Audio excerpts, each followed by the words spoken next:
Rolling, rolling, rolling. It's a strategizing. Rolling. Rolling, rolling, rolling. We are strategizing. Rolling. Diddle-dee.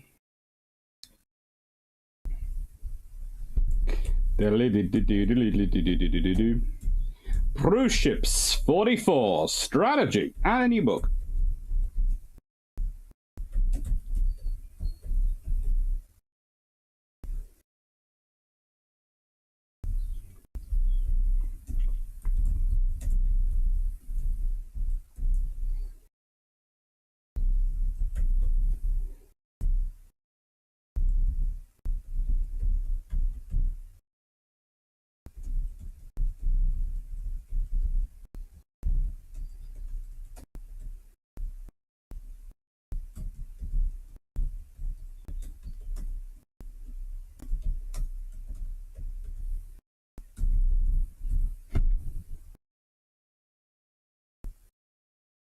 Hello everyone, how are you doing today? I'm just making sure everything's working right.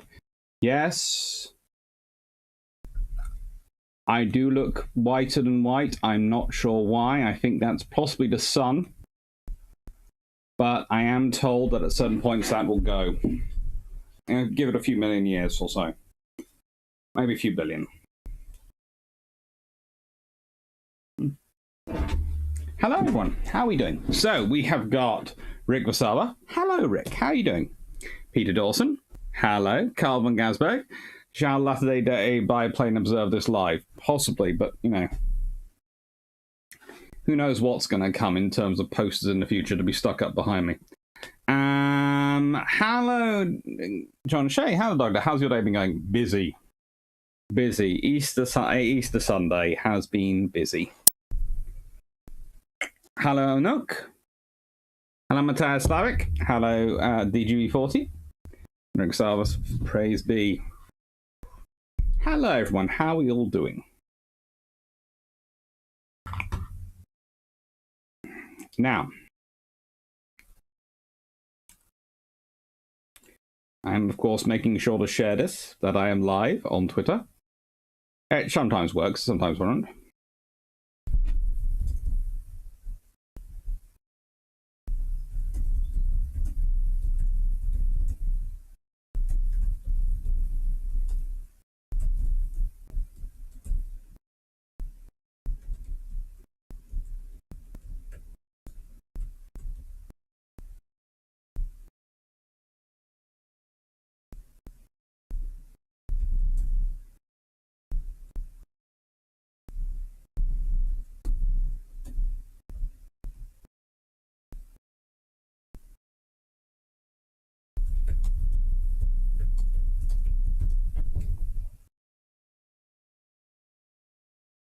Now,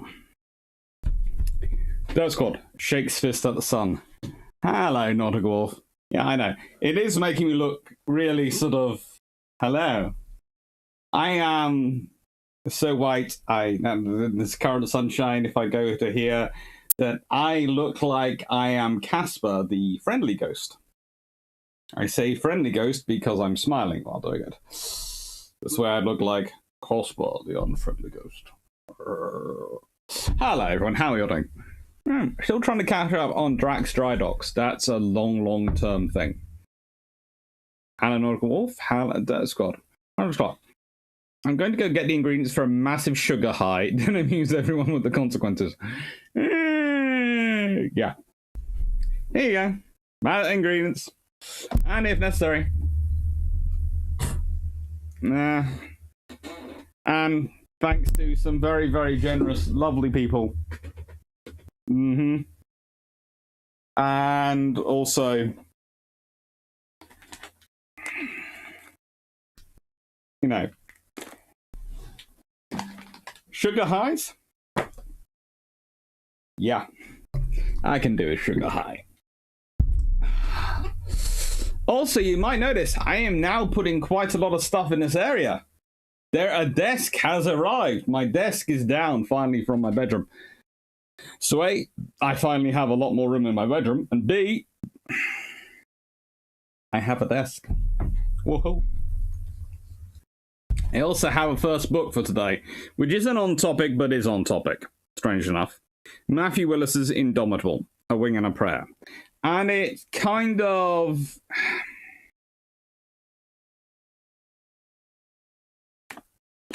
well, it's taking docudrama to written format.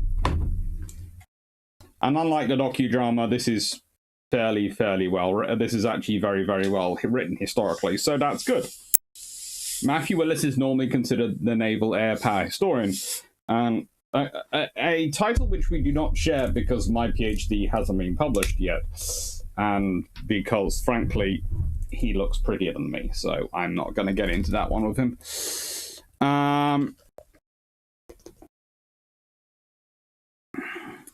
But it's a very interesting book, and it does actually feed into today's topic, so a little bit. So it's worthwhile having here. And it's a new book, which I have got because Jamie pretty much was jumping up and down. This is Jamie Cedar from Armored Garrison, jumping up and down for it for about last week and a half. So I couldn't not get it. Hello, the Edinburgh Eyes. Hello, Paul Johnson. That's good. Oh, I was just going to make a sugar solution while eating chocolate and drinking the holy brew. Ah, that sounds good.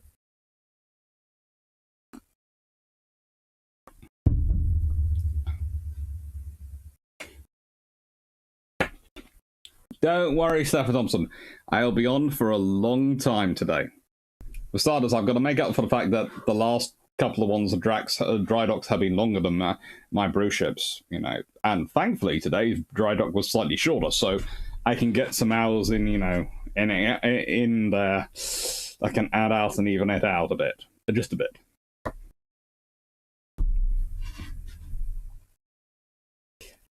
So, why do I like this book? Well, as its name suggests, it's set aboard a very particular ship. And it's all about Operation Pedestal. And it is rather cool. And if I give you an example, Malta stands on the brink, and a Navy fighter pilot, Edmund Clydesdale, stands with it. One last convoy must brave the gauntlet of bombers, U-boats, and warships to bring precious supplies to the island fortress. If it fails, Malta falls, and with it the entire Mediterranean. Herman is a reluctant hero, a Royal Navy Sea Hurricane pilot who would rather be anywhere else, but now it's personal. The fate of Liena, the Maltese woman he has fallen in love with, is bound to that island. Once again, a handful of outdated fighters must confront the might of the Italian and German air forces as they strive to blow the British convoy out of the water. Herman must face his own demons as well as his foes in the air. An old lie and a scorned ex-lover are catching up with him.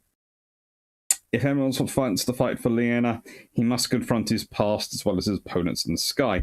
Now, okay, so I'm not going to comment on the story. It's a very interesting storyline.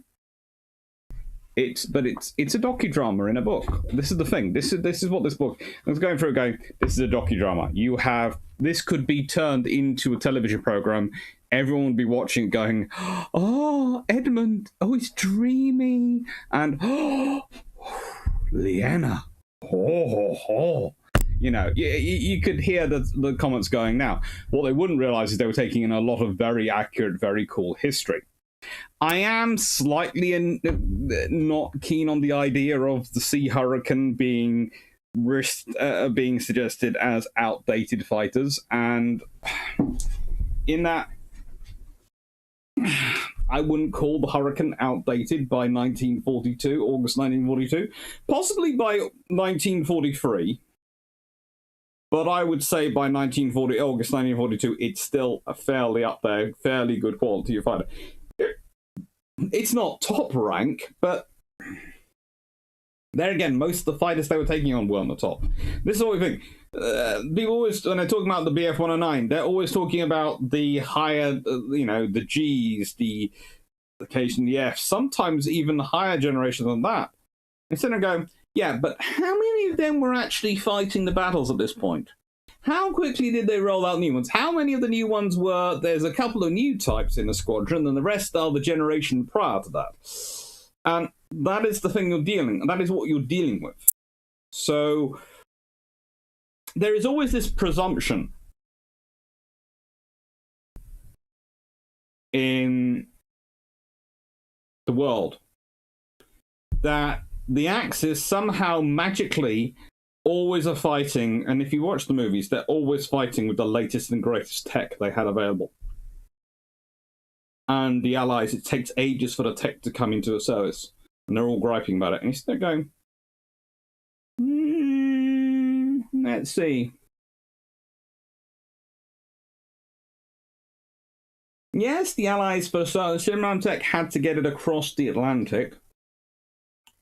I do concede this. However, the Allies had rather large factories, a lot of factories, and a lot of spaces not being bombed, and a fairly good logistics strain, which was,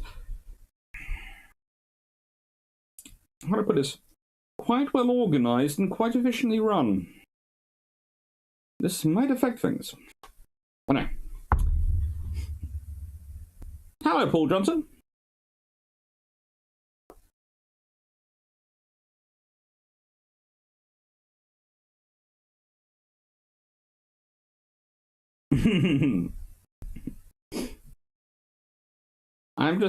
Paul Johnson, I'm just having a piece of my wife's homemade Victoria sponge cake. Plenty of butter icing and jam. I feel a sugar high coming on. Yes, that will work. I also tried to give Melanie 1640 a good heads up. Start of time from then saw that I was wrong. She Stafford, thank you. Just be careful about how many of those heads up you give out. There's a fine line between being helpful and stalking. I think you're still on the helpful side. Big Shepherd, hello, hi, noon in Birmingham, Alabama. First time on live. Playbacks have been great for long business drives. I'm glad they have been, and I'm glad they've been helpful. John Shea, at the time, the Hurricane was a good fighter with 8 .303 machine guns, but great with 4 20mm cannons plus field mods. Oh yes, Bryan.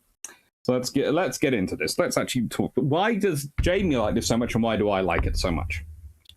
Edmund heard the ADO giving more instructions to Blue Flight. He recognized Dickie Cork's voice in reply. He and Ambrose had barely gained on the Junkers when he spotted the stream of tracers, a puff of smoke, the tiny shape of a hurricane forming a cross against the sky, then plunging back into the attack. More smoke, a trail of it diving down to the east. Cork and Hatworth chattering over the radio. There he goes! Did you see that? Something flew at the port engine! Go in, you bastard! Excuse the French there. The scene receded to the east and down, and Cork finally reported that they'd lost sight at about 200 feet. Edmund throttled back, turned and began orbiting over the convoy. Darn, it was cold. He hadn't been too aware of it until a moment ago, and now they'd have 3/4 of an hour slowly chilling.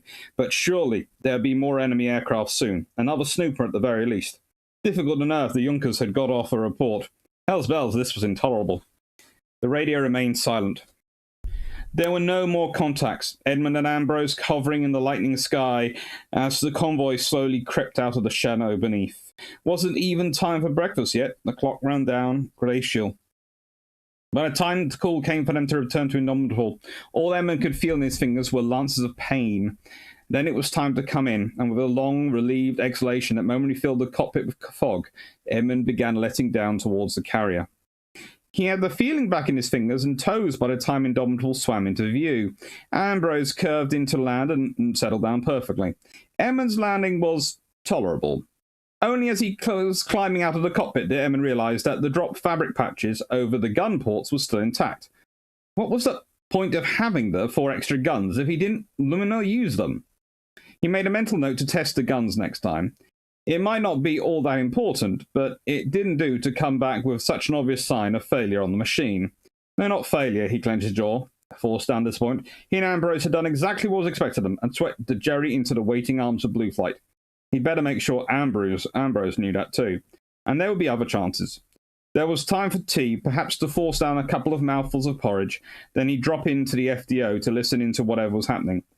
Haddo would be flying in a short while. Edmund's second stint would not be until the early afternoon. He gave a monosyllabic interview to the IO, put in what could only at stretch be called a combat report, and tried to find something that felt useful. There was nothing. The pilots all knew their job, the planning was all done, mechanics would not benefit from being harangued. The reef patrol flew off and the standing patrol came back in. He spotted Vickery up on the island by an oracle clue, and went up to exchange a few words about the earlier flight. There seemed little to say about it. There was sky, vast, threatening, empty. Why don't they come? He snarled. I wish they'd just bloody come. Vickery smiled gently. I understand. Why do you think they don't? Edmund snorted. Why would they? They outnumber us 4 or 5 to 1. They can just wait and come all at once. Then they can pummel us at their leisure. They'll have half a day at least within the range of their fighters, and that's more than enough time to sink every merchantman here. Even with the numbers we've got, if they play it smart, they can stop us without breaking a sweat. I see. Vickery let the words hang. For a moment there was nothing but the shush of waves, the huffing of the wind around the radar animals. Edmund had not put his fear into coherent form quite like that until now. It was sobering. But still, Vickery added. Eventually. During the harpoon convoy, you stopped them. Not me personally. I was in the drink. The journalist laughed politely. You know what I mean, though, and the Navy has learned from that? Edmund shook his head. The enemy has too. Of course. But as hopeless as things may seem, there's a good chance of getting some of the ships through. Vickery folded his arm and regarded Edmund challengingly. You made the point at a briefing yourself. It doesn't take equal numbers to break up the enemy formations. His own words, and he'd meant them. Edmund fought the temptation to roll his eyes. I suppose you're right. Vickery grinned triumphantly. Not me. You. When are you back in the air? 1300. All right, you have a little time then. Now try and get some rest, I beg of you. There's no sense in getting worked up. Edmund held up his hands. Okay. What little rest there is for the wicked. Just then a tannoy boomed, Fighters, stand to! A frenzy of activity burst on the flight deck like a bomb. Suddenly there were maintainers dashing in all directions, dragging trolley aces, axe, finishing checks, shadow approaching from the east northeast, pink section directed to intercept. The activity on deck calmed somewhat. No sense in launching the standby fighters for a single aircraft. Edmund felt his hands tighten on the rail. After a while, the tannoy announced that the duty section was closing on the snooper, and then no more for another quarter of an hour, and then it was, Do you hear there? Pink section has driven the snooper away. Edmund cursed under his breath. He felt Vicky's gaze on him, angling for an explanation. Good Lord, the man could use silence the way some use a knife. He pursed his lips. They're putting a gloss on it, but it means the fighters didn't catch the recce kite, so it's free to report our position and strength. I see, Vickery nodded slowly. He took a breath as if to explain, but what came out was simply, oh, look! Edmund followed his pointing his finger. Victorious, on their port bow, half a mile away, was launching fighters, but there was a trail of smoke hanging in the air off the flight deck. Edmund traced it along. At the end of the trail was a fulmar, curving round and turning downward. Emma's brows folded. Had his engine gone? At that moment, a lurid flicker illuminated the fulmar's wing, and more smoke bloomed. Ye gods, Vickery muttered behind him. The fulmar sank towards lethargic waves, still downward, skimmed like a spun pedal off a crest, and surged into the water. They're right, Edmund breathed, and more as a prayer than observation. The fighter hadn't broken up, hadn't sunk, didn't go in too badly considering, and the water will put the fire out. Thank heaven, what do you think? Caused it? Can't say. My guess would be the ammunition went up. Every few rounds in a belt is incendiary. Faulty round could have set others off. Oh well, I suppose thank goodness it happened so close to the water. I saw flames in the last war. It's not... Edmund turned to look at Vickery. The journalist had gone very pale. Jesus, a fire in a wood and fabric airplane, it didn't bear thinking about. Of course, there was plenty of wood and fabric in a hurricane too, and a destroyer was racing up between the carriers, flinging a wide arc of spray to either beam. They'd have the crew out in no time. Well, that's one more fighter down before we've even got into the fight. Emma nodded towards the sinking fulmar, whose tail was now well in the air. Yet oddly, he felt calmer than he had a few minutes ago. The snooper would make its report, had probably already radiated in, so the Germans and Italians would know exactly where they were. They would not have to waste time and fuel finding the convoy. Herman realized his one hope that they might have got away relatively unscathed had gone, and with it the anxiety. Now there was only the job, only the fight. They would be equal to it, or they would not. Edmund checked his watch. They'll be flying the Spitfires from Malta or Furious any time now. Let's hope they all make it. He released his grip on the rail, nodded to Vickery, and took his leave. He could go and get his head down for half an hour, read some Valerie, perhaps, and await the onslaught in peace. It's a good book. A very good little book. very small as well. It's about £5, so it's worth it.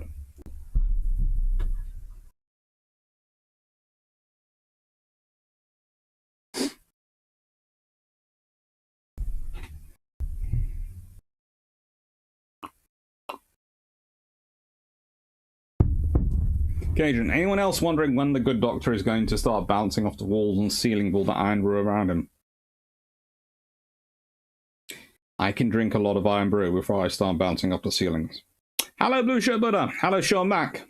Hello, Constantinopolis. Cajun, all hail the mighty Catalina.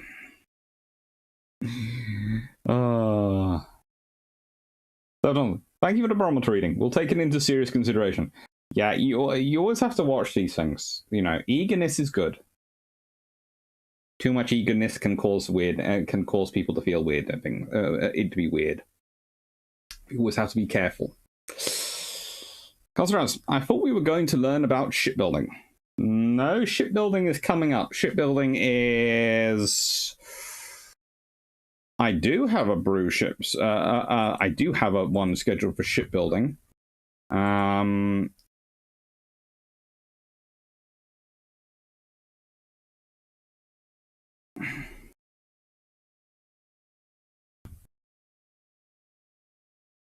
Let's see.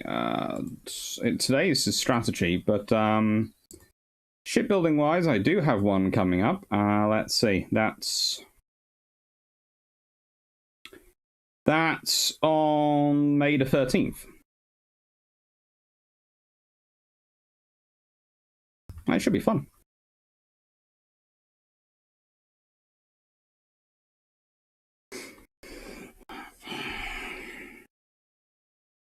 Good afternoon, Shumi. Carl Vagaswa. In 1942, the Hurricane met a few late BF-109Es and mostly F models. Yeah. This is my point about history. We can get so swept up in looking at things, and especially when... What's the classic example I tend to use? Well, the classic example, and I always tend to trade on this one, is... In 1939, the RN has 16 tribal class destroyers in service. That's great. They're brilliant destroyers. But it has a lot more destroyers which aren't tribal class in service. A lot more. So you're going up against an RN destroyer. Well, your first bet is there's not going to be a tribal class. That's your first bet, that it won't be a tribal class. That is not a tribal class you're fighting. And that will be true. Which is what causes, then what causes the trouble for the Germans, because they bet they're not facing the tribals, and then they find they are facing them. And that's a different scenario, because their destroyers are built to be better than the average British destroyer. But they are built around the formula that with their bigger guns, they can take out that destroyer at longer range before it manages to get enough shells onto them to cause them damage. Trouble is, the tribal is designed to close as fast and as hard as it can. It's designed to be sending as many shells at you as it physically can, so it's a completely different style of threat. So yes, your normal bet is, I'm not going to be facing a tribal.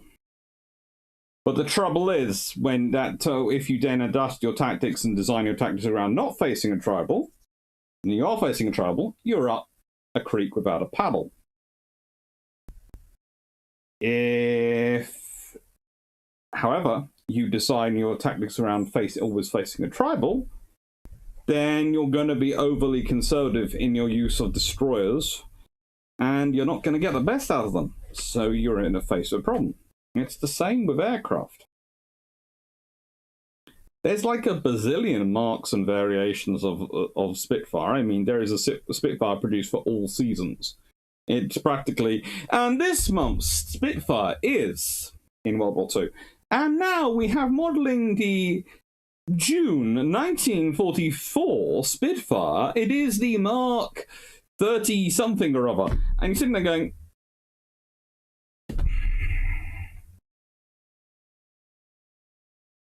But there's a reason all those different marks are produced. A, their evolutions and the quality and improvement of the Spitfires as they come through, and as they're adding more technology in them. And as Drac was pointing out, one of the ideas for a Supermarine Seafire that was originally going to be produced, they're designing, was, of course, with gull wings and a Sabre engine. Now, I have to admit, my one point of contention with Drac on that one is that I don't think the Royal Navy would have accepted an aircraft which only had 1 hour's flying and 100 miles of flying time. I have a feeling they'd have insisted it be made slightly longer and carry slightly more fuel in fuselage, and probably drop tanks as well. But that is a completely different matter. The point is, the reality, as I am fond of saying, you go to war with what you have. You fight a battle with what you have. And what you have is often more of a mixed bag than they will ever show you in a movie. Why? Because, as the most recent example of Midway shows, it's easier to copy and paste than it is to do accuracy. It's a lot cheaper as well. Hello, Neil Wardle. Good afternoon, Dr. Clark. Happy Easter to you and your family. Glad my work schedule is allowing me to catch you live today. Cool. Right, so, and I am going to do one more emphasis on this book because it is a very cool book. That seems to be at the sweet spot of the light. And as I said, it is about a $5. It was $4.99, and I did buy it myself. So, didn't even get this sent to a review by a publisher. I bought this myself, and it's a new book, and I like it. So, strategy.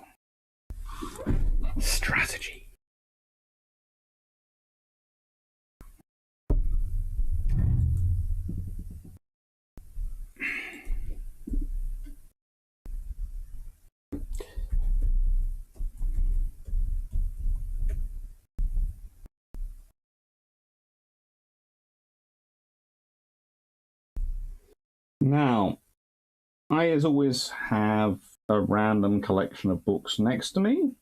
Well, not that random, but, you know, some that are sort of going to be more difficult to probably explain than others. But one that's probably not going to be difficult to explain.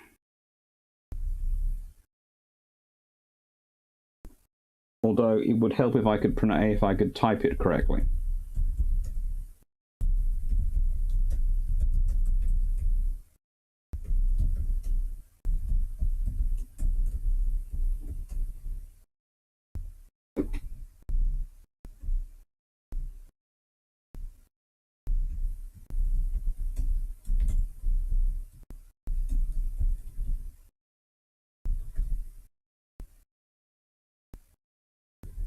It always helps if I can type it correctly. Actually, and that's before we count all the different armament variations and what altitude you turn the engine for or tune the engine for, and it's a photo recon variant. That leaves you well more than 100 configurations of Spitfire, and that's easy to come up with. Yeah. And that's also before you start count all the variations on camouflage, all the variations in terms of crew modifications. Yeah. So, next book. And then it'll be that one. Technical Change in British Naval Policy by... well, edited by Bryan Ranft. I should make sure it says edited by Bryan Ranft.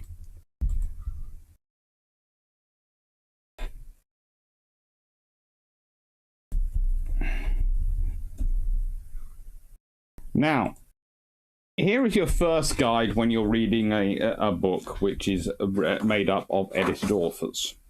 So it's made up of a collection of authors. Have a look at who the other authors are and whether you've heard of them before. Now, there is Bryan Ranft, who I have heard before. Alan Copey.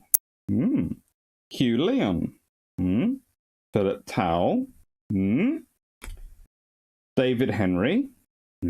Jeffrey Till. And Anthony Wells. Now, this is a very, very good book. For starters, I made a lot of fuss, quite rightfully so, when this book came out. Because it's British Naval Intelligence through the 20th century by Andrew Boyd. And it's really, really good. And it's the first book which has been a solid book on it. But it's not the first time that topic's been covered. Hello, Animal 16365 and Beach Shepherd. Supply pushes forward what they have on hand, consider a range of areas. Yeah. Because this book has a little chapter in it, right in the bottom, by a gentleman called Anthony Wells. Naval Intelligence and Decision-Making in an Era of Technical Change. Now, it also has in it a chapter called Air Power and a Battleship in the 1920s, which I won't get into because, frankly, I found all sorts of things wrong with it. But we will leave that to one side. It's a really, really lovely book, and I'm not sure how much you can currently find the second-hand copies for. I know this one, when I bought it a few years back, was about £10. Hello, LMS Studios.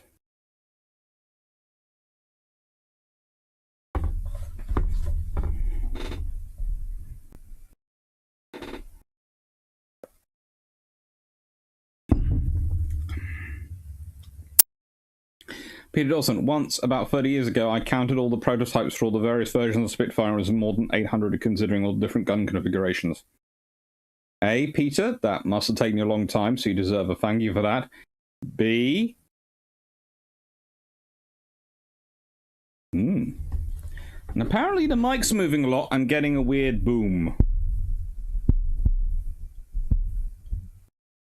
Okay. I will try and make sure that stops happening. It's the new desk. Well, it's the old desk. It's on the old desk, and it's the position I've got it in, and I'm hoping it's going to work. But we'll see. We'll see.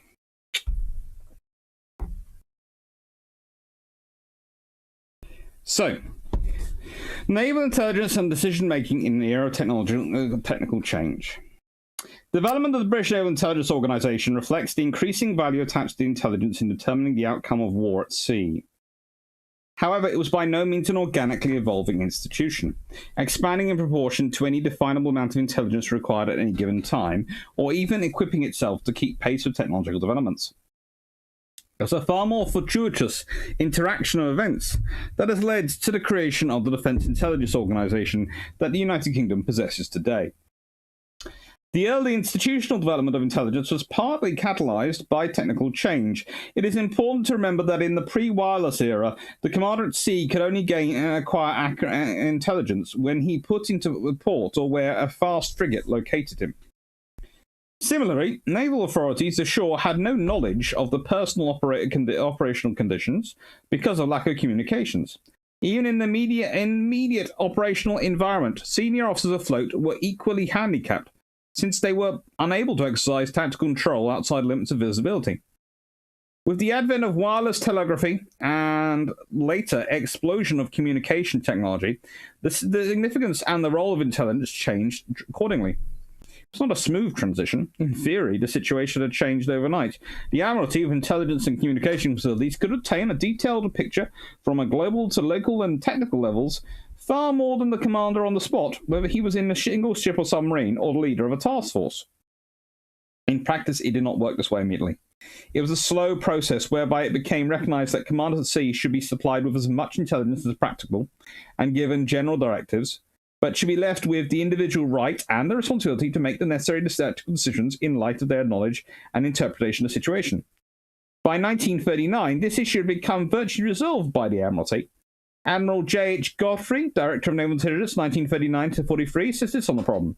The British naval tradition during the Second World War was to issue intelligence raw, so leave commanders to make use of it, what use of it they could, and not to dress it up and make it look nice.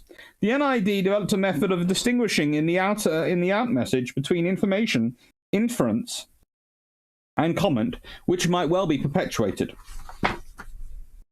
The command situation was changed in order to meet the new requirements. Commanders-in-chief were now able to plan operations and dispose forces from ashore, and delegate the tactical handling of ships to force commanders.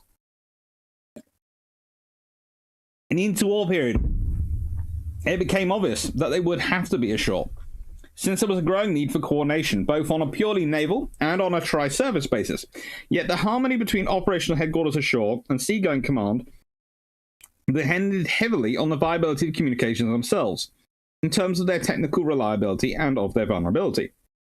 There were many crucial times during the Second World War when the maintenance of radio silence was essential. More important still, the new structure of organizing naval operations depended on the quality of information the Admiralty had at its disposal, which gave it a critical advantage over the man on the spot. Instant communication from Whitehall with the frontline ship was fine, provided that it was equalled by a system and methods for collating intelligence information, making sound decisions on the basis of this and issuing the correct orders. Behind this lay a fundamental problem, and as will be seen, a dilemma at times over the whole system of naval command and control. Admiral Slade had a clear view of the situation.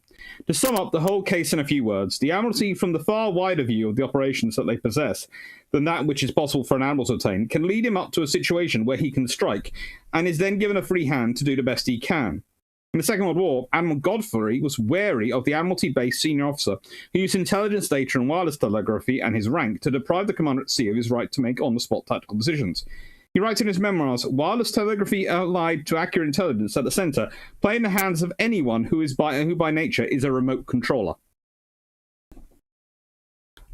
I love that. In a changing world, technologically and politically, there was a growing need to establish within the Navy an organisation which could collect a stock of basic factual data, kept well up to date with particular emphasis on current developments, which might impinge on the naval and national interests, thereby enabling itself to make informed forecasts of the shape of things to come. The most important part of the intelligence process. Within what was a vast complex of levels, naval intelligence had to find its level of usefulness. For an embryonic institution, this had all the attendant dangers of penetrating a traditional and highly entrenched institution such as the Royal Navy. It could have no doctrine, since this depended largely on experience and circumstance. The circumstances of the Dreadnought era were widely different from those of 1805. It's crucial to appreciate that before the technical revolution of the 19th century, there was only a small naval or staff organisation, both ashore and afloat. Before the founding of the Training and Staff Duties Division of the Admiralty in 1917, there was no policy for the organisation and completing of its staffs afloat.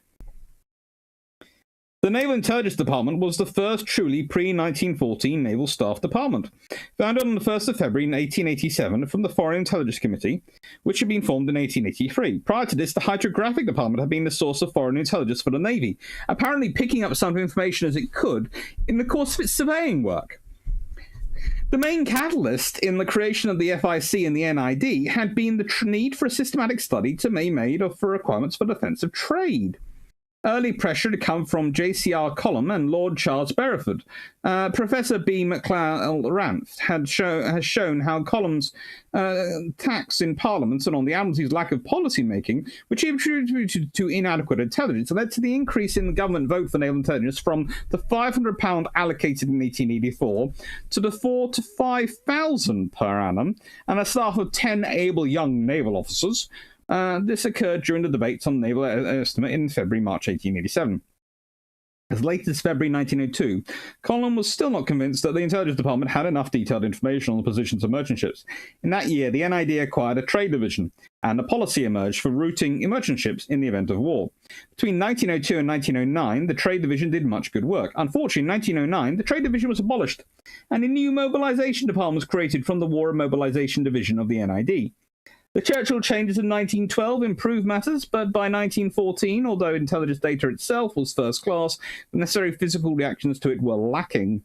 By 1914, the world was divided into intelligence areas corresponding approximately, but by no means exactly, to the limits of the naval stations. In each NID area was one naval intelligence officer under the command of the admiral commanding a station, not the DNI in London, who received reports from the reporting officers in his areas. These were usually the consuls and other principal British officials in ports. He was the link man with the NID in the Admiralty and his area naval commander. When war was declared, each naval intelligence officer was given control of the British merchant ships in his area or ports. This control was much less than it later became, and in the early part of the war was almost wholly confined to the offering of suggestions to masters as regards their route and procedure, and precautions they should take to lessen the chance of capture. If a trade route was deemed unsafe, the naval intelligence officer would close it. Until it was reopened, merchant shipping would proceed along it at their own risk. Intelligence was good, but the physical definitive aspects of British merchant shipping organisation in 1914 were almost non-existent. No illustrated story of moving the desk. No, because my assistant in it was my sister, who basically said if I videoed it, she would hurt me.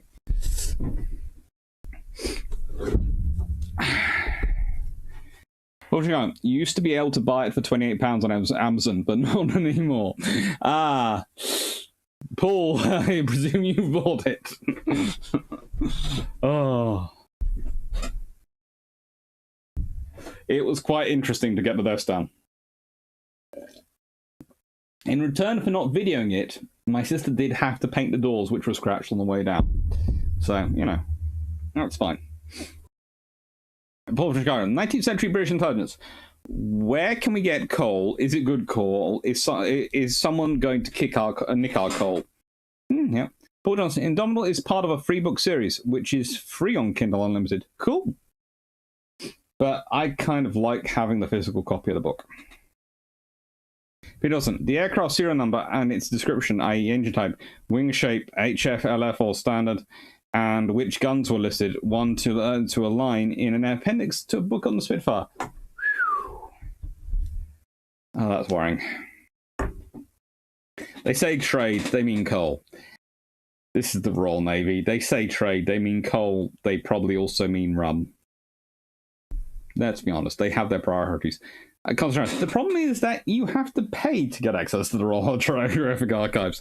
Yes, but the Royal Navy don't have to pay. They pay for them. They make everyone else pay for access.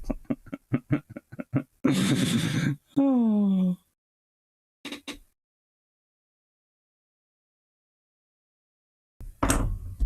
This is a great book, and the thing about strategy is this. And the reason I'm starting off with intelligence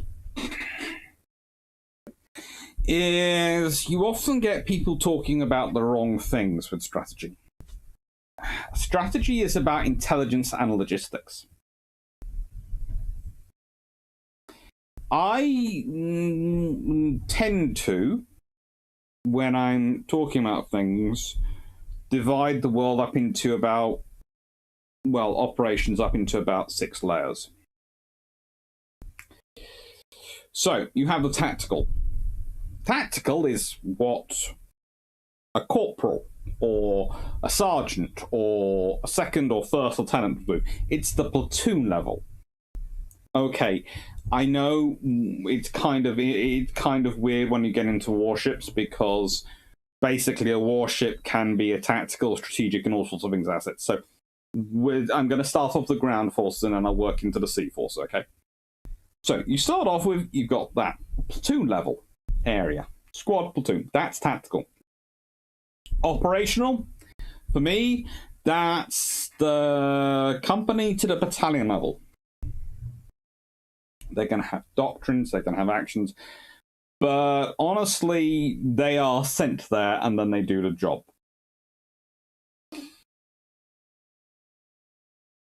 Then you have what I would call the command layer. The command layer is when you are sending forces to do the job and you're making sure they have the supplies to do that job. But you're in an area, you're a region, or a portion of the battlefield. Then you have the strategic, where you have intelligence and logistics and forces, and you are deciding which ones go to which spot. And then you're talking about geostrategics, and geostrategic is global strategy. And that is beyond even force logistics. That's national level logistics. That's making sure you're getting the supplies. You need to go to the factories to build the equipment and the parts, which then need to go into your logistics chain. Okay? So it goes geostrategic on the way down. And there's another area in that you've got also going around this, you've got what I call the theatre context, in that you have got this sort of space which is outside of all that sort of traditional line in a way, where you've got space, you've got cyber, you've got all sorts of things going on, which are battlefronts which can automatically go to the top level or attack at any other level. And the thing is, the response needs to be in all of them at the same time. And it's kind of a weird thing. So that's sort of what I tend to deal with, to talk about it. So when we're talking about strategic, as I said, we're talking about someone who's dealing with intelligence coming in, who's dealing with logistics, and who's sending people sources that are out.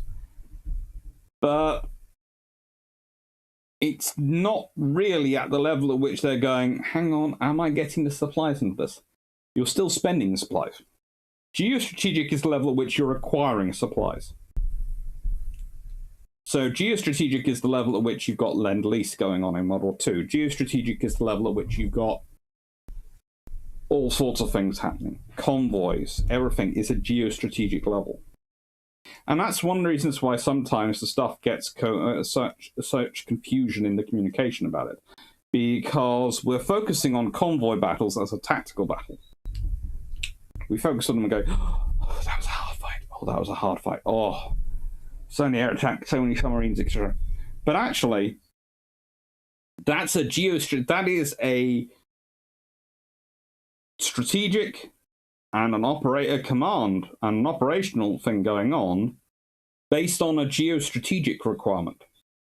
And your geostrategic requirements are you get the supplies in, you have the space to turn those supplies into usable things to keep your economy going and to keep your forces supplied, and you win the war. Or at least you get the favourable result you want out of it. That's your geostrategic.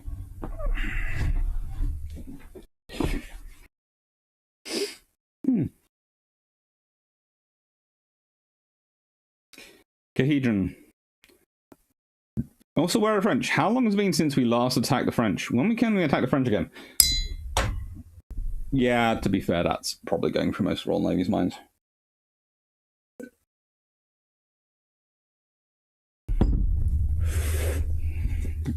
While Somerville didn't like Naval Kirby, I'm damn sure a fair number of his sailors were going, oh, we're attacking the French. I haven't done this in a long time. Probably there's some of the chief petty officers.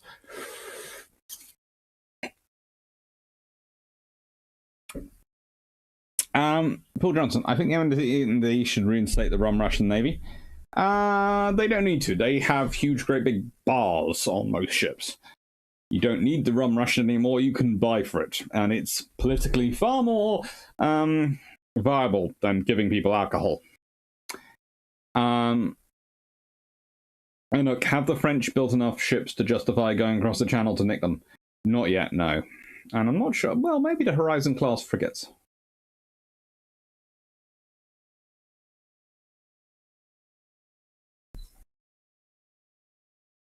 Negoros, Paul Johnson.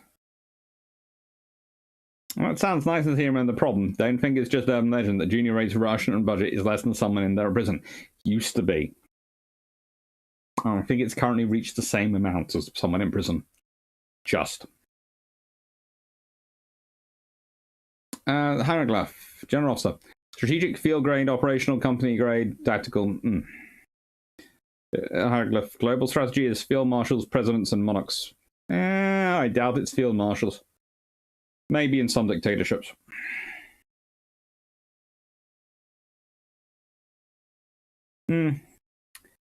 Probably be able to get it cheap from local off-license. A.T.Mahan 16365. Unfortunately, logistics is largely overlooked, under-examined, even though often decisive. Yeah, basically, if you want to know my big laugh whenever people keep telling me the well, this is the point at the moment when people say the Chinese are coming now. I look at them and go, no, they're not. Nicest way, the Chinese haven't got a logistics forces yet. About another decade. They're building up the ships, they're building up the surface ships, they're building up the carriers. They're starting to build the auxiliaries, they are starting to get them. But it takes, this is going to sound strange, it actually takes longer to get a decent designed auxiliary than it does a warship. Why? Because you've been building warships for quite a while. Working out what an auxiliary is quite a personal thing. Your fleet auxiliary will reflect what you as a Navy think in terms of operational doctrine. Why doesn't the Royal Navy just buy an American design for a fleet auxiliary? Because it doesn't fit the British style of operations. Why doesn't the Australians buy an American one? Same. If you look at it and go around, you find even ones which are supposedly built to the same design for allied nations are actually very, very different in many, many critical ways, because whilst they are built to a sort of standard pattern in NATO in terms of being able to refuel each other, they are built to each nation's specific needs, and each nation has a different specific need. For example, I think the French ones, if I remember correctly, carry huge amounts of alcohol, even more than the British ones do. Which is fine. That's what they need for morale. The British ones are built with huge, great big tea chests. I am not joking. They have huge facilities for the correct storage and carrying of tea and coffee. And again, the American ones, their coffee storage is absolutely through the frickin' roof. Quite literally. So, there is a reason, and it's not hubristic, it's not putting a nation down, it's saying this takes longer because it takes longer to work out what you want from it before you can build it. Kallinghausen, geostrategics on convoys. It's not the issue of U-boats, but what you can have to carry and have enough ships to put these in. Pretty much. That's the thing. When you're talking about convoys on a geostrategic level, it's going to sound terrible, but it's statistics. And you work out what are the statistical likelihood of you getting X amount of supplies through from X amount of ships. And you work back and go, this is how many supplies I need. So to get through, this is the likelihood of losses of ships. Dun, dun, dun. So I do this. And I factored in enough supplies coming across that even if I lose the likely amount of ships, I still get enough supplies I need. You're actually, on a geostrategic level, you're expecting losses. And this is my big problem. I have slightly to rant a bit. My big problem with a lot of modern force design is that there is no capacity for loss built in. You look at the current Royal Navy, there is no capacity for loss. Even the proposed Royal Navy, there is no capacity for loss. French Navy, no capacity for loss. The American Navy. Think about the issues they had when they've had one ship,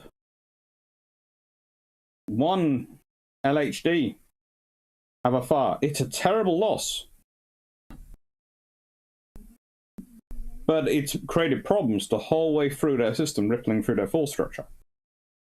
They've got aircraft carriers doing double, treble pumps. That's just not good. It's the same. The Chinese Navy have similar force structure issues because they have some older ships they frankly want to get rid of. And they're building new ships as quickly as they can, but there's only so quickly you can actually train up crews, and this is creating bottlenecks. Otherwise, they start having officers who the Chinese do not want to go to sea and have going to sea in charge of ships. Because believe it or not, the Chinese are actually in many ways quite conservative when it comes to their command structures and their officers.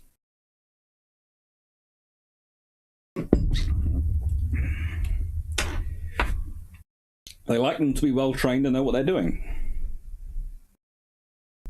And then they put, well, we won't get into the whole Bill Trump's discussion on Chinese officers. It's coming up again. We'll probably be doing another episode on China at some point soon.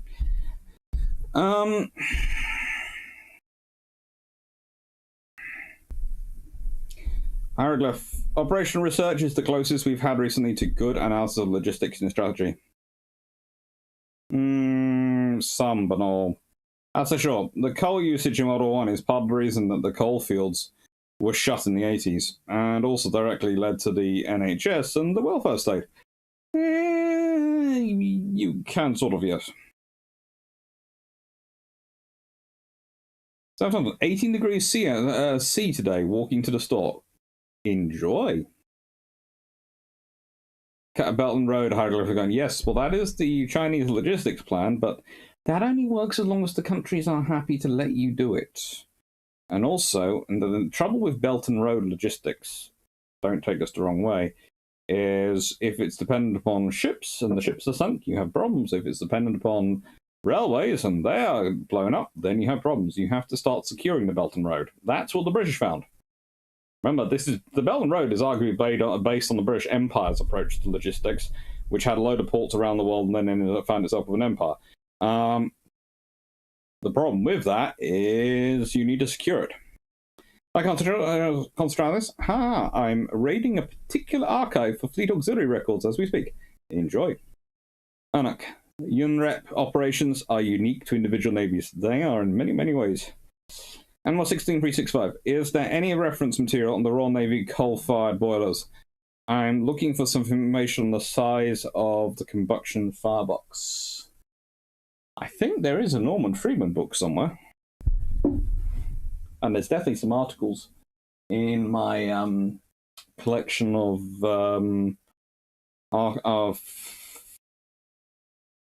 Institute of Naval Research, Institute of Naval Architecture Research. Right.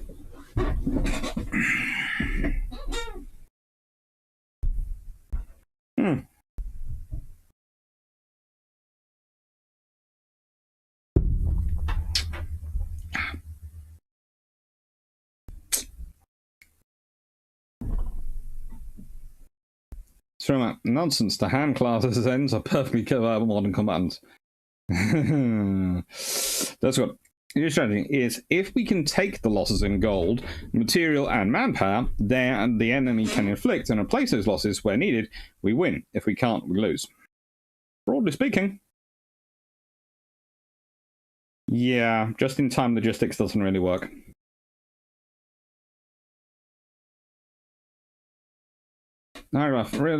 Statistical logistics. At one point, the Allies were winning the War of the Atlantic by building more ships than the Axis were sinking. That changed by 1943. I'd say they were always building more than the Axis was sinking. Well, the trouble is actually not just building more, is actually completing them and crewing them. That takes longer than building them. Yep. Right. So that's a cool book. But it's a good place to start. It is a good place to start. And it might be why my next book is this one, Liberty's War.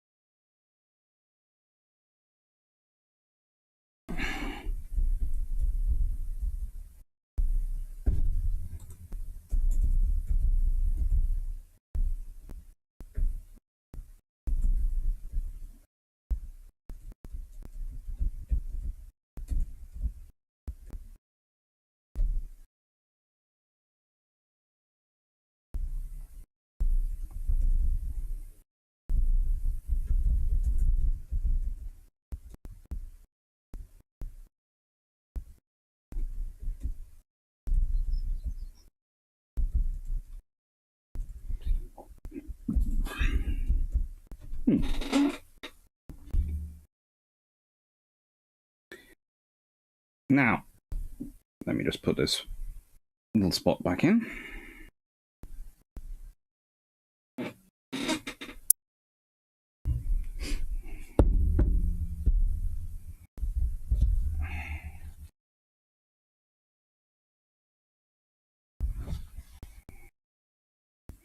Arglyph, it's you saying debt trap diplomacy, not me, although I think I have mentioned that before in bilge pumps. So, what does this book tell us? Because it's not a strategic book, it's a personal account. It's down at the operational, probably even the tactical level. Why is it useful why is it useful for a strategic discussion? Because there aren't that many books about life aboard a Liberty ship. But you can start to learn some of the things about the strategic in here. And you also learn this part of the analysis going on. And this is a little factor, going on. So, Lieutenant Commander Stanislaw Heinricki, Republic of Poland Navy. The Polish destroyer whose commander tracked down the lost Harnet in the Norwegian Sea and led her to safety was a Scottish-built vessel renamed ORP Orkan and assigned to a Polish crew that had escaped capture when the fast-moving German divisions invaded Poland on the 1st September 1939. Thanks to a secret treaty with Great Britain, 3 Polish destroyers and their supporting vessels were welcomed in Scotland when it became clear that the Polish bases in the Baltic Sea would fall to the Germans. This northern division of the Polish Navy came under the operation control of the British Admiralty, and the tiny force was based at Grencock on the River Clyde near Glasgow. As the war progressed and the Polish ships were damaged or destroyed, the British and Americans found better vessels for the Polish crews. In 1940, 2 recently launched British destroyers were loaned to the Polish Navy. Although of different designs, both were built on the River Clyde, where Scotland had been building ships since the 15th century. The M-class Miradin became the Orkan, or Hurricane, and the Napier-class Nerissa became the Pirin, or Thunderbolt. It was fitting that the 2 loaned destroyers were of Scottish origin. Scotland hosted part of Poland's government in exile, which operated throughout the war under the motto, "For your freedom and ours." Today, a memorial plaque at Clydebank Town Hall honours the dramatic role played by Pirin in March 1941 during 2 days of fearsome air attacks known as the Clydebank Blitz. More than 1,000 civilians were killed and as many seriously wounded when the bombers of Luftwaffe tried to knock out Scotland's warship construction industry. At the time of the raid, the Pirin was moored in the harbour awaiting repairs, and their gun crews put up a formidable wall of iron to hold the German attackers at bay. 2 months later, Pirin was dispatched with the 4th Destroyer Flotilla to locate and destroy the Bismarck, the premier battleship of the German Navy. As darkness fell, the British pursuers had lost track of the Bismarck. She was later spotted by Pirin, which began firing at the colossal ship and with her sister destroyers engaged the Bismarck long enough for larger vessels to come up after dawn and send the Bismarck to the bottom. In late 1942, the Pirin and Orkan were assigned to the waters around Iceland, where they helped to protect both the outbound and inbound Murmansk convoys in which the Harnet sailed. During our outbound convoy, JW-52, the Pirin was part of the through escort company accompanying the merchant ships at the time of the engagement with the Henkel torpedo bombs. Meanwhile, the Orkan had escort duty with the Royal Navy's distant screen of battleships that guarded against a more powerful naval enemy, German battlecruisers and pocket battleships. Again, nicest way you can tell this on an American account. German battlecruisers? The most powerful naval enemy. I do love, and we have got into this, that the Germans get a lot of hype in World War II, but they are not at any point would I call them the most powerful naval enemy. And the point at which they might be said to start to be more threatening to British than the Italians, the Japanese are now on the scene, and that means they're definitely nowhere near to being the most powerful naval enemy. For the homebound convoy, RA-53, the 2 destroyers swapped duty, with the Pirin escorting the battleships and the Orkan herding the merchantmen from Murmansk. It was Orkan that appeared out of the mists after the horrific March gale to escort us to safety. The Orkan and Captain Campbell's HMS Milne had left the convoy to search for merchantmen of RA-53 that had been separated from the convoy by the storm. The skipper of the Polish destroyer was Lieutenant Commander Stanislaw Heinricki. who would not live to see the end of the war. Less than 5 months after he rescued Harnett, he and the Orkan was part of an escort for convoy SC-143 from America to Liverpool. A Nat homing torpedo fired by the U-378 struck the Orkan, and she sank within minutes. Among the dozens of officers and 195 seamen on board, only one officer and 43 seamen were rescued by HMS Musketeer. Henrici was not amongst them. Captain Lieutenant Reinhard Reck, German Navy. The outbreak of World War II, Germany's naval surface fleet was not large enough to challenge Great Britain's dominance of the waves. Yet the submarine force of the German Navy soon proved to be highly effective in threatening the merchant marine lifeline of the island nation. Under the command of Admiral Karl Donitz, Germany's U-boat squadrons developed deadly new tactics in submarine warfare. The Wolfpack, U-boats organised to swarm around ship convoys and coordinated attacks, was the most dangerous of all. Early in the war, Hitler believed that Norway would be critical as a staging ground for German forces if it proved necessary to invade Great Britain. For this reason, and to protect Germany's supply of iron ore from neutral Sweden, the Führer launched Operation Würzburg, the April 1940 invasion of Norway. By the end of the summer, Norway was mostly in Hitler's grip, which enabled Germany to establish military bases there for U-boats and Luftwaffe units. Norway was key to gaining control of the North Sea and access to the Baltic ports. Again, I'm not sure the Germans ever managed to claim control of the North Sea. These bases became even more useful to the Germans after the United States extended its Lend-Lease supply line to the Soviet Union. By building a string of air and naval bases along the northern coast of Norway, Hitler's forces gained access to almost the entire route of the Arctic convoys. The continuous darkness of winter in those upper latitudes provided some cover for the convoys, but the southward creep of polar ice during the coldest months forced the convoys closer to the Norwegian coast, and put them well within the reach of Luftwaffe pilots and experienced U-boat crews. Norwegian ports at Bergen and Narvik and Trondheim became major U-boat bases, supplanted by fueling and refitting ports at Hammerfest and Kirkenes. Even before the US entry into the war, Donitz urged Hitler to wage open war on all shipping destined for Great Britain. Just 4 days after the Japanese attack on Pearl Harbor, Hitler declared war on the United States, and he gave Donitz the go-ahead to make targets of all American ships. In the winter of 1942 to 1943, German U-boat forces in the Arctic were commanded from aboard Hitler's former state yacht, the 443-foot-long Grill. The losses suffered in July 1942 by convoy Pico 17 proved the vulnerability of shipping to coordinated attacks by air and U-boat units. The U-boat had scored the most successes against that doomed convoy was U-255, credited with 4 of the 24 vessels sunk by German and naval air forces. The stunning victories of U-255 made national heroes of the crew and its dashing commander, Reinhard Reck, who also was the first to report sighting PQ-17. After the convoy was broken up at sea by the blundering orders of Britain's first Sea Lord, Lord Admiral Sir Dudley Pound, Reck and his fellow U-boat commanders began the brutal stalking of the unprotected Allied merchantmen. Only 11 of the convoy's 35 ships survived. Now, we won't get into that, but I will say here's this simple fact. Those orders by Pound, they're a strategic decision.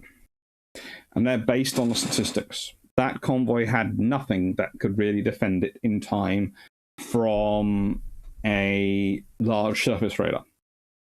So if you believe that a large surface freighter is out, a battleship is out and is going to get into that debate, into that fight, then your only option is to order that fleet to scatter. Yes, you'll lose ships to individual attacks by aircraft and submarines. You're going to. You know that. But that's better than having a whole convoy wiped out and all its escort wiped out.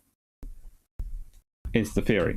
The practice is they change it, as we all know. And later in the war, you have things like Captain Sherbrooke basically going, yeah, I know I only have a destroyers, but you're a pair of heavy cruisers. I don't give a flying hoot. I'm coming for you. And the heavy cruisers going, you know, you have checked. We are heavy cruisers. We are heavy cruisers. You know we're heavy cruisers. Stay back, please. We are heavy cruisers. We're heavy cruisers. Stay back. Stay back. We're heavy cruisers. You don't want to fight us. We're heavy cruisers. We're going to go elsewhere and try and... By the time they come in later the next day, they're going... later they go, hello. I appear to have got gravy down me. Didn't realise, sorry. That was lunch. by later the afternoon when they come in, they're going, and we're back, and there are now cruisers going, British 6-inch cruisers going, hello, welcome to the warm embrace of HMS Bermuda and HMS Sheffield. We would like to be your hosts today at what we call Rainstorm 6-inch. Yes, it's where we make it rain 6-inch shells and just see what gets knocked up. It's fun times.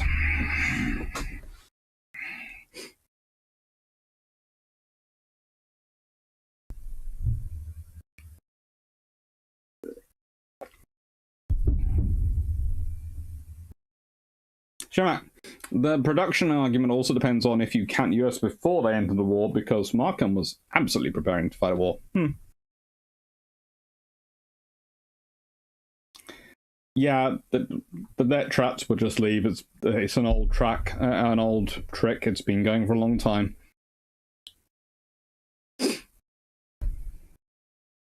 Good afternoon, Rapid Rays back.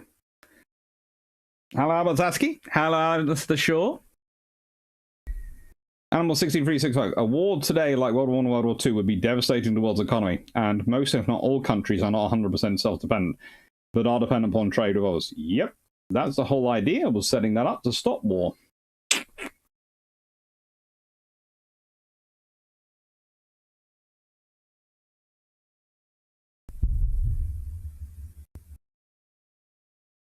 Shamak.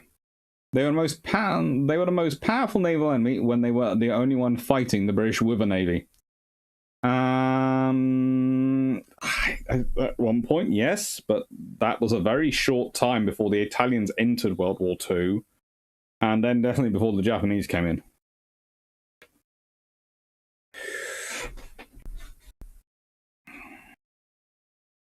Rapid Razor, strategy directly tethered to logistics. If anything, the Germans had the weakest navy of the major combatants. Yep.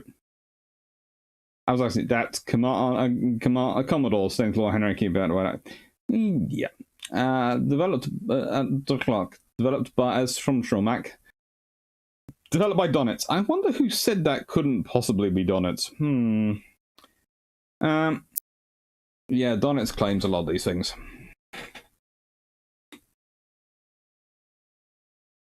Norway, Hieroglyph. Norway was seen as more of a navy basis. Hitler had no intention of invading. Norway was seen, it was a run for basically to stop the British getting in there, was his idea.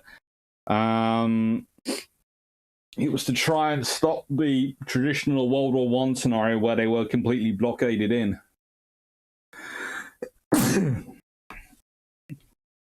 Germany without the control of Norway is a very, very different war, World War II. Even if they beat France,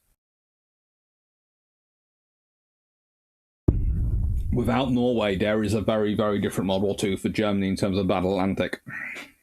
It's far easier to make the Channel very difficult for submarines to go through than is the North Sea, if you don't control both sides of the North Sea.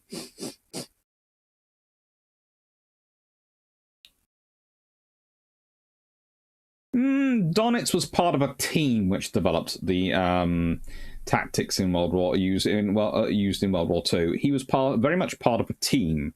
Yes, he gets a lot of credit from it, but he was part of a team, and he claims a lot of the credit.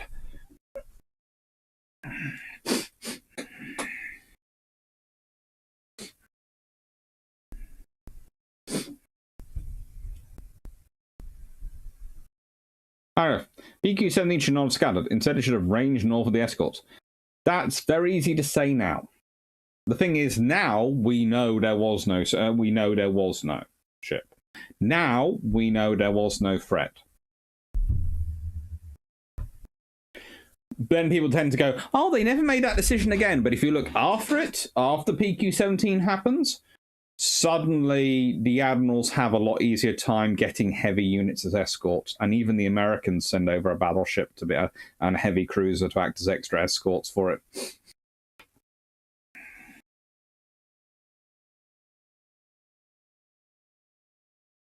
Keeping the escorts between the convoy and Jones was, yeah.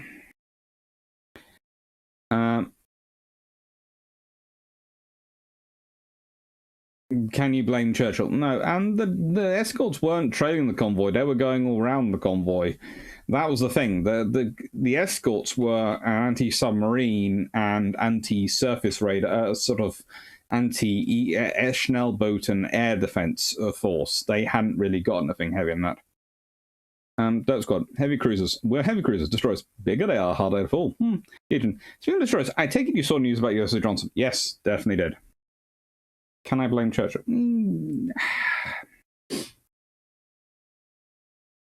Unfortunately, you can't really blame Churchill. You can blame Churchill for putting Lord Corkenori in charge of the naval forces, naval support of the Norway campaign, and you can blame the various personnel in the War Office for selecting the general in charge out there, whose name will not be spoken. And you can say that that led to the Arctic convoy battles as we know them, and therefore it's his fault. Therefore, because of that, you can do that, but you cannot blame him directly for PQ-17. He is a strategic indirect responsible for PQ-17. I'm convinced you built the office to fulfill your dramatic potential.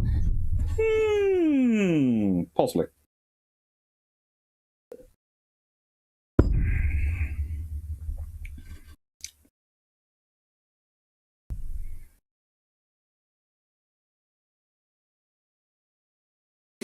Sure, I can see why Nimitz was so concerned about overruling Spruance at Philippine Sea, because look at how much Pound has been criticised for PQ-17, and that was one of probably a dozen that day. Yep. Shamak, can we blame Beatty for PQ-17? Possibly. Possibly, because, let's see. If Beatty hadn't given the Fleet Air Arm to the Royal Air Force, and if Beatty had pushed for a larger quota of aircraft carriers and battleships in the first Washington Treaty, then we might have had more of the Admiral class, which is what he allowed to be cancelled, and they might have been turned into aircraft carriers, in which case we probably would have had greater security on those aircraft carriers than Courageous and Glorious, which would have meant they wouldn't have probably been sunk, which would have meant we'd had more air power, which would have meant, conversely, you might have had more ships less ships damaged, so you could well have had a heavy escort for PQ-17. So yeah, you can blame Beatty. But there again, for me and Drakenfell, it's a constant for question. In fact, we could do possibly an entire thing of us of can you blame Beatty for this?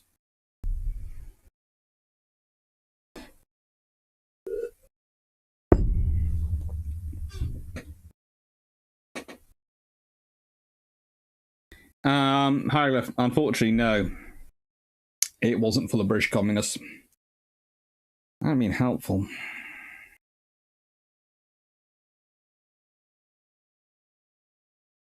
Hello, Michael Patton. You can blame Church for Beatty. You can do that.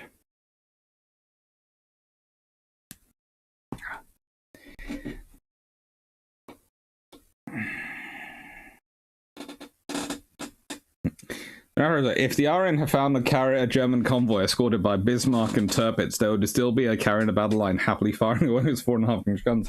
And I'm out of that. Oh, God. I think Jamie's decided he's going to be known as the guy who talks about when Royal Navy carriers go rogue. And I've told him that's a good thing to be, because honestly, Royal Navy carriers in World War II going rogue could be a book. The reason why British aircraft carriers are not allowed to have heavy guns now. Aaron else goes, what, the Americans fit Sea Sparrow and lots of phalanx and guns on their carriers? Yes. The Italians fit all this weaponry on their carriers. The Indians do.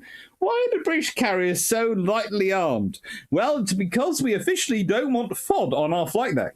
Unofficially, it's the only way we've found to stop them trying to charge the enemy solo. They have this concept they're the biggest ship, so they will win. We've actually had to check HMS Prince of Wales for a ramming station sign.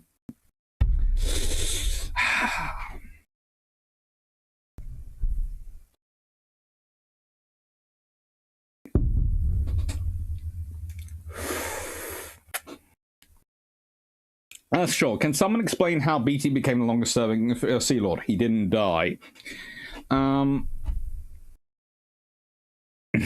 Nick orders. Battleship attacked by carrier guns. Am I a joke to you?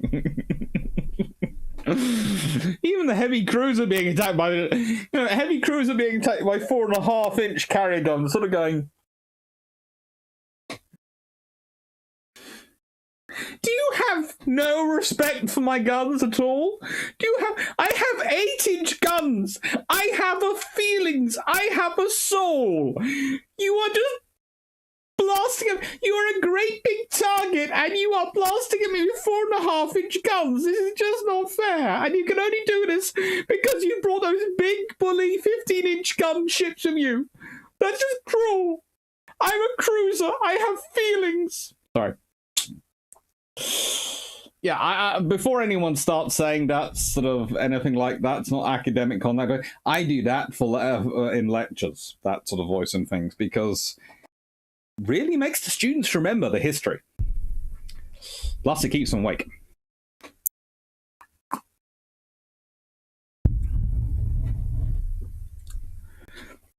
Also, basically, the RN doesn't arm their carriers because, unlike the other navies, they'll use it. Yeah.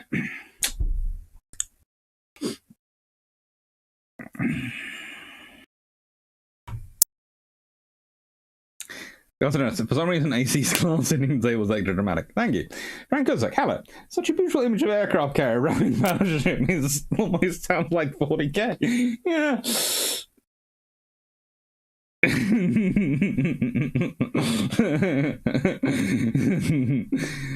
Coming out, World of Warships, a mimetic secondary armament skilled German carriers. Yeah, I do find that strange. The secondary armament on the German carriers seems very, very good. The secondary armament on the British carriers seems atrocious.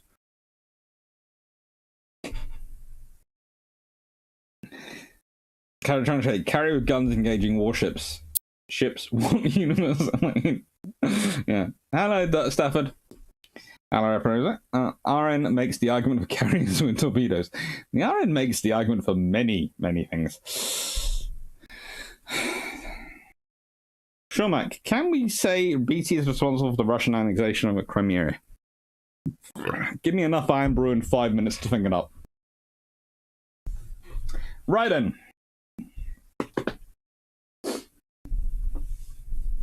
Let's go for a really old book, but a one I wanted to get into one of these for a while.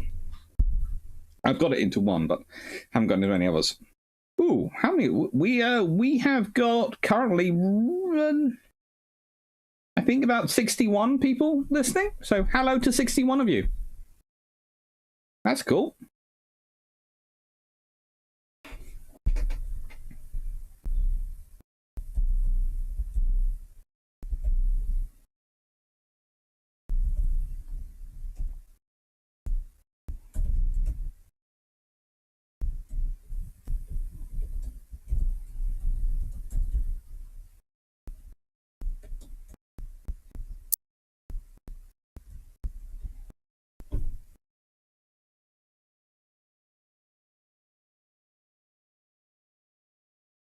Now, you can't talk about strategy when you have this book and not use this book.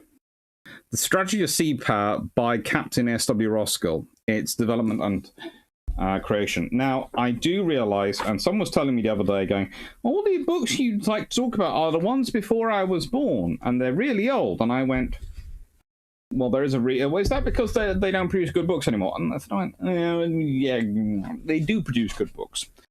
But the trouble is, there are two things when I use current books. I have to be very careful with current books at the moment because I automatically don't put up books on here by people who I might have bought their books in the past, but let's put it this way.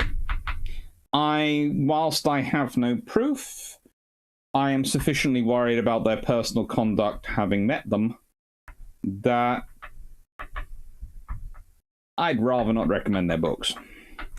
And then there's the other ones which are, I just haven't got around to reading them yet, or I don't actually own them yet. However, when it comes to the older books, well, my theory is, in the case of Roskill, he was sufficiently boring enough in his personal life that, frankly, I ain't going to have any problems on that warrant. And secondly,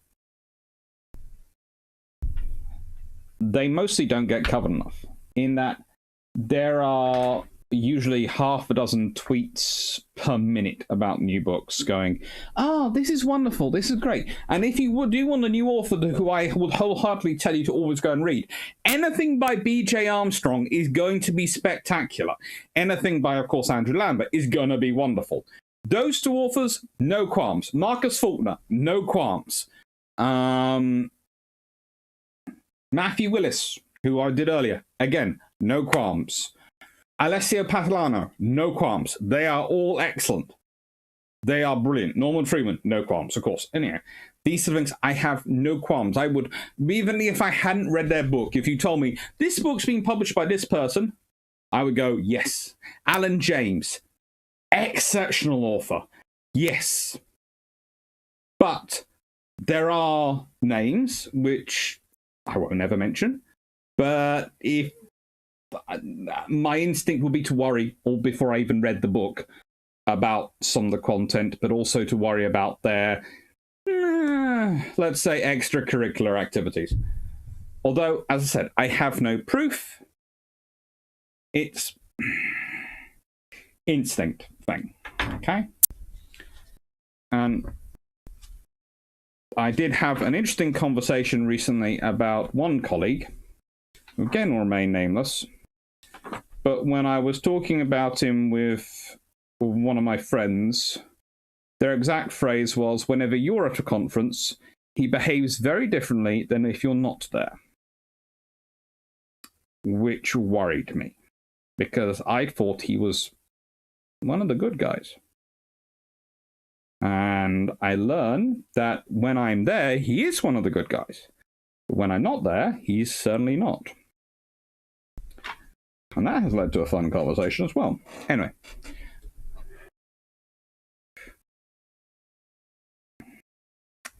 I could probably blame Beatty for taffy free if given enough Iron Brew and chocolate milkshakes. Or enough burgers, probably.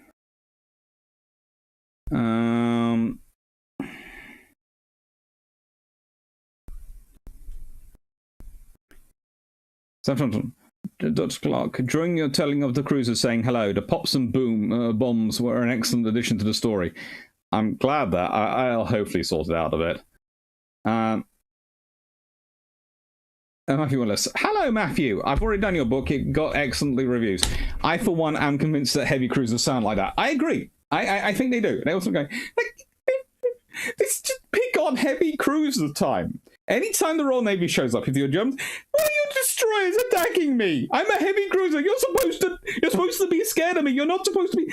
We killed Glowworm. And they're sort of going, yeah, we're after revenge now. You're ours. Yeah, gun to us. And then there's the Italian ones going, you sent an aircraft carrier. An aircraft carrier. I got sunk by an aircraft carrier. Do you know how embarrassing that is? I'm going to have to go and tell my mama that I got sunk by an aircraft carrier. Do you know she's never going to let me live that out? I'm going to have to never going to have spaghetti meatballs again because I got sunk by an aircraft carrier. It's cruel. Sorry. Very, very slightly, racist. Possibly on the Italian heavy cruiser there, but engage the enemy at sensible range. That's what we try. No, you don't want to. You're paying a blowback. And thank you, Matthew Willis. Hello. Negorders will engage the enemy more closely and keep refusing to remove that from the top of the SOPs for next 200 yards. Yeah. Crazy Locker. Hello from World Warships test server, Combat Land. Cool. Arson Ham. Sensible range. You mean our guns barrel against their hull? Well, they might try that. You don't want to spoil your thing. Yeah. Alice is sure. That's sure. Okay, but there has to be a certain age book, and then those people actually fought in the war. No, yeah, there are some of those. Some of those books are that age because that's what they were the people around when they fought in the wars. Rabbit, I don't want to kick over an anthill, but what does personal conduct outside of plagiarism have to do with the quality of the book? Doesn't really have something with quality of book, but it does mean I might not want to recommend them because, frankly, I don't agree with that conduct, and I'm not going to help them get any sales. So that's personal on me.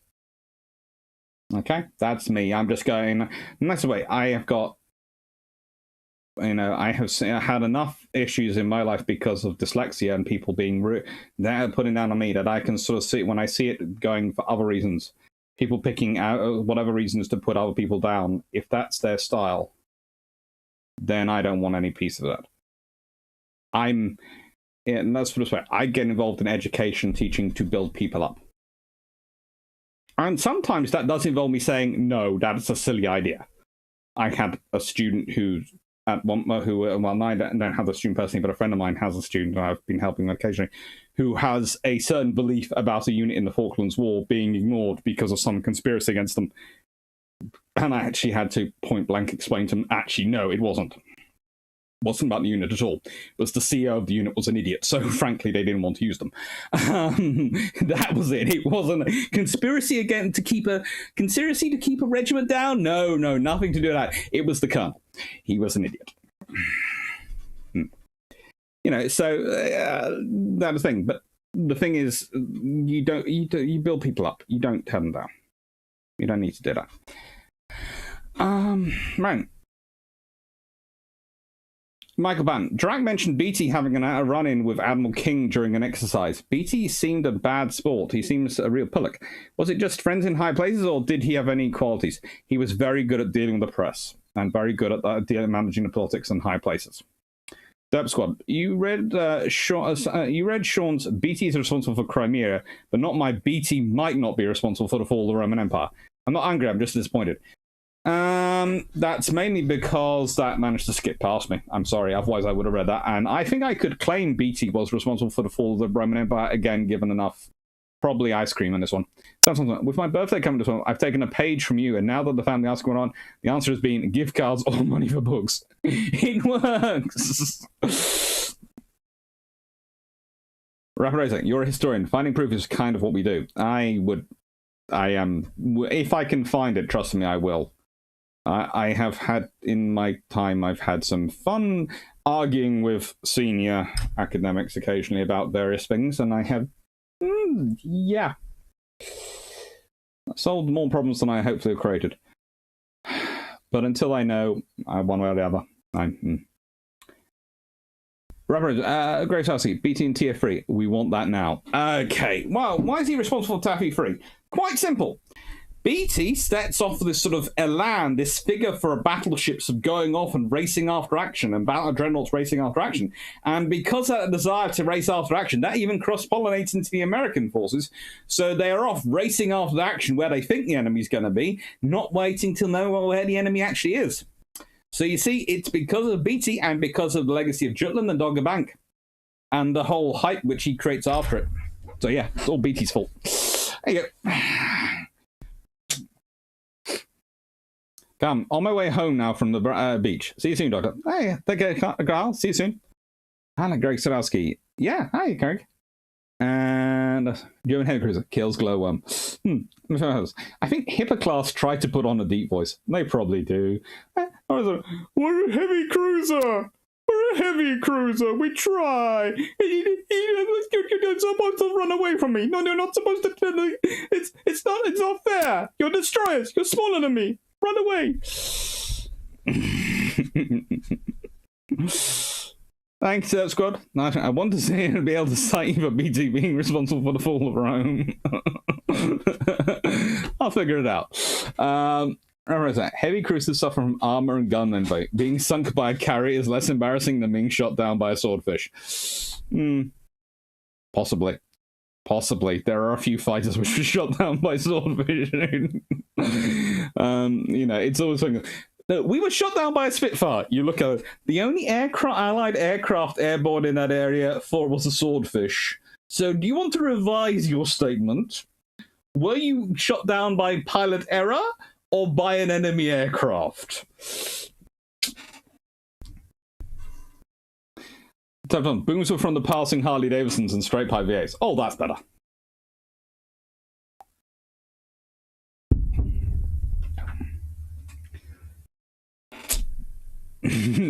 I will always believe in the ice cream cannon. Okay. Well, a Prejio of Blue Shield was interesting in how it portrayed Congo and Kago.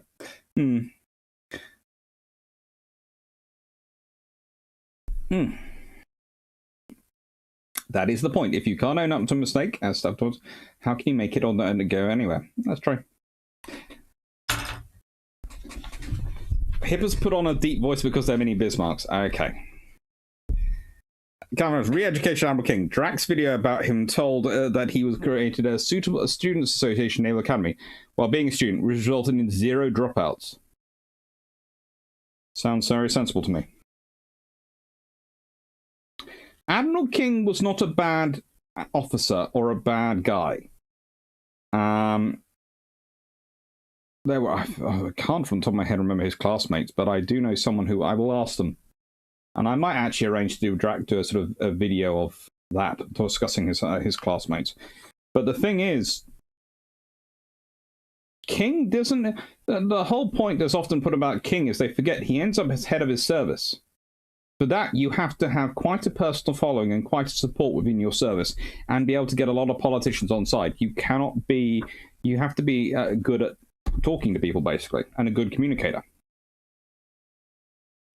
Trent McCartney, so it's BT's fault we don't have resolution to the Iowa versus Yamato debate. Yes. Yeah. That's good. Heavy cruisers aren't the best anything. Slurred and light cruisers, smaller guns, and less armor than battleships, less torpedoes and destroyers. That's why they are always feeling picked on. Possibly. Where is it? Do you have any books on bad strategy? Oh, I have a few of those, but I'll get those in a second. So, Roskill's Strategy of Sea Power. And this is a very, very cool book. And if you haven't got this, I recommend hunting down a copy, although they aren't always cheap. This is an original binding one, I think. And, well, here's the thing. Before I show you the cover, this is what it looks like on the inside without the cover on. Very nice anyway. Originally, it was 25 shillings net. And it's published in 1962 by Collins.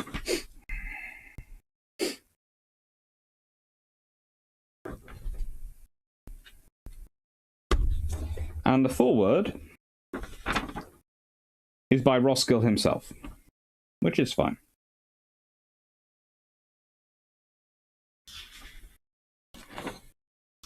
Now,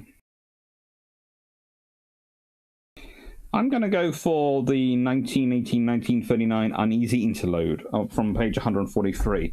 And what I love about his books, and this book, is he does give that 10 solid pages.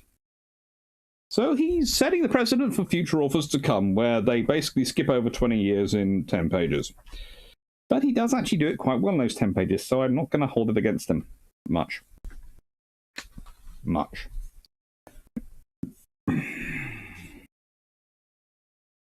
The First German War proved that the emasculation of our ancient maritime rights, which started with the Declaration of Paris in 1856, had been an exceedingly expensive error, for the conflict had undoubtedly been prolonged by the slowness with which we were able to restore those rights and apply the full pressure of which our sea power was capable.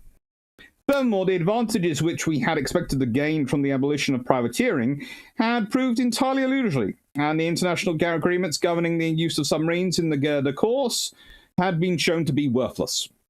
In 1919, the Lloyd George government actually restored the situation to what it had been a century previously by rejecting out of hand the often pressed argument of continental states for the freedom of the seas, a doctrine which in a time of war is bound to operate wholly unfavorably towards a mercantile state, but which had been included in President Wilson's famous 14 points. Oh, we all love the 14 points. Oh, and thank you, Derp Squad, by the way, for that £5. Very kind of you. All super chats are always very gratefully received because they tend to go, well, sometimes they go on Chinese, but they tend to go on Iron Brew and books. Everything tends to go on books. So far, so good. Yet hardly was the ink dry on the Treaty of Peace before the victorious nations embarked on a whole series of diplomatic negotiations, which in the sum resulted in Britain sacrificing her ancient maritime supremacy and accepting the limitation of her naval armaments to a ratio agreed between the major powers. One has to view the decisions of the Washington Conference of 1921-22 and the five-power naval treaty which grew out of it in the light of the hopes that they entertained that the League of Nations then entertained that the League of Nations would prove an effective organization for the preservation of peace. But it is nonetheless plain that a naval treaty gravely weakened British security, and because it was linked with complicated rules governing the displacement of major warships and the caliber of their primary armaments, it produced for the Admiralty a large crop of difficult technical problems, which, as we've been over many times, is a very good mantra the Royal Navy likes to come up with. But in reality, the directors of naval construction and the Third Sea Lords had ways of getting around these things. Hello. Water for armor, anyone? How much fuel are we carrying? Oh, this armor plate? Oh, it's just stored for future construction. No, the fact that it perfectly fits the proportions of the county class, we don't know why it does. That's just how it came. Moreover, under pressure from the United States, which had never liked the Anglo-Japanese alliance of 1905, we agreed to replace it by a four-power treaty, which included the USA and France. This fundamentally altered our position in the Western Pacific, where our commercial interests were extremely valuable. And so we set our feet on a novel path marked by few signposts in history, and which soon appeared to be leading us into an increasingly somber future. The financial stringency of the 1920s, moreover, so severe that the Admiralty had to wage an unceasing struggle to prevent the whole Royal Navy lapsing into obsolescence. Few new ships were laid down, and we, in common with other nations, felt obliged to design those that were built up to the top of the limits of displacement weapon caliber permitted by the treaties. Thus, a great deal of valuable experience gained with earlier classes of ships and weapons was sacrificed to the need to conform to arbitrary standards agreed around a conference table. We very soon found that our designs, for example, of 10,000-ton cruisers armed with 8-inch guns had little to commend them. As long as the Naval Limitation Treaty of 1922 remained valid, and it did not expire until 1936, there was little that the Admiralty could do by way of replacing our rapidly aging fleet with ships which rarely did meet our needs. And only very gradually could money be found even to modernize a proportion of the older ships. True, we still possessed the worldwide chain of naval bases, which was a legacy of the 18th and 19th centuries, and we were well aware of the great part which efficient bases must play in maritime strategy. But when money for shipbuilding is hard to come by, no Board of Admiralty is likely to allot a high proportion of its vote to the equipment and defence of bases. It is indeed no exaggeration to say that by 1930, neither at home nor abroad did we possess a single base which was capable of meeting the needs of the squadrons which would, in time of war, depend on them. Even the decision to build a modern base at Singapore was so beset by political vacillations that progress was exceedingly slow. Furthermore, in spite of the rise of Japan and the rapidly worsening of our relations with that country, we could not return to the two-nation navy, which had been necessary to deal with the Bourbon alliance of the 18th century, or to the two-power standard, which we had established in the face of Franco-Russian threat in the 19th. Thus, we were never able to base a proper fleet in the Far East, and in such conditions, Singapore was, in Richmond's words, like a sentry box without a sentry. The final weakness in the policy of the 1920s was that it was bound to leave us with quite an inadequate force of cruisers and flotilla vessels to protect our commerce. For the Treaty of London of 1930 extended the limitations imposed at Washington to those classes of ships and to submarines, taking no account of all the abundant experience which had proved that a scattered and divided trade required a very large force to furnish it with adequate security. Nor did the rise to power of Adolf Hitler in Germany, the denunciation of the Washington Treaty by Japan in 1934, and the increasing intransigence of fascist Italy awakened the British people to their peril. Instead, their traditional reliance on a navy which could take on all comers was replaced by a vague belief in the League of Nations and in the Locarno Pact for the abolition of war, a belief which was fostered by a great deal of idealistic but highly misleading peace propaganda. Then in 1935, we committed to the crowning folly of signing an agreement permitting Germany to build a navy one-third as large as our own, and allowing her to increase the agreed figure of 60% of our strength in submarines up to 100% if she judged it necessary. In 1935, Mussolini's designs on Abyssinia produced a grave crisis, and it was largely the somewhat exaggerated reports received in London, with regard to the weak state of the Mediterranean fleet, that inhibited strong action by the British government and allowed the Italian bluff to succeed. Meanwhile, a campaign was being conducted in this country, in France and above all the United States, in favour of the abolition of blockade and of the right of a belligerent to interfere with neutral cargoes in a time of war. But the American Neutrality Act of 1935 did ease our problem in some respects, since the United States thereby virtually abandoned the neutral rights for which they had gone to war with us in 1812. Not until 1937 did the British government embark on a modest measure of rearmament, and as the clouds over Europe darkened, our weakness in every single element of maritime power, in fighting ships, in merchant shipping, in which our proportion of the world's tonnage had dropped from 41% in 1914 to 26% in 1938, due largely to the competition of heavily subsidized foreign ships, and in properly defended bases, was causing grave anxiety to men of understanding maritime affairs. Finally, only a few months before the outbreak of hostilities, we surrendered unconditionally the right to the two naval bases in Aar, Lough Swilly and Verhaven, which had been reserved to us by the terms of the settlement of 1922. That conciliatory but incredibly myopic act was to increase greatly the difficulties of providing adequate protection to our convoys in the western approaches. The only glimmer of light which penetrated the sombre scene in 1939 was cast by the highly professional efficiency of the ships which we had in service, and by the fact that our belligerent rights remained more or less where they had been stood in 1918.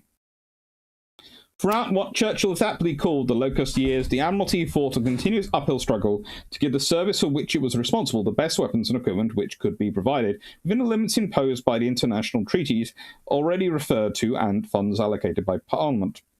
While the commanders-in-chief of our main fleets at home and in the Mediterranean trained their ships with the object of eliminating such the weaknesses revealed by the previous conflict as lay within their scope and capacity, thus great emphasis was laid on efficiency in night fighting, in which we had not shown up well at Jutland, and in the Mediterranean, the strategic and tactical problems involved in the operation of carrier-borne aircraft were continuously investigated. The big gun was, however, still regarded as the principal arbiter in naval warfare, while the duties of carrier-borne aircraft were laid down as reconnaissance for the fleet, spotting for its gunfire, attacks on the retreating enemy in order to slow them down, and so enable the big guns to decide the issue, and lastly, providing anti-submarine protection for the fleet. Trade protection was still regarded as being chiefly a matter of locating enemy surface raiders and bringing them to book. Nor were any exercises carried out to investigate the problems of using aircraft as well as flotilla vessels to defend mercantile convoys against submarine attacks.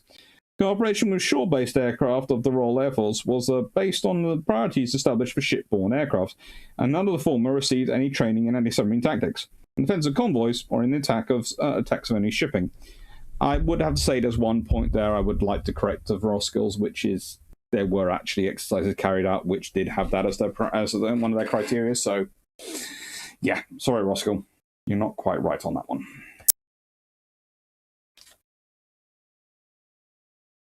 I know. Grace Hastings. You're right, it was BT's fault. Thank you.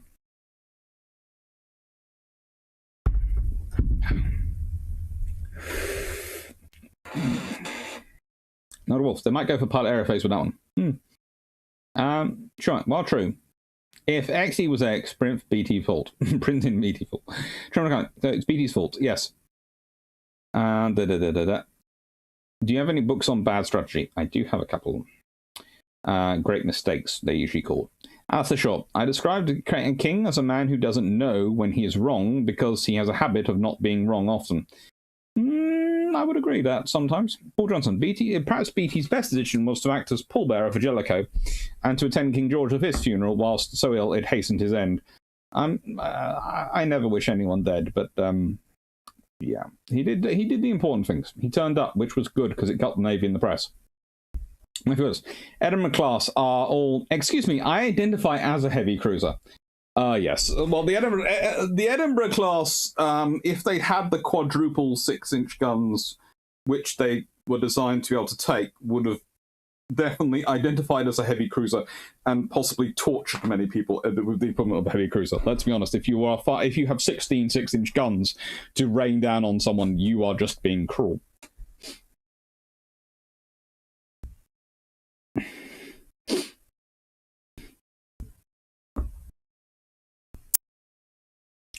Derp Scott. King was a fantastic officer and was respected by his peers. He might have been sharp with people, but was respected. But he respected people who defend their position. He probably could have gotten to the top quicker if he was better at politics of the service. Possibly. Would have been to the detriment of service, as he wouldn't have had the widespread experience of the various branches. Probably.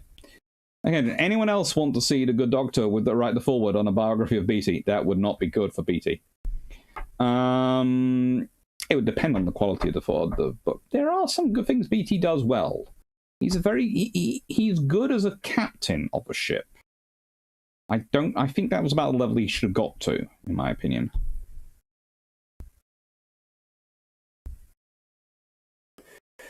My feelings. If the UK had intervened over Abyssinia, might Hitler have been dissuaded from his acquisition? How was that this BT's fault? Okay, well, BT's fault again is the 1921 and 1922 agreements, and the fact is, BT had enough political clout; he could have pushed harder on them. Also, I have a feeling if the Fleet Air Arm had been part of or at least the carrier-borne part had been part of the Royal Navy, you would have had a very different Fleet Air Arm by 1932, 1930s than you had by you had then. Mainly because, especially if you have a treaty and you have those treaty limitations, the only thing the Royal Navy can keep improving and meddling with is aircraft. They will have kept developing and improving aircraft. If they don't have to work through an air ministry, if they are talking to the engineers, you could guarantee the RM would have been doing an iteration, kind of like the Americans were doing, where you have almost different new aircraft turning up every year. You can just guarantee it, because look at the way the RN plays around with cruisers when they're building them, and destroyers when they're building them, and all these things. They would just keep going, ooh, what? You've got a new engine? Ooh, try that in the fighter. Yeah, new engine. Oh, new engine. Oh, we've got a new engine. Ooh, new propeller type. Oh, new propeller type. Oh, we've got bombs. Oh, what are those bombs for? Oh, a 2,000 pound bomb. Oh, we can't carry that. Can we make it in 1,000 pound? You could. The Royal Navy, if they'd had control of their aircraft procurement, hadn't had to work for another service.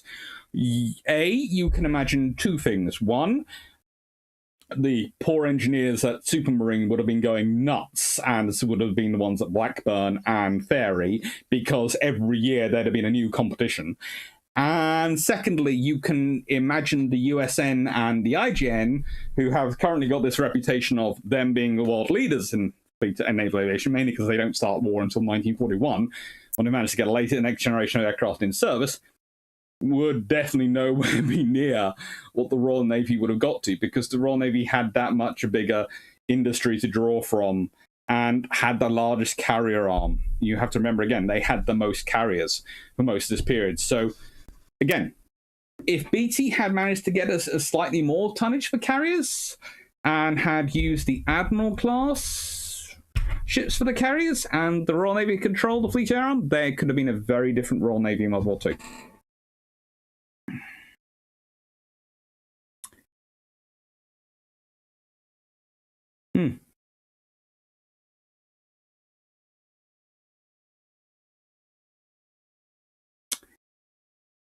So, yeah, that's why I can say Abyssinia is BT's fault.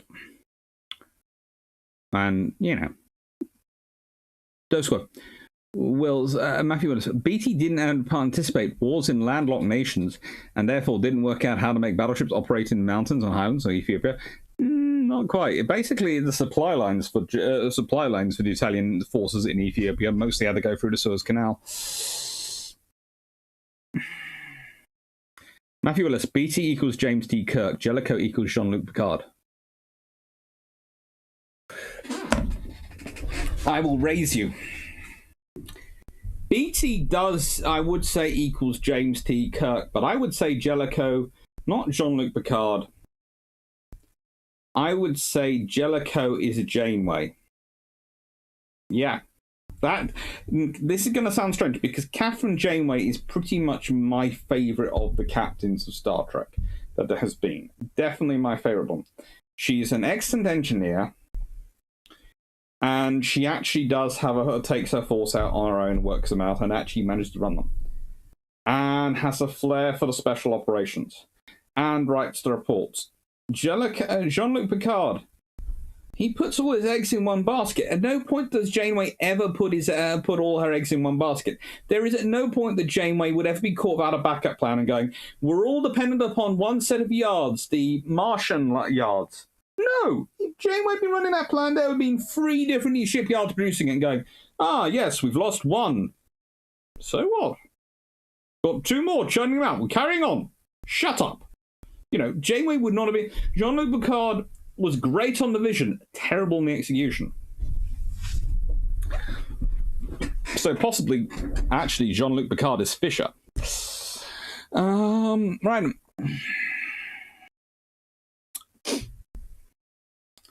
Sean, P. Dawson. I was thinking in a Python context. I'm pretty sure that the statement wouldn't print because it's not a string. Possibly. Matthew Willis. When the RF got flycatchers, the RN anticipated getting its replacement in about 2 years. Yep. It took more than 10 years to replace the flycatchers. Yeah, that was a problem for the RR. The trouble with the Royal Air Force, and I say this nicely in the interwar years, is that they are made up and merged with the Royal Flying Corps and the Royal Naval Air Service. And the thing we can all agree with in World War I is that the Royal Naval Air Service was the far more efficient procurement machine. And this caused half the troubles with the Royal Flying Corps. And half the debates and the arguments fusion was because the Royal Flying Corps was constantly looking at the Royal Air Service going, we want you. The trouble is, once they got them and they'd formed the Royal Air Force, instead of going to the Royal Naval Air Service and going, what systems have you used for procurement and engineering support? Or we'll take those and use those. They largely try and force everything around the Royal Flying Corps systems for procurement and everything. And you sit there and go, but they were the ones which were... And they're going, yes, but they had a larger service. They had more experience and we have more people. And, you know, they're the ones who Trenchard knows. So going, I can see problems in this. I can see lots of problems.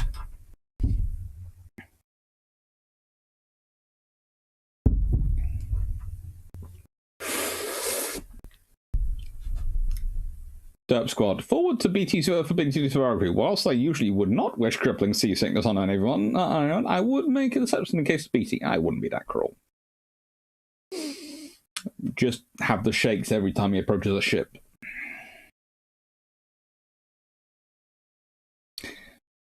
Frank Cusack, at some point we're going to have to get you and Drac to design your perfect World War II Navy. Ooh, that could actually cause debates between me and Drac. Okay, John Shane. Okay, just pointing this the last time that the Steam time was in hours this time is in minutes now at 113 minutes old.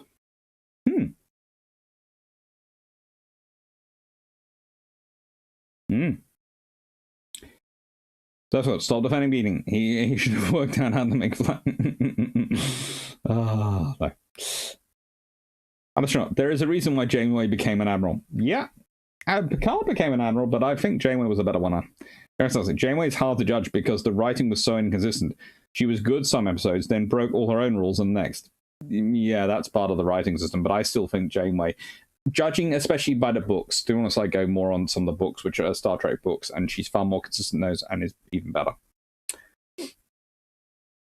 Matthew Willis. Okay, then. Jean-Luc Picard, sturdy. Tempting. Big Brzezinski. Hello, Big Brzezinski. Don't think I've seen you for a while. Wasn't Sitko focused on a career in starship building before his post DS9? Yeah. What about Seymour? Keitron, what about... Oh, we're not getting into Seymour. Eventually we'll have to start working out where Pike would go. That would be a completely different job. The fleet arm didn't do so badly on torpedo aircraft, which were after all the main weapon, as it did with fighters, but it's astonishing how ponderous the process was. I suppose the problem with...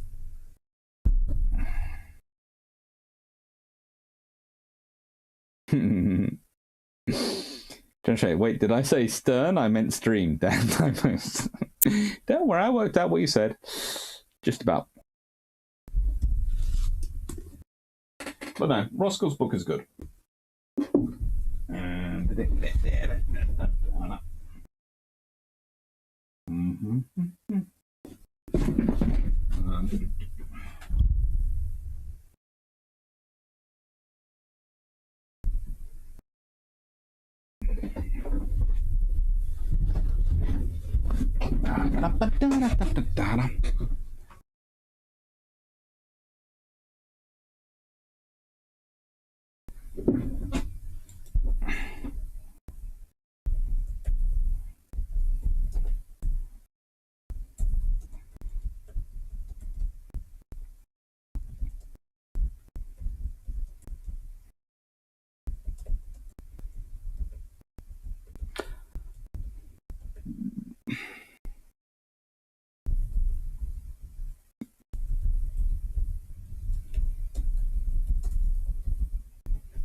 A new type every couple of years is that the orders would have been so small it would have been hard for the aircraft manufacturers to make money.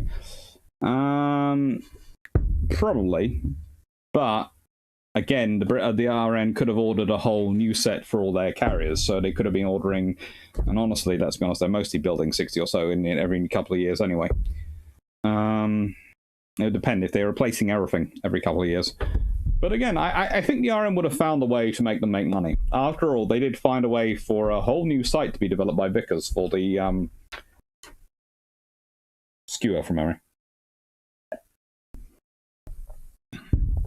Because technically there was no dive bomber site being officially built by the military. So, next book. The Royal Navy and Maritime Power in the 20th Century, edited by Ian Speller.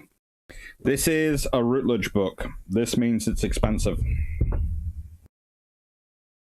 This one isn't the most expensive, but it's definitely not cheap.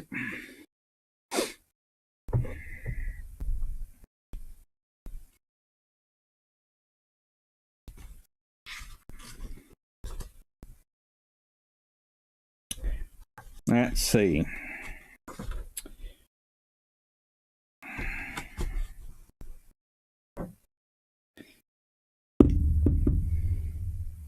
Now, the chapters in this book are Forward by the Admiral of the Fleet, Sir Julian Oswald. That's worth a read. The Transition to War, The Goeben Debacle, August 1914, written by Andrew Gordon. Sea Control in Narrow Waters, The Battles of Taranto and Matapan, by John Rob Webb. Sea Denial, Interdiction Diplomacy, The Royal Navy and the Role of Malta, 1939 to 1943, by Greg Kennedy. Air Power and Evacuations, Crete, 1941, by Stephen Prince. Amphibious Operations, The Italian Campaign, 1943 to 45, by Christopher Tuck. Maritime Power and Complex Crises, The Royal Navy and the Undeclared War of Vichy, France, 1940 to 42, by Stuart Griffin. Quarantine Operations, The Royal Navy and the Palestine Patrol, by Geoffrey Till. Maritime Jurisdiction and Law of the Sea, by Stuart Thompson. Naval Diplomacy, Operation Vantage, 1961, by Ian Speller. Operations in a War Zone, The Royal Navy in the Persian Gulf in the 1980s, by Warren Shin. And From Peacekeeping to Peace Enforcement, The Royal Navy and Peace Support Operations, Andrew Dorman. Now, here's the thing. For the Royal Navy and Maritime Power in the 20th century, if you notice that this is lacking I mentioned the Falklands War, you're right. If it's ignoring Suez and Korea, you are right again. If you think that this is an incredibly World War II focused book that just has a couple of chapters which are out of it, considering it's got a total of 2, 4, 6, 8, 10, 11 chapters, of which 2, 4, 6, 7 focus on really World War II, you would be absolutely correct. So, does that mean this isn't worth reading? It doesn't. It is still worth reading, a good book to read. Just don't expect it to actually cover the 20th century. Mostly it covers about 5 years of it.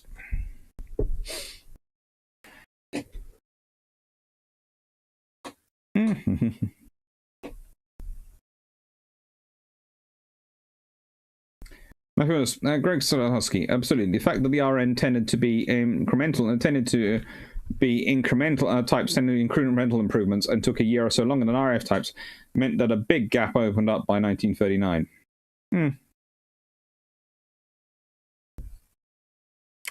Yep. Peter Dawson. I learned a program while at university in the mid-1980s. The language we were taught in the first year was Pascal. They picked up Fortune 77X during other years. Don't use it like I should.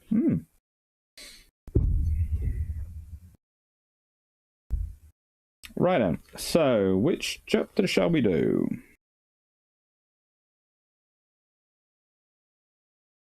Because this should be all strategy, but it's no,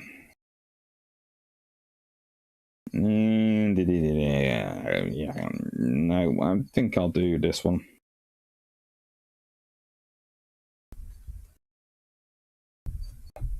No.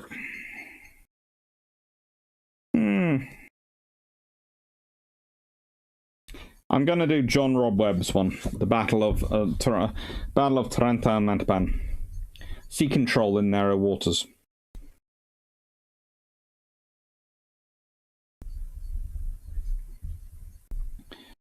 This chapter explores the way in which two battles during the Second World War contributed to secure and control the Mediterranean. It also raises issues concerning the role of air power, both land and sea-based, in this process. The campaign reveals the interrelationship between the three services, Army, Navy, and Air Force. The entire Mediterranean campaign was dependent upon sea power. If one or other was able to achieve command of the sea, then it would be able to utilize the sea for the transportation of military forces and war material and deny this to its opponent. The Mediterranean could be used as a medium to bring a nation's military power to bear upon the land washed by the sea.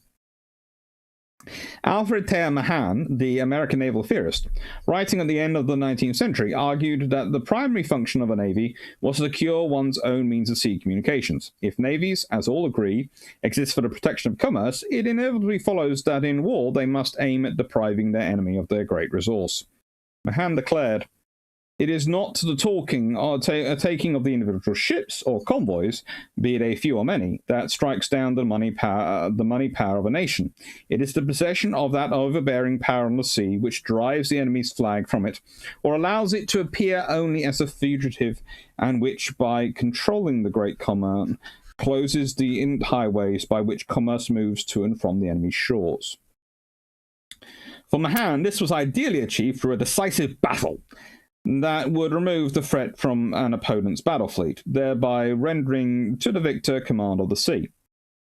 I'm broadly saying I'd agree, but Mahan is a little bit more nuanced than that. Again, if you want to look at more about Mahan, look up B.J. Armstrong's "What Would Alfred Fair Mahan Do" book.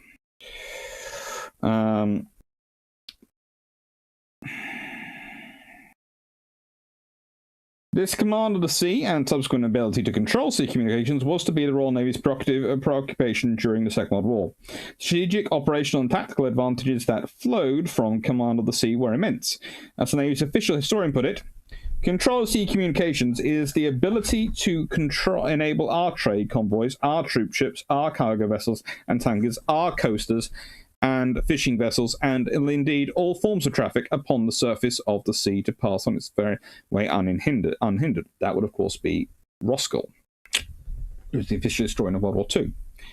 Sea lines of communication were the medium through which Allied industrial power was brought to bear on the Axis. The struggle to control sea communications through the Mediterranean was at the core of the naval war engaged by both the Royal Navy and the Axis partners. The movement and disruption of convoys carrying men and material and fuel set the strategic parameters of the entire Mediterranean campaign.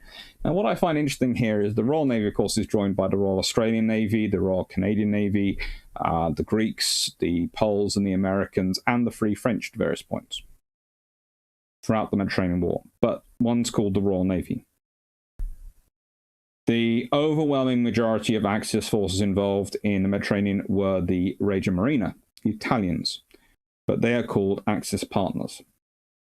Now, I'm not critiquing the historian on this one. I can understand why they've gone with that one. That's the easier phrases to explain to people. But it's a bit unfair the way the Italian Navy is sort of airbrushed in the way from history in World War II.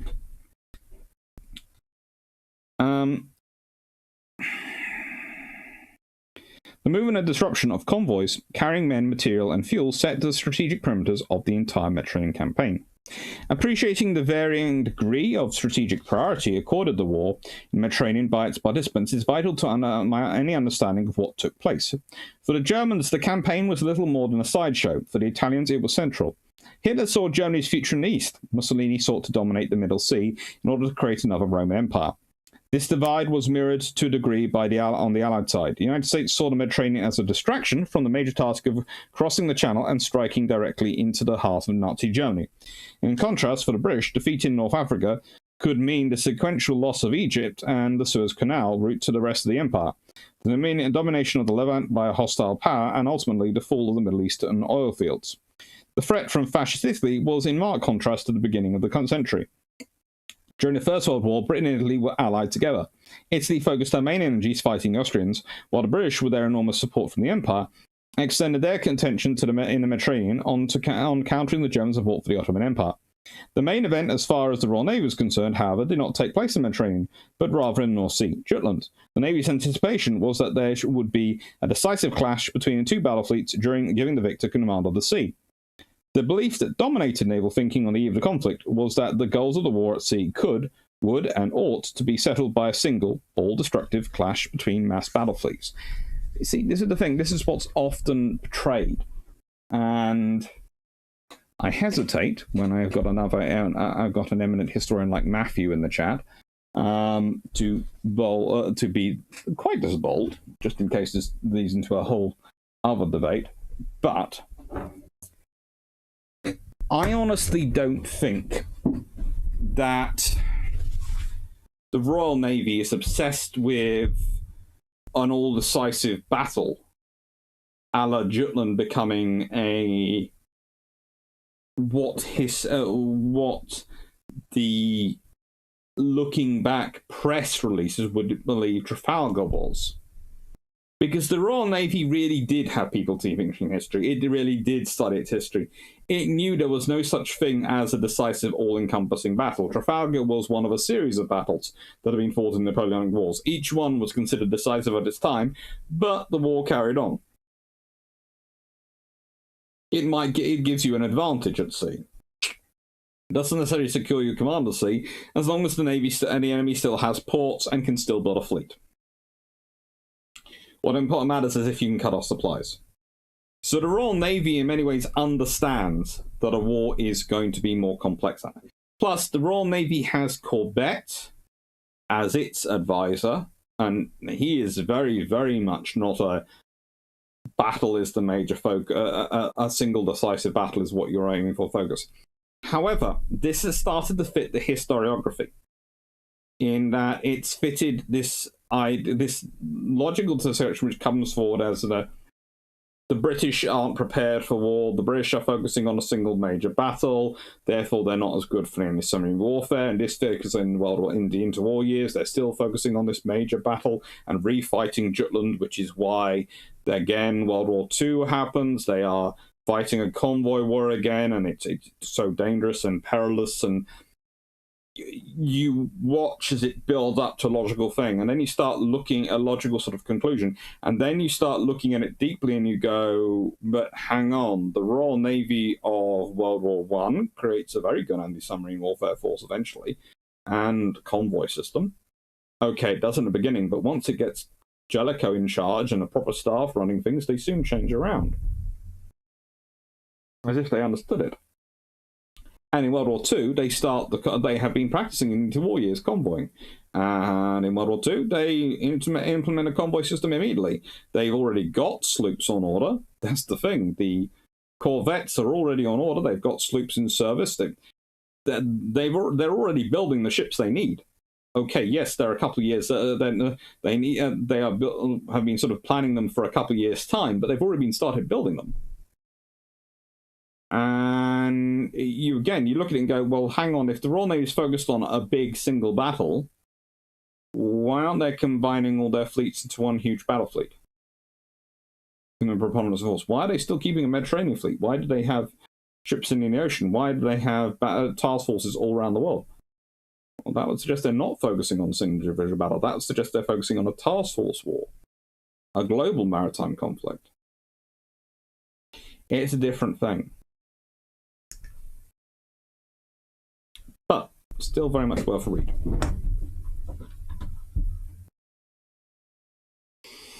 Let's see. What have we got to talk about? Considering having a title doesn't manage topic well. Just about every academic conference panel ever? Coincidence? It's guessing not. Honestly, speaking as someone who has organised a conference and been involved in organising a conference or two, you try your best and make the match. You try your best. And look, also, RAF was bomber-centric. They were heavy bomber-centric. But they weren't heavy bomber-centric for the whole of the interwar period. It's sort of later in the 1930s they become heavy bomber-centric. And then suddenly, it's mainly... Basically, they suddenly realize, hang on, fighters will work because of radar. Oh, sugar, we need to start developing aircraft fighters. And there's a reason the rash of fighter development comes at that point. Matthew Willis. For some reason, my Bob post about the FAA procurement, a recipe for obsolescence, really winds people up. Yes. As does my paper, Peaking Obsolescence or Forgotten Innovation. That tends to cause fun about 1950s aircraft. Yeah, it does cause interesting things. It's, as I said, me and Drakkar both keep banging on about how the Royal Navy had a plan for a fighter. It's the Royal Navy which was planned for 1942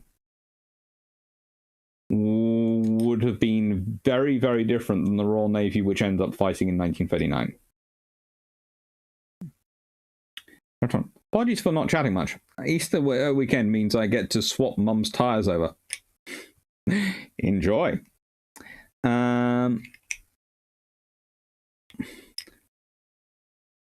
Carmack, hey Doctor, I'm home from Sundersfoot Beach now. Hey Carl.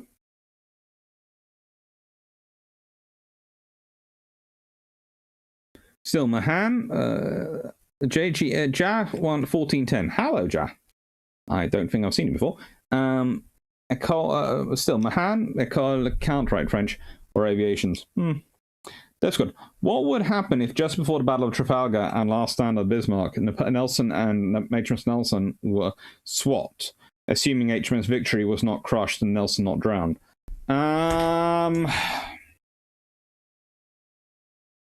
Well, it was Rodney backing up King George V in the sinking of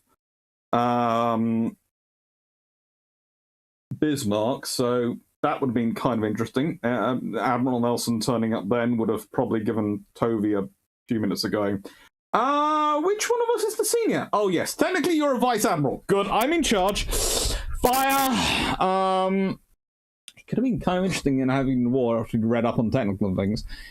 As for HMS Nelson turning up at the Battle of Trafalgar, that could have had all sorts of repercussions for technology going on, but it would have possibly led to the fastest massacre of a sailing fleet ever known to mankind, followed quickly by the remaining shells being used to pummel the living daylights out of any port. But at a certain point, they would need to try and find a way of getting fuel and replacement parts, and I don't think Nelson would stand and carry on going for long. But they'd probably try. Remember, they had, as long as they could get materials, they had a lot of fabricating facilities aboard Nelson. So, theoretically, they could do a lot of work then.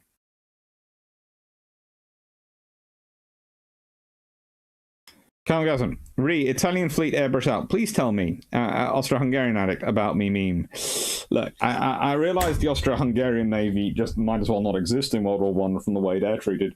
But the fact is they are in quite a small area of World War I, and sadly enough, as big an impact as they have,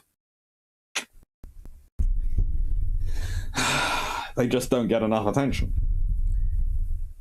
But in a similar way, the Italian Navy, the Regia Marina, do so much in World War II, and they are completely forgotten. After all, Nelsons are only oil-fired, right? Yep. Let me put it, finding fuel for them would be an interesting thing, but I'm sure some would have a go at fueling her with whale oil. Trust me, the Royal Navy is not going to give up on that thing being able to move without a fight.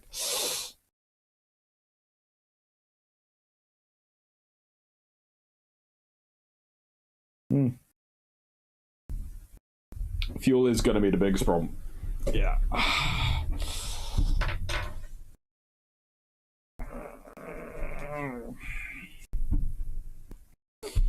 Plus, whale oil stinks.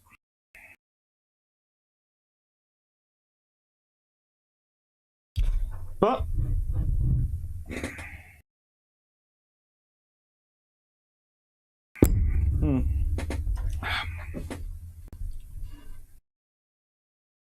that's good. I imagine there will be a lot of work for precision reproduction of components for watchmakers in England.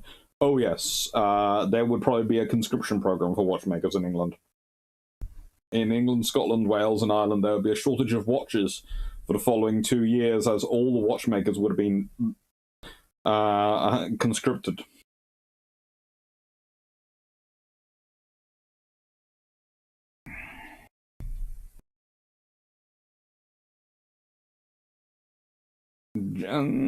Shag 1410 or some ingenious crew member will opt for good old Welsh coal. I'm not sure if you can make Welsh coal into oil that easily. They'd probably give it a go. Very large ores. Very large sails.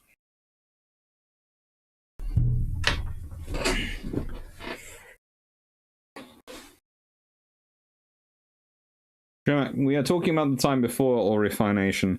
First mass extraction of oil industry is middle of the 19th century. Yeah. I know, we're talking about 30, 40 years early.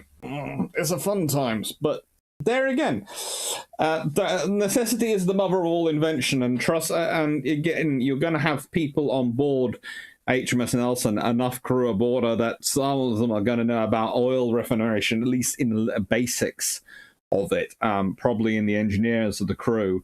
And they will figure it out. Again, you cannot tell the Navy of 1805, you know what?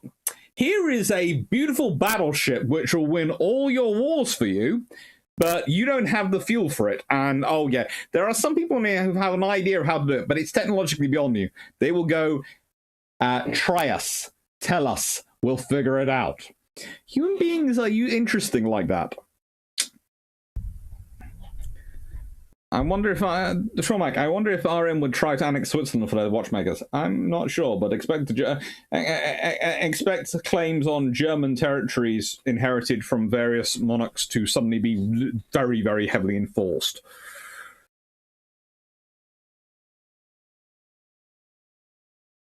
Coal was a thing, of course, 1815, but coke wasn't.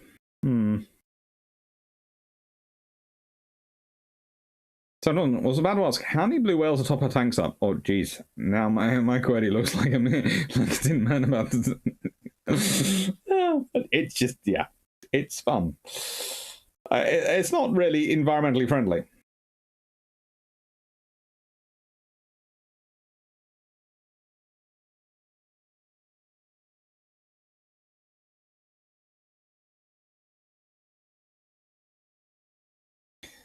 Alistair Shaw, it's pre-Bessemer. Good steals in the thing. Again, I would point you to the whole list of artificers and various ratings and personnel and officers you have aboard HMS Nelson. Because you're not just getting Nelson, you've got a crew of...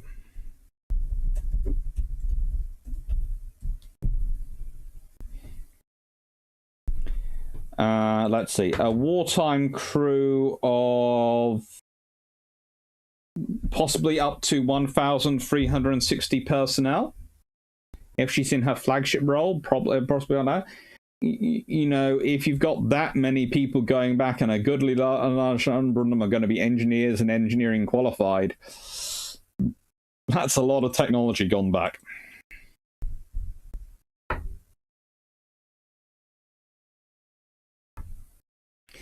Because, well, we know who is getting first dibs if some new mysterious tech pops out of nowhere.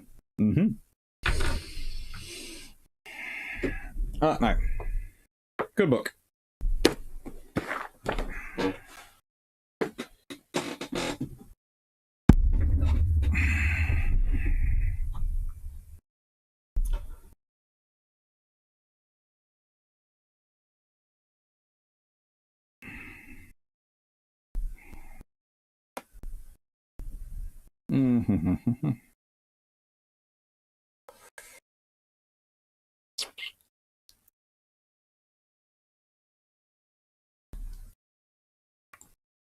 I'm also not quite sure if Churchill would have considered Nelson a suitable replacement for HMS Nelson, but you would probably have seen a certain uptick in British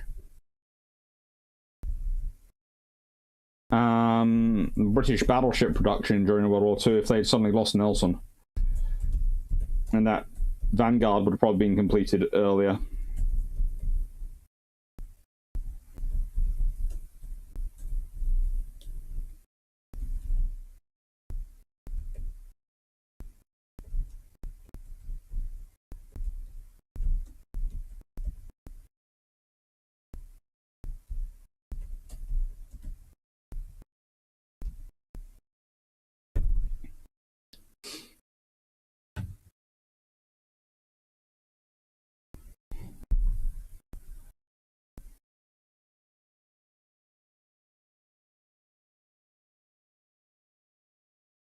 Derp Squad. I have a feeling that the crew would be taken en masse to Cambridge and Oxford to tell the various great minds of the era of everything that they know about the technology of the future. I have a feeling the Royal Society would be beating down that ship's doors.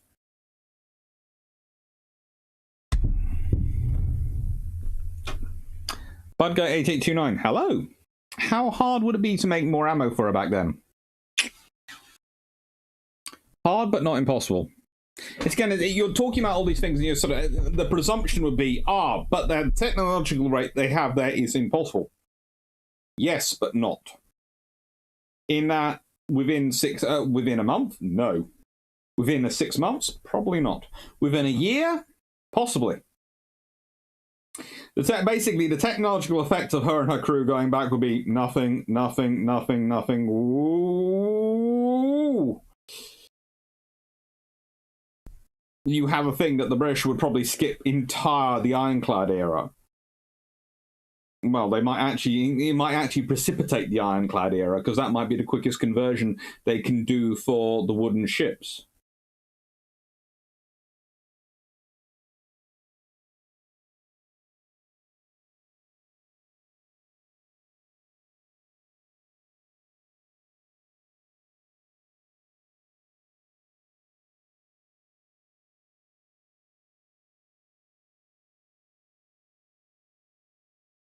It'll be a fun thing. So, next book. British Naval Intelligence Through the 20th Century by Andrew Boyd. I already mentioned it earlier, so I couldn't really skip it. And I like this book. It's good to have intelligence. As I said, we're looking at strategy, so intelligence comes in there.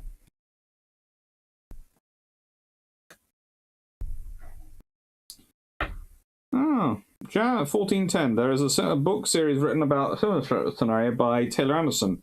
It's called Destroyerman. That would in many ways be easier, but also more complicated. In that a destroyer, there is a lot less to get right to keep it going. And a lot more, it's a lot easier to be made understandable, but a lot smaller crew. And the advantage of a battleship going back is the size of its crew.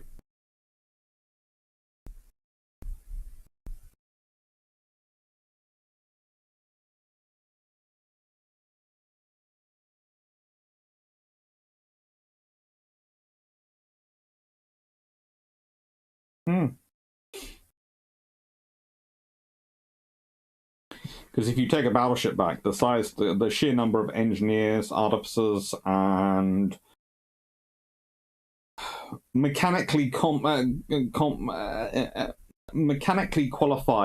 personnel Especially, also add in the fact that if you're talking about a World War II crew, there's going to be people who have experience from who've been recruited in the national service, who might well have had careers in Civvy Street, which were very different.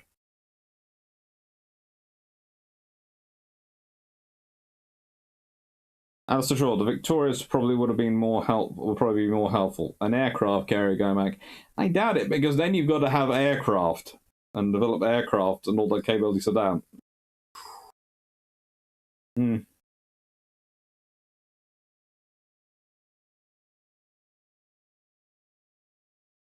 Interesting time. But anyway, British Naval Intelligence through the 20th Century by Andrew Boyd. This is a fun book, but this one's chapters are again interesting. There is a foreword by Andrew Lambert, which is of course well worth reading. Then you have Part 1 Introduction, The Foundations of Modern Naval Intelligence. Part 2, The First World War, Enduring Lessons. Part 3, and this is one of the reasons this book has an enduring love from me. Interwar, Lean Times and New Enemies, page 251, and it goes on till 350, so it's about 100 pages long. And believe it, I know that in a book which is 800, well, just shy of 800 pages in length, to devote 100 pages to the interwar years, those years which traditionally are ignored because of the bookends which come either side of them, the world wars, is an immense thing. The fact that the Cold War gets roughly 120 pages to cover 1945 to the 1990s, I am less happy with, I have to admit. That's my one point of thing, but I can understand why. It's the book is already very, very long. It's already wonderfully verbose. It's already beautifully illustrative. There is a limit to what you can put in a book, a single tome, and make it viable. Trust me, there is a book up there, which we'll be getting to next, called Command of the Oceans by Nicholas Rogers, which really does push that. And Nicholas Rogers is king of pushing it. But Andrew Boyd is certainly challenging him for his throne. Now, I'm going to continue my habit of going for the interwar period. And I think I'm going to go around the Washington Conference. And for those who are wondering why I keep picking the Washington Conference, well, wait till Wednesday when you hear the next bilge pumps, and you will realize why I keep talking about the Washington Conference. 266.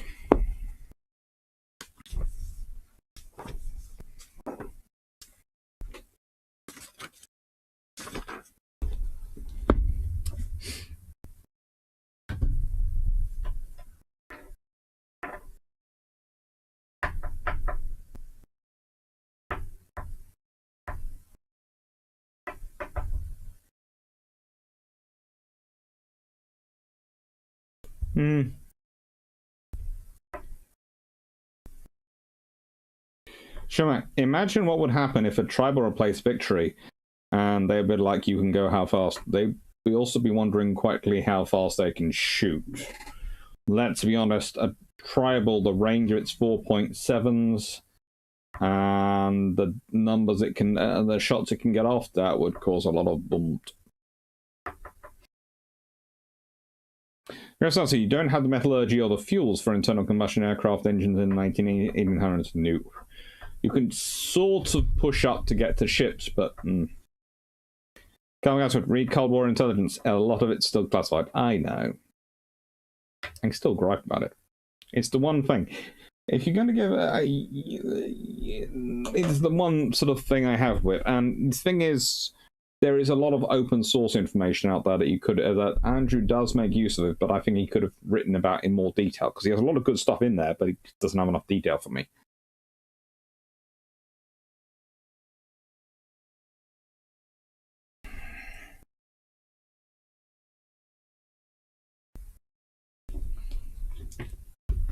Right. With the surrender of the German fleet and its subsequent sinking in Scapa Flow in June 1919, the US Navy and the Imperial Japanese Navy became the second and third navies in size after the Royal Navy. Both had a full range of modern capabilities. The Admiralty judged the design of their ships competitive and respected their professionalism and fighting qualities. American entry into the war brought a close working relationship with the Royal Navy, with a battle squadron deployed to the Grand Fleet and an integrated anti-submarine effort. The Anglo-Japanese alliance created a relationship with the IJN that was collaborative and friendly, if never warm. Britain gained naval security on the eastern boundary of the empire, allowing its forces to concentrate on Europe, and lucrative arms sales. Japan gained essential access to naval technology and materials, facilitating its own naval industrial base. Her first super dreadnought, the battlecruiser Congo, which on completion in 1913 outmatched her then British competitors, was designed and built in Britain. Technology transfer enabled Japan to build her sisters and the succeeding classes at home. Moreover, the IJN saw the Royal Navy as a model to emulate, and much of its training and organisation reflected British practice. However, Japan adopted a minimalist approach to alliance commitments in the war, except where it gained direct benefit. By its end, relations were increasingly distant owing to growing British concerns over Japanese ambitions, especially in China, where it made a preemptive bid to annex German assets in Shandong, that's Shandong. Meanwhile, the IJN determinedly fostered independence, and its attitude to Britain became increasingly exploitive. As 1919 opened, Britain's problem was that, without current enemies or competitors in Europe, the US Navy and IJN inevitably set the baseline for the post-war Royal Navy in both size and quality.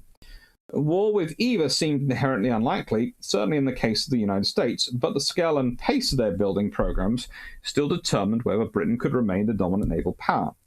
Furthermore, although both navies remained allies, there were growing tensions both in their respective relations with Britain and with each other that influenced their future naval problems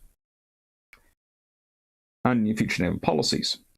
Looking back at the period of 1919 to 21, some 20 years earlier, Admiral of the Fleet's Ernie Chatfield, at the heart of the British naval policy making for the 1920s, before becoming First Sea Lord from 1933 to 38, described war with the United States as unthinkable.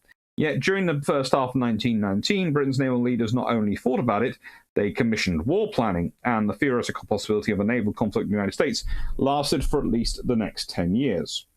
I would say that's probably sensible, because frankly, if that's your biggest potential, if they are the biggest other fleet, then the best person to plan for war against is them, and then everyone else is far less of a threat.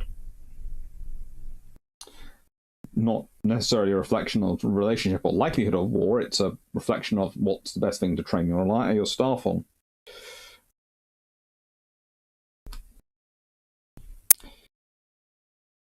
Parallel US Navy planning for a war with Britain persisted even longer.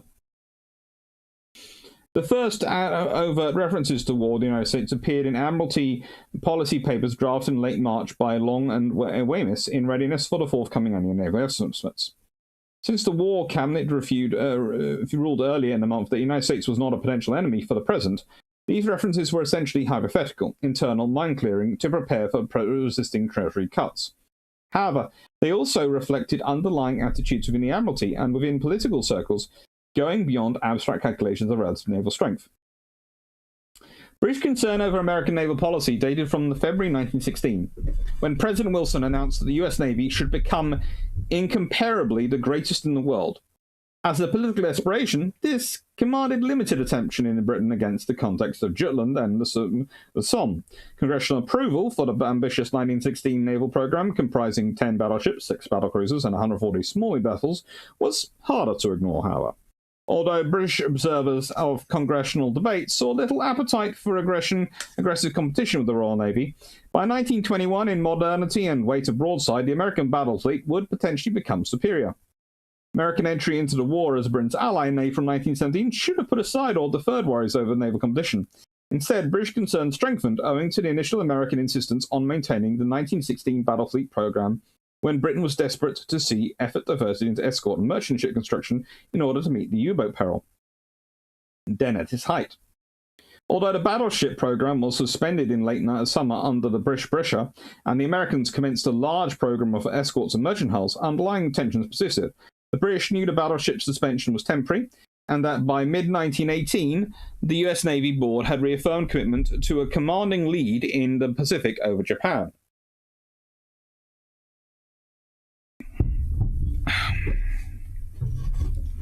along with defensive superiority in the Atlantic. They also identified clear intent by the US Navy leadership to achieve equality with the Royal Navy, with plans for a 70% expansion of the 1916 capital ship program and once it resumed. British concern over a capital ship program, which had no convincing threat justification, was then exacerbated during 1918 by the resentment that the United States was not pulling its weight in the naval war and was concentrating on merchant construction in order to dominate maritime commerce in the post-war world. Meanwhile, each country eyed apparent moves by the other to carve out new areas of influence. Britain in Latin America, and the United States in the Middle East, with growing suspicion. Hang on. Yeah, that's fine. Britain assessments of American naval policy through 1918 and during the Paris peace talks the following year were neither based on nor required covert sources. Gaunt, as naval attaché, and his successor, Captain Arthur Snade, from May 1918 kept the Admiralty well informed on the political and policy context in Washington, and on American naval programs and their timing, as did the Commander-in-Chief North American and West Indies, Admiral Sir William Lowther Grant. Wartime cooperation between the Royal Navy and US Navy promoted sharing of information on battle experience and designs. The future British Director of Naval Construction, Stanley Goodall, was temporarily assigned to the US Navy in 1917, and its briefing on the new battlecruiser Hood, laid down the previous year, convinced both sides that Hood was a superior design to the projected American Lexington-class battlecruisers, with better protection. Indeed, US Navy constructors judged her as revolutionary in concept as Dreadnought, and they radically redesigned the Lexingtons. Much detail on American naval programs and even design specifications were available from open sources. However, the most valuable insights into American naval policy and prejudices throughout the period came from William Wiseman, drawing on his regular exchanges with House and less frequent contacts with Wilson. Wiseman illuminated and where possible, helped to manage two additional points of conflict which are up to during the autumn of 1918. These were the treatment of the German fleet following its surrender and freedom of the seas, and the second of the famous 14 points, which Wilson had declared to Congress the previous January as essential to a lasting peace settlement. The first issue concerned the future of the German battle fleet, since there was broad agreement on eliminating their U-boat capability. Britain wanted this destroyed, reducing the German Navy to a small coastal defence force. The Americans favoured Germany retaining a significant capital ship force, perhaps as many as 10 ships, as a calculated curb on British ambitions. With a serious European opponent, the British were less likely to pursue policies that challenged American neutral and maritime rights.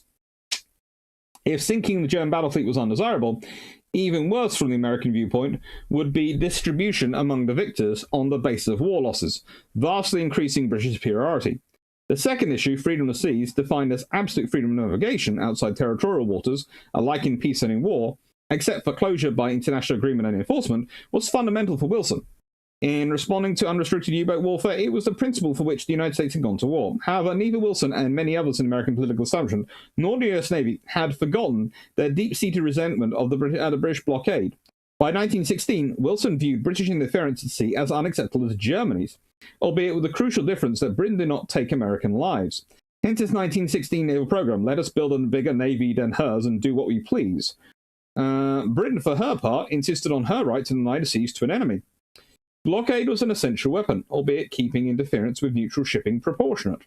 As Weymouth stated, the British Empire could not in future wars trust its security to an untested international organisation, Wilson's League of Nations, or surrender the sea supremacy which had never failed it. Both these points, but especially freedom of seas, provoked clashes, sometimes brutally expressed. Wiseman warned Eric Drummond, within weeks of Wilson's January declaration, that freedom of the seas could damage the Anglo-American relationship. In October, House warned Wiseman that British opposition to freedom of seas risked bringing down on them the dislike of the world. The United States and others would no longer submit to British control of the seas. The United States could outbuild Britain with more money, men, and resources. A week later, House told Lloyd George that Britain would lose on this issue.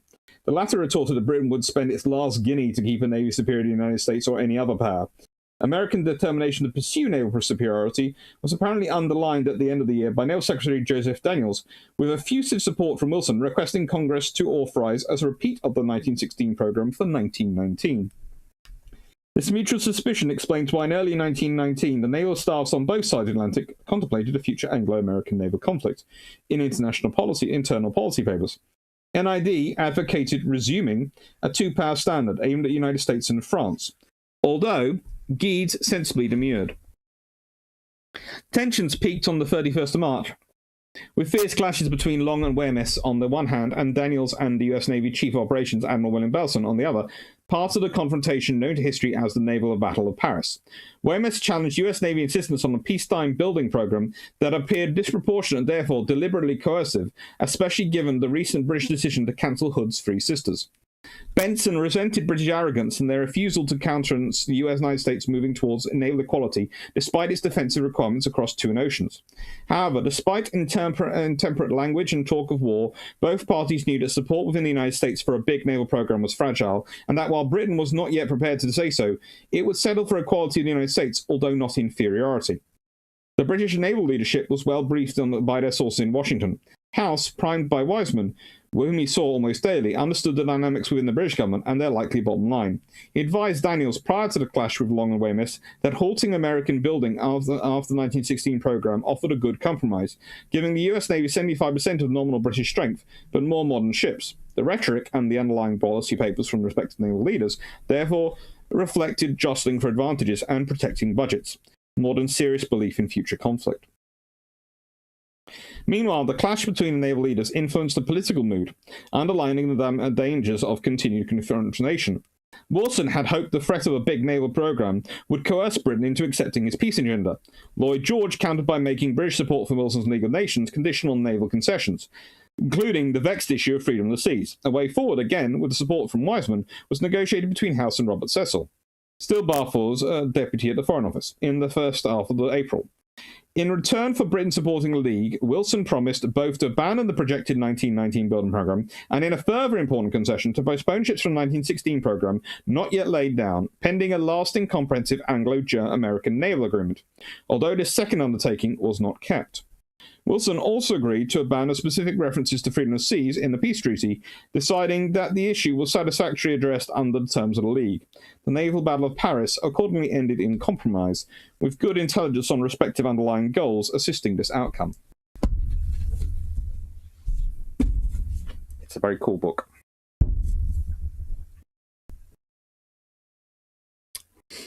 Let's see.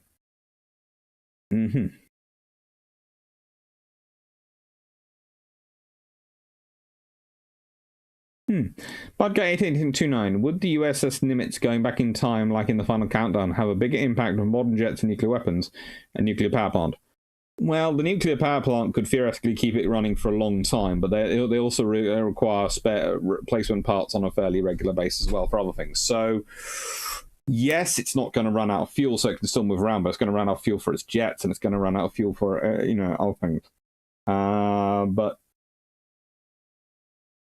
well, let's put it this way: going back from 1980s to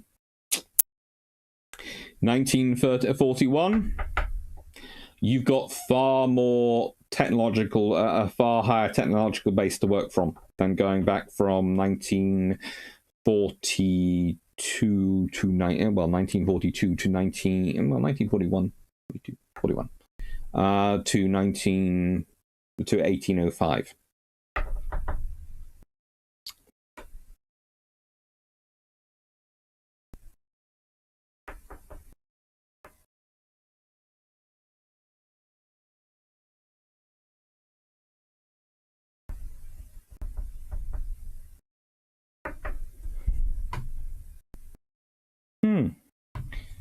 Bad Guy 8829. Didn't the US Constitution lose a turbine and was only using 3 birds at the end of her career? Possibly. And look, my typing sucks today. Don't worry, we all have days like that. I admit on those days I tend to shut down the computers now, especially now the writing's over, and just go and either read a book or turn on Water Warships or Galactic Civilizations once I've got my gaming computer set up in here.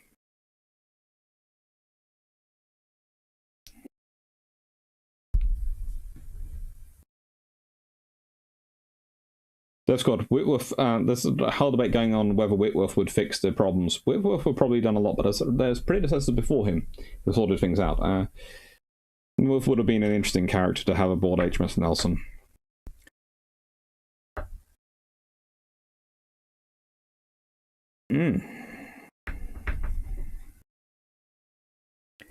Good. Given HMS Nelson's boilers needed a flammable liquid to work, could the UK in 1805 produce alcohol to the purity needed to run her boilers?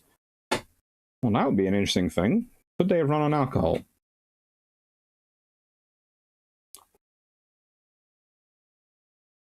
That's a question, actually. Or rather, ethanol, or a variation of that, or ethanol. Possibly they could have done that. Nathan, has the USN ever seen the RN as the main competitor for naval power in the Atlantic? When did Canada stop being a target for US invade? Is it related with the RN giving up protection of Canada? I don't think the USN has ever given up the idea of invading Canada, mainly because they beat them at hockey and they have this annoying habit of having Mounties, which scare them. Because their uniforms are just so pretty. That just intimidates the US Marine Corps. I'm sorry, it's true. No, seriously. It's the 1920s and 1930s that they finally get over that. There's a very small period when actually it's not just America viewing Britain as its main competitor, but Britain viewing America as its main potential competitor. That literally is about 1919 to 1920 because of Wilson.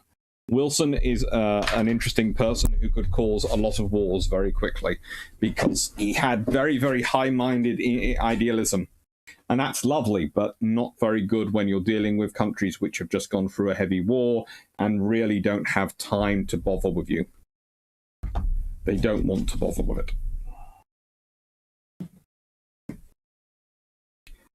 Hi, Trent Langan. President Wilson was such a flipping romantic progressive. He put together a Europe that guaranteed a advance Germany and made the US public more isolation. Besides, he was just fun. I am sorry, but this might upset some of my viewers, but there are arguments over who's been the worst president the US have ever had. I would say Wilson wins that by a country mile.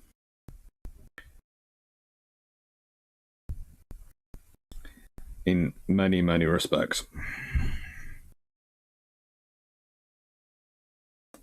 Sure, propanol would work. Yeah, you'd have to get it right. What about War Plan Red? Yeah, War Plan Red is the war with Britain. It's fun. I have got the book War Plan Orange around here somewhere. Probably looking at me right now and I can't see it. I didn't get it out for this one, though.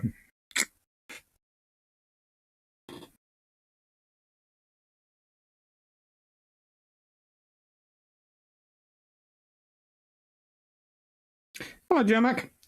Plant oil would be more suitable, like rapeseed oil, but that would have another butterfly effect. Need for cultivation probably would speed up agricultural revolution with uptime knowledge. Yeah, whatever you do, it's going to have impacts. Let's be honest, they're going to see canned food as well. You know, you're thinking about it. There is refrigerators aboard HMS Nelson. There is canned food. There is radar. There are all sorts of things there. And here's the thing. Once you know something can be done, yes, you might not have the technology to develop it, but once you know something can be done, you can start developing that technology because you have an endpoint. You have your starting point of what we have now, and then you start working towards it. And you've got very, very smart people. And you've got smart people on the ship, and you've got smart people there, and it can start work. And it's all mathematics in the end. It all comes down to engineering skill. It would be interesting.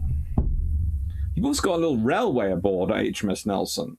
You must think for moving various things around. So, yeah.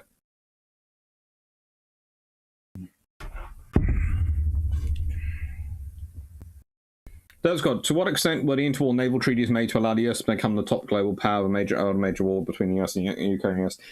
They weren't designed that way. they did facilitate that in the end, but it wasn't designed that way. The British were quite happy being the major power. They weren't planning on handing it over to anyone.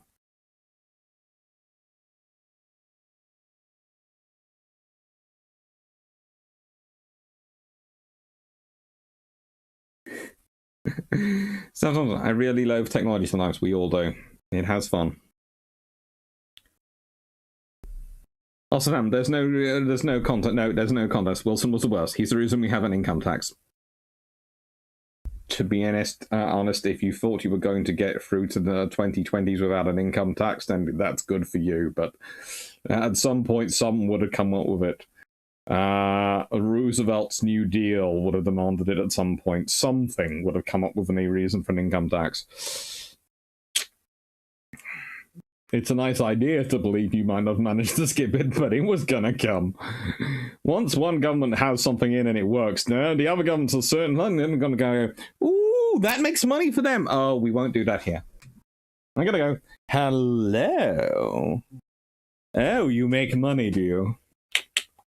We like money. Money's useful. We know how to spend it far better than our citizens do. That's the whole line from whole line from, I don't know, West Wing. The American people know how to spend their money better than we do. Well, yes and no. The trouble is, probably do on an individual basis when it comes to buying things like food or clothing or consumable goods. Should do. That should not be. But when it comes to doing things like buying a road or a port or a hospital or a school, then that's probably the government which is going to have to do that better, because that's going to require lots of money and continued investment. And it's going to require some sort of organization to make sure it's well maintained and supplied, and it becomes a rather big organization. And this is coming from the product of a scholarship boy who went to private schools. Yeah. Or as we sometimes call them, public schools, but they are privately owned. They're charities. It's weird. Thanks to me, they can maintain their charitable status by saying, we have scholarship students. Cajun, I'm just imagining a regiment with Lee Enfields at Waterloo. I'm thinking more about a regiment with, I don't know, Vickers and all sorts of machine guns and maybe Oricon 20mm. It's just going to be fun. Also, awesome 40mm Bofors or 40mm pom-poms.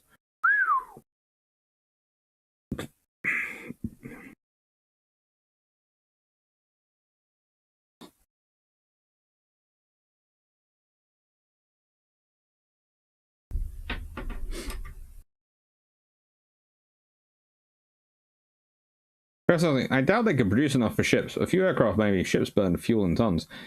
Yes, but whilst I agree with you, Greg, it would probably be enough to keep Nelson going and maybe a first-generation ships while they're developing an oil industry. And that's the thing. You'd be talking in phases, and it wouldn't be necessarily straight to oil. It would be straight to what can we develop with our current industry to fuel it, and then can we develop the proper fuel for it, and all these things. So the only thing that politicians don't tax is their minds. Well, that would come up empty, wouldn't it? Joke. I have been a borough councillor. I can make jokes about politicians all day, because I was one. It was a local level, but it was fun. I got to sort out some real issues like bridle paths and planning, and it's one of the interesting things that local councils are the least well known. They have no impact. Whenever I see a local council leaflet come through and it says something about, in this is the UK, I'm UK, okay? It goes, we will support the NHS, or we will fight Brexit, or this thing. You're a local borough councillor. You have absolutely no power vis-a-vis Brexit. None at all. You have no power with the local NHS. None at all. You don't provide them any funding or anything. You have a sort of basic power to support primary schools, but you have, unless you're a county councillor, you have no power of secondary schools, or unless you're a unitary authority. So all you have over is the bin collections, administration of council tax, planning and planning permissions, parks,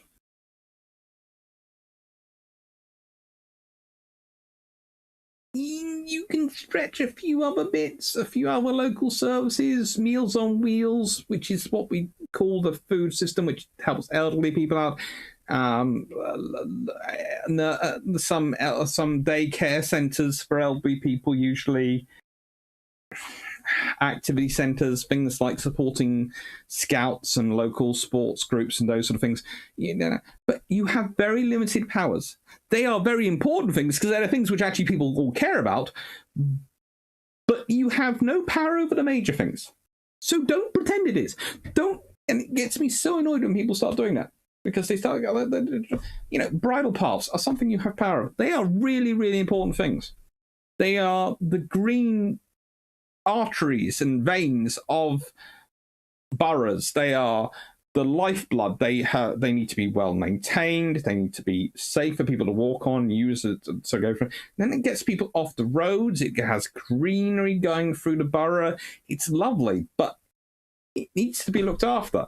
And if you've got a councillor who's elected talking about the NHS when they have no right, they're never going to bother about the borough, about things like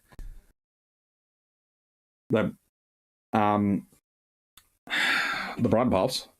Sorry, that's my rant over.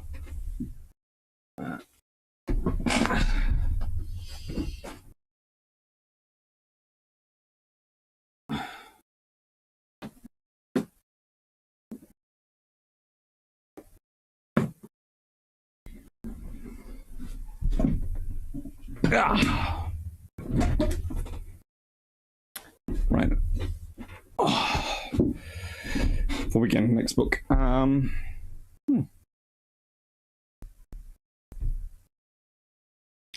Thompson, has the carbon tax or harmonised sales tax made its way across Twentieth? We've had that for years.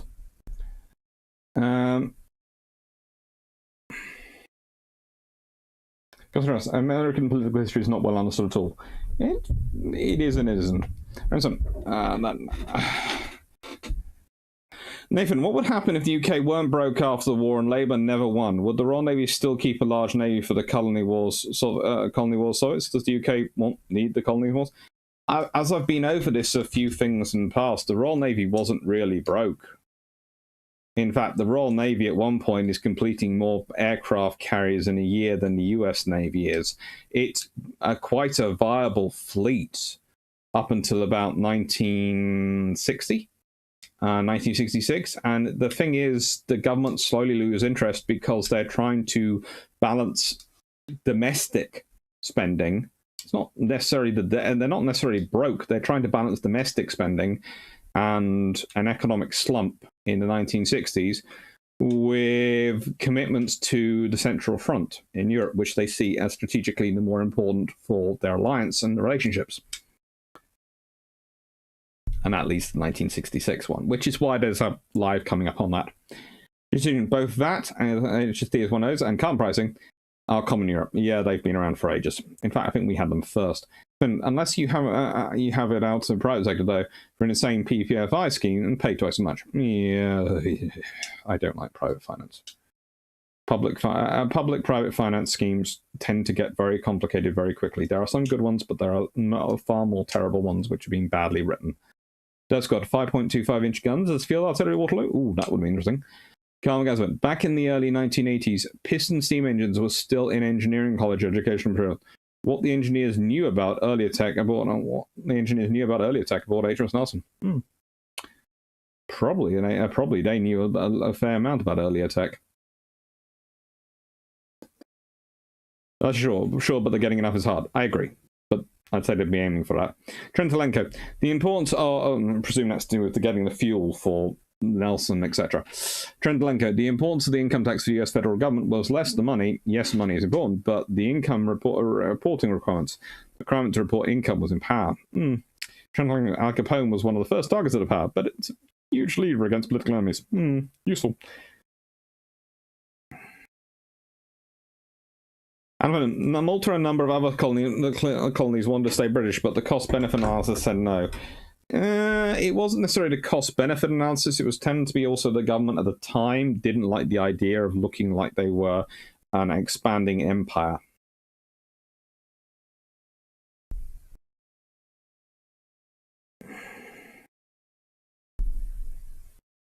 Stromak, if the trails for hiking and biking disappeared tomorrow, my city would cease to exist. Probably.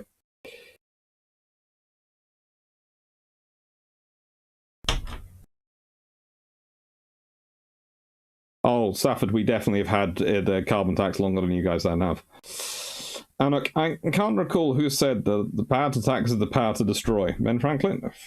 There are many things which come to power to tax. Look, here is the thing. Taxation is a positive thing if it's balanced right. You have to get the balance right. You can't take so much of the economy that you don't allow people the freedom of purchase and the freedom to grow their own capital and invest, because that's how the economy builds itself. But you also need to have money in order to build infrastructure, to build schools, to build education facilities, to build a healthcare network, if that's what your country decides. So you do need a certain level of taxation. And as countries become more complicated, you probably need more complicated forms of taxation to make sure you get consistent funding. So you have to do that. But it's balancing it. It's a balance, and you have to be very careful about the amount you're taking out and make sure it's justified in order for what you're spending, in order for what you're getting. Now, I would say, in my experience, and I pay income tax, I'm not a high earner income tax, but I do pay income tax and all these things. In the UK, it's not great, but it's not bad, terrible either. It's at the point at which I grouse about it, but that's probably because I'd always like a little bit more money in my pocket, but I understand what I'm getting for it. There are countries which do get that balance wrong. Completely wrong.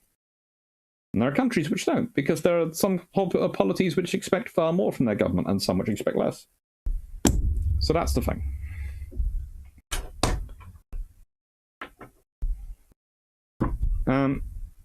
Carbon pricing was introduced here in 2018, not 2015, decision. They announced the intention of development in 2015. It took the Department of Finance 3 years to actually work out how to do it. I think they copied the British system, didn't they? Dub Squad. Also, before Prohibition, alcohol taxes accounted for somewhere around 60% of the US federal government income. When booze was made illegal, that had to be replaced. Oh, fuck. Why make it illegal when it counts for 60% of your income?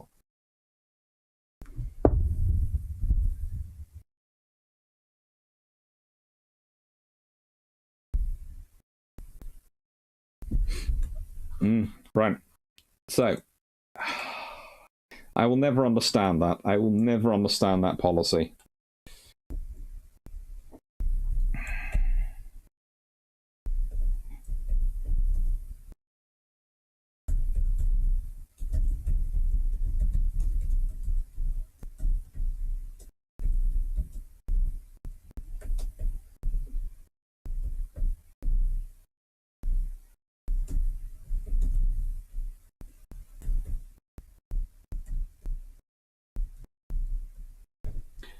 So we've talked about him enough that I thought I should really get his book out. Influence of Sea Power Upon History by A.T.Mahan.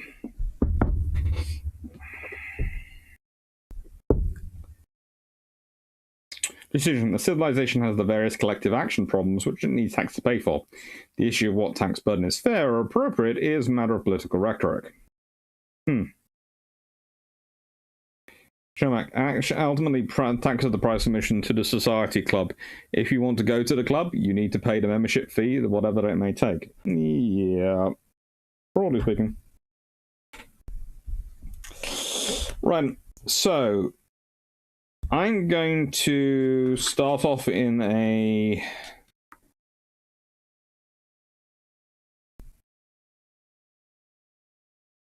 section entitled Torvi's military character, because I like that section. And for me, in this copy of my book, it's 184. Torville's military character. Dr. Clark, I know we looked at the UK system, but our system of government required a significantly different form of implementation. Yeah.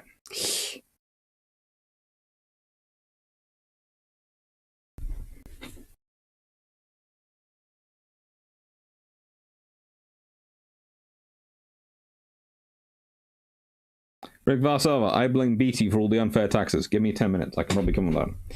Anyway, Torville pursued, but instead of ordering a general chase, he kept the line of battle, reducing the speed of the fleet to that of the slower ships. The occasion was precisely one of those in which a melee is permissible, indeed obligatory. An enemy beaten and in flight should be pursued with ardour, and with only so much regard to order as will prevent the chasing vessels from losing mutual support, a condition which by no means implies such relative bearings and distances as are required in the beginning or middle of a well-contested action. The failure to order such general pursuit indicates the side on which Torville's military character lacked completeness, and the failure showed itself, as is apt to be the case, at a supreme moment of his career. He never had such another opportunity as in this, the first great general action in which he commanded-in-chief, and which Host, who was on board the flagship, calls the most complete naval victory ever gained. It was so indeed at the time, and the most complete, but not the most decisive, as it perhaps might have been. The French, according to Host, lost not even a boat, much less a ship, which, if true, makes yet more culpable the sluggishness of the pursuit, while the Allies fled, casting 16 of their ships ashore and burning them in sight of the enemy, who pursued as far as the Downs. The English indeed gave the Allied losses only 8 ships, an estimate probably full as much out of one way as the French the other. Herbert took his fleet to the Thames and baffled the enemy's further pursuit by removing the buoys. Tourville is the only great historical name among the seamen of this war, if we accept the renowned privateersman at whose head was Jean Bart. I might have talked about this war before. Among the English, extraordinary merit cannot be claimed by any of the gallant and enterprising men who commanded squadrons. Tourville, who by this time had served afloat for nearly 30 years, was at once a seaman and a military man. With superb courage, at which he had given dazzling examples in his youth, he had seen service wherever the French fleet had fought, in the Anglo-Dutch War, in the Mediterranean, and against the Barbary pirates. Reaching the rank of admiral, he commanded in person all the largest fleets sent out during the earlier years of this war, and he brought to the command a scientific knowledge of tactics based upon both theory and experience, joined to the practical acquaintance with the seaman's business, which is necessary in order to apply tactical principles upon the ocean to the best advantage. But, with all these high qualities, he seems to have failed, where so many warriors fail, in the ability to assume a great responsibility.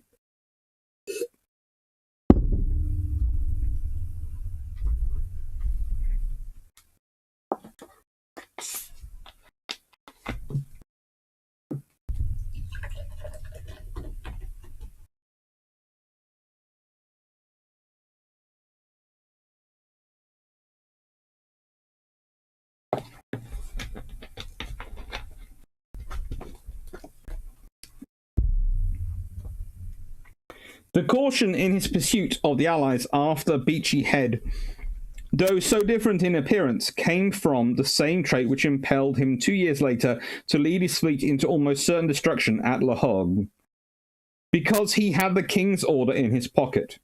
He was brave enough to do anything, but not strong enough to bear the heaviest burdens. Tourville was in fact the forerunner of the careful and skillful tacticians of the coming era, but with the savour still of the impetuous hard fighting which characterized the sea commanders of the 17th century. He doubtless felt after Beachy Head that he had done very well and could be satisfied. But he could not have acted as he did had he felt, to use Nelson's words, that if we had taken 10 ships out of the enemy's 11 and let the 11th escape, being able to take her, I could never call such a good day. The day after the sea fight off the Beachy Head, with its great but still impartial results, the cause of James II was lost ashore in Ireland. The army which William had been allowed to transport there unmolested was superior in number and quality to that of James, as William himself was superior as a leader to the ex-king. The counsel of Louis XIV was that James should avoid decisive action, retiring if necessary to the Shannon, in the midst of a country wholly devoted to him. It was, however, a good deal to ask this abandonment of the capital after more than a year's occupancy, with all the consequent moral effect. It would have been much more to pursue the purpose to stop William's landing. James undertook to cover Dublin, taking up the line of the River Boyne, and there on the 11th of July the two armies met, with the result that James was wholly defeated. The king himself fled to Kinsale, where he found 10 of those frigates that had been meant to control St. George's Channel. He embarked and again took refuge in France, begging Louis to improve the victory at Beachy Head by landing him with another French army in England itself. Louis angrily refused, and directed that the troops still remaining in Ireland should be at once withdrawn. The chance of a rising in favour of James, at least upon the shores of the Channel, if they existed at all, were greatly exaggerated by his own imagination. After the safe retreat of the Allied fleet to the Thames, Tourville, in accordance with instructions, made several demonstrations in South England, but they were wholly fruitless in drawing out any show of attachment to the Stuart cause. In Ireland it was different. The Irish army with its French contingent fell back, after the Battle of Boyne, to the Shannon, and then again made a stand, while Louis, receding from his first angry impulse, continued to send reinforcements and supplies. But the increasing urgency of the Continental War kept him from affording enough support, and the war in Ireland came to a close a little over a year later, by defeat at Antrim and the capitulation of Limerick. The Battle of the Boyne, which from its peculiar religious colouring has obtained a somewhat facetious celebrity, may be taken as the date at which the English crown was firmly fixed on William's head. Yet it would be more accurate to say that the success of William, and with it the success of Europe against Louis XIV, in the War of the League of Augsburg, was due to the mistakes and failure of the French naval campaign in 1690. Though in that campaign was one of the most conspicuous single success the French have ever gained at sea over the English. As regards the more striking military operations, it is curious to remark that Tourville sailed the day after William left Chester, and won Beachy Head the day before the Battle of the Boyne, but the real failure lay in permitting William to transport that solid body of men without hindrance. It might have been favourable to the French policy to let him get into Ireland, but not with such a force at his back. The result of the Irish campaign was to settle William safely on the English throne and establish the Anglo-Dutch alliance, and the union of the two sea peoples under one crown was the pledge, through their commercial and maritime ability and the wealth they drew from the sea, of the successful prosecution of the war by their allies on the continent. It's worth a read. Definitely.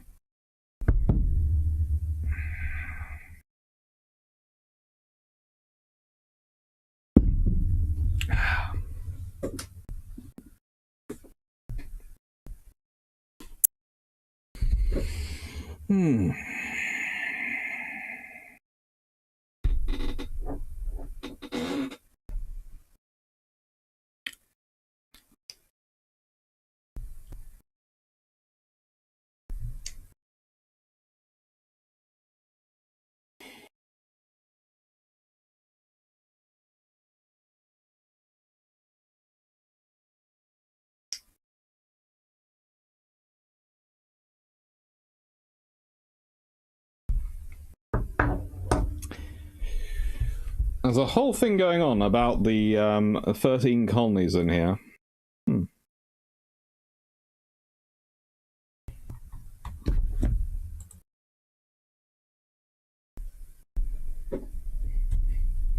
It's good.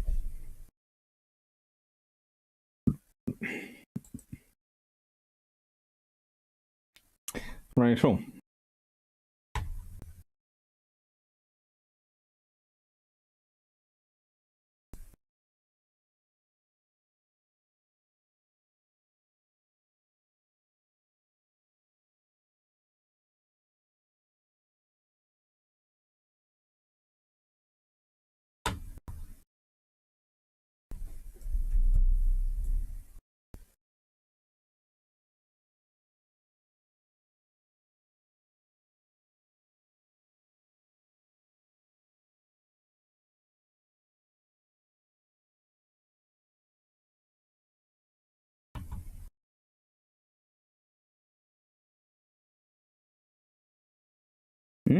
I've missed Top Gear tonight. I'll have to watch it and catch up. Anyway, so we have another book to go through before the end. And the end will be at a certain point this evening because, well, probably I'll go on till about 20 to 10 because I need to walk. I need to give the dog a bit of a walk. He hasn't had much of a walk today. Mainly because just some weirdness with socks. We'll leave that to one side. So that means we've done 2, 4, 6, 8 books today. Not as many as I normally like, but more than I thought we might do, because I was sort of hoping and planning this being quite a discursive one. That's cool. Thank you. What book was that? That book, the one I just read, was A.T.Mahan's The Influence of Sea Power Upon History. As we keep talking about him, I thought I should do it. I could put him in. No, you didn't derail the stream. I was enjoying listening to it.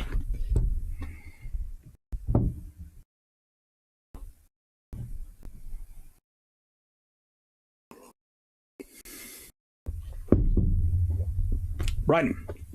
Next book. Last book today. Military Blunders by Saul David. Now, I would like to point out the chapters in this book are listed as Unfit to Command, Planning for Trouble, Meddling Ministers, Misplaced Confidence, and A Failure to Perform. I rather like all of them. Austin Rabbit Isaac, Weirdness with Socks. Yeah. In that, I had a pair of socks picked out and put on my feet to take for a walk, and then I had a puppy. And the puppy decided to gnaw my socks. So I suddenly didn't have any socks. And all the other socks were in the wash. So waiting for them to dry to take the dog for a walk. Oh, it happens. Vision. Hello, Vision. Why does the RN wear flash gear at action stations and the USN does not, it seems, at battle stations? Because the RN are... Well, I think the USN do wear a version of flash gear. But I think they have different stylings of gear, and the British tend to be slightly more conservative and go, right, we're going to have this on. Maybe a lesson of World War One and of the Falklands War has drummed into it. The British have had their 3 wars of things blowing up on them.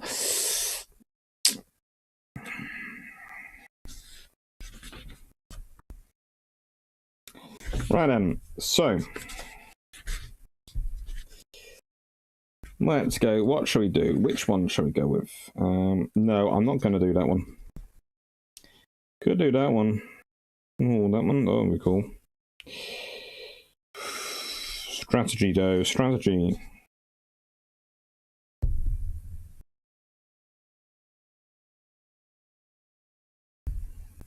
.186, definitely. 186. We'll stick to. We've kept in that period. We'll keep to that period.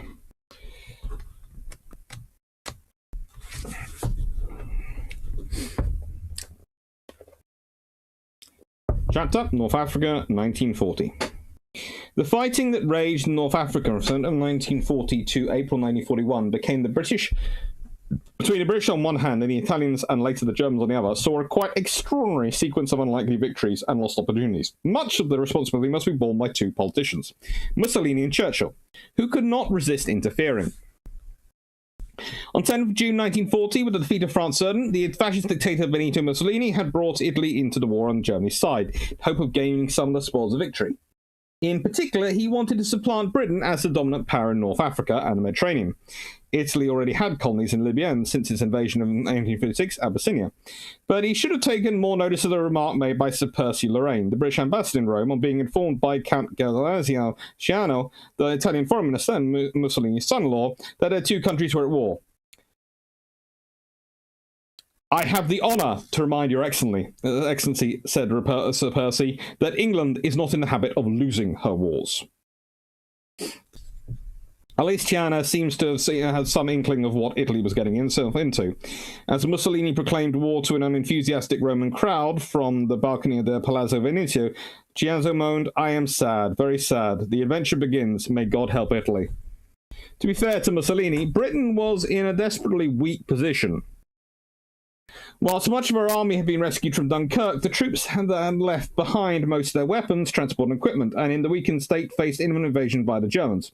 She was hardly in position to do much if the Italian armies in Libya and East Africa chose to attack the tiny British garrisons that guarded Egypt and Sudan. Furthermore, Italy's entry into the war made the Mediterranean too dangerous for troop convoys, which had to be sent by the long route around the Cape instead. One small batch of 7,000 troops ready to leave Britain in May did not reach Egypt until the end of August. Even their arrival did little to diminish the massive Italian troop superiority in the theatre. While General Sir Archibald Wavell, the British Commander-in-Chief Middle East, had less than 50,000 troops at his disposal, the Italians had more than 500,000, although about 100,000 were native levies. On the North African front alone, the Italians had more than 300,000 men under Marshal Rodolfo Graziani in Libya, Egypt. On the other hand, housing housed just 36 British, New Zealand and Indian troops. But this did not mean that the British were prepared to stand on the defensive in the Western Desert. Just days after the declaration of war, a mobile column of the 7th Armoured Division, the original Desert Rats, captured the forts of Capuzzo and Madela on the border between Libya and Egypt. At small cost, we have inflicted casualties wherever enemy forces encountered, capturing 25 Italian officers and 500 other ranks. Wavell signalled at London on 22nd of June. Early attacks completely surprised enemy. Of course, there was no question of holding these forts. With such a numerical inferiority, Wavell's only option was to harass the Italians by a series of hidden-run operations. It was with such guerrilla tactics in mind that he formed the long-range desert group at the end of June. By these minor British successes, Mussolini became desperate for a propaganda victory. On 15 July, at his insistence, the Italian High Command ordered Graziani to prepare an offensive against Egypt, which, although a base for British forces, was technically neutral. Graziani, however, was far from enthusiastic. On 8th of August, after weeks of procrastination, he was called to an interview with Giano in Rome. Intended to stiffen the Marshal's resolve, it seemed to have little effect. Our present preparations are far from perfect, complained Graziani, adding, we move towards a defeat which in the desert must inevitably develop into a rapid and total disaster. He might not have been so despondent if he had known about Wavell's supply difficulties. By the end of July, more than 200 of the 306 tanks possessed by Lieutenant General Richard O'Connor's Western Desert Force, the precursor of the 8th Army, were under repair. On 7th of August, after a conversation with Wavell in London, Anthony Eden, the War Secretary, described the deficiencies as shocking. This is Anthony Eden. Everything's shocking. But thanks to Graziani's hesitation, there was still time to send a large supply convoy of tanks, guns, and spare parts round the Cape. It finally arrived at the Suez Canal on 5th September, which time an Italian army from Messina, now Ethiopia, had overrun British Somaliland. The Italians had not, however, had it all their own way. Outnumbering the British troops by more than 5 to 1, they were held up for 4 days at the Targaragan Pass. When the British were finally evacuated by sea on the 18th of August, they had inflicted more than 2,000 casualties and suffered barely 250. Far from making Mussolini more cautious, the Somaliland campaign merely whetted his appetite. On the 2nd of August, having run out of patience, he personally ordered Graziani to launch an attack from Libya by 10th of September. Yet still Graziani delayed. On 7th of September, Mussolini told him to attack in 2 days' time or resign. At last, reluctantly, the Marshal gave the necessary orders. Never, wrote Ciano, has a military operation been undertaken so much against the will of the commander. Even then, the attack took place 4 days late because some units became lost on their way to the assembly point, while Graziani suffered renewed doubts on hearing reports of massed British armoured forces gathering to oppose him. In fact, Wavell's strategy was to withdraw all forces eastwards across the Western Desert to Mersa Matruh, 120 miles inside the frontier and 200 miles from the Western Nile Delta. On the 30th of September, therefore, the 6 divisions of the invading army crossed the frontier into Egypt unopposed. However, after covering just 60 miles, Graziani decided to dig in around the coastal town of Sidi Barrani.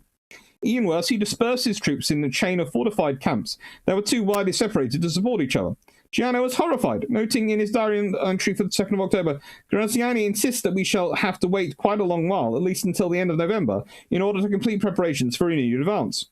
But delay was good news for the British. 2 days before the Italian advance, General Wavell had asked his Chief of Staff to consider plans for invasion of Libya, noting, we may hope to be dealing with a somewhat dispirited and not very formidable Italian, and to be able to take a certain degree of risk. Graziani's half-hearted invasion seemed to confirm this, and also gave the British enough time to rush out reinforcements, including 3 armoured regiments, and board fast merchant ships. But Wavell will not be hurried, even after Italy declared war on Greece on 20th of October, and there was a danger that some of his meagre forces would be sent to that theatre. It seems now is the time to take risks and strike, Churchill cabled on 14th of November. Operation is in preparation, Wavell replied 2 days later, but not possible to execute this month, as originally hoped. Now working to date about the end of the first week of December, unless enemy moves out meanwhile. There was little danger of that, and Wavell was able to complete his plans without hindrance from the Italians, although Churchill continued press for an earlier start. However, Wavell never intended the attack to become a full-blown offensive. It was, he signalled to the Prime Minister on 6th December, designed as a raid only. He explained, "We are greatly outnumbered on ground and in air, have to move 75 miles over desert and attack enemy who has fortified himself for 3 months. Operation Compass was designed to take advantage of Granzani's dispersed defences around Sidi Barani. The string of fortified camps stretched from Maktila on the coast to Sofia, 50 miles inland. And behind this, the Italians were deployed in depth. But the forward camps were not mutually supporting, and there was a big gap between Sofia and the nearest group of the camps in Naval. The plan was for General O'Connor's troops to surge through this gap at night before turning north to roll up the remaining forward defences.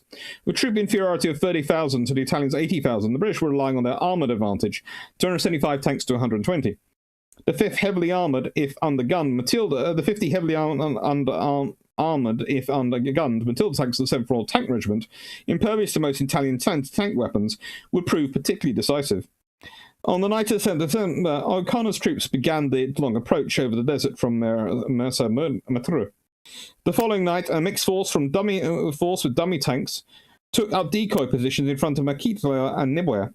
The 4th Indian Infantry and 7th Armoured Divisions passed through the gap in the Italian defences. Next morning, after a preliminary bombardment from the east, the Indians, spearheaded by the Matildas and the 7th Royal Tank Regiment, assaulted Nibwaya from the rear. Gaining complete surprise, they destroyed the 23 Italian tanks parked outside the camp. Within 2 hours, the camp itself had been taken, and with it 4,000 prisoners. The 4th Indian Division then headed north, and again, led by Matilda, successfully stormed the camps of Tomar, west and east, before the day was out. Meanwhile, the 7th Armoured had passed to the north of the camps at Sofia and continued to drive in a northwesterly direction to the coastal town of Bukbuk, thereby cutting off the enemy's line of retreat. Sidi Barani fell during the evening of the 10th after an attack from both flanks, supported by 2 of the 7th Armoured tank regiments. Next day, the 7th Reserve Brigade reached the coast beyond Bukbuk and trapped 14,000 retreating Italians. In all, O'Connor's men had captured a staggering 40,000 troops, 237 guns, and 73 tanks in just 3 days. Their only casualties were a meagre 624 killed, wounded, and missing. The remnants of Grazani's demoralised army streamed across the border into Libya and took refuge in the coastal fortress of Badia. They were quickly followed up by the 7th Armoured Division, which cut the road to the west. Unfortunately, there was no infantry division available to take advantage of the situation because Wavell, ever cautious, had recalled the 4th Indian Division on 12th and sent it to bolster the defences of Sudan. The British CNC's lack of ambition is clear in the signal sent to London that day. Mobile column of Armoured Division will advance to Solom Capuzzo and endeavour to get across to Brook Road and cut off Badia. If Badia falls, though I think this unlikely, I instructed Connor that he can push on towards Tobruk up to the limit of endurance of vehicles and men. It took 3 weeks for the 6th Australian Division to arrive from Palestine. This gave the Italian commander at Badia, General Electric Whiskers Bergazzoni, plenty of time to put up his 18-mile defensive perimeter in order. He assured Mussolini that his troops would fight to the end, and he had reason to be confident, given that he had the equivalent of 4 infantry divisions, about 45,000 troops. However, it did not seem to occur to him, any more than it had occurred to Grazani, that the best form of defence was attack, particularly when your opponent is numerically weaker. This is a good book. It's worth reading.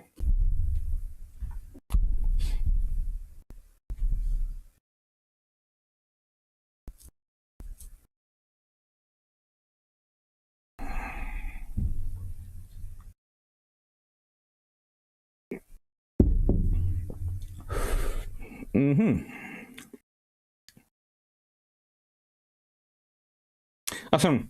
It's very good at being the perfect distraction from American shenanigans. Are we talking about BT, Gen Saul, or Napoleon? Vision. USN working dress is flame resistant, but you don't see the hoods worn like in the Iran, at least not in the videos and photo loading. Yeah, I think that's probably it. The British tend to don the hood straight away. Death Squad. And meeting the eyebrowless crews of Firefly tanks in World War One, the 17-pounder opened a tad too soon, and the flash in the turret ensured that the crews were clean-shaven from the below the berry.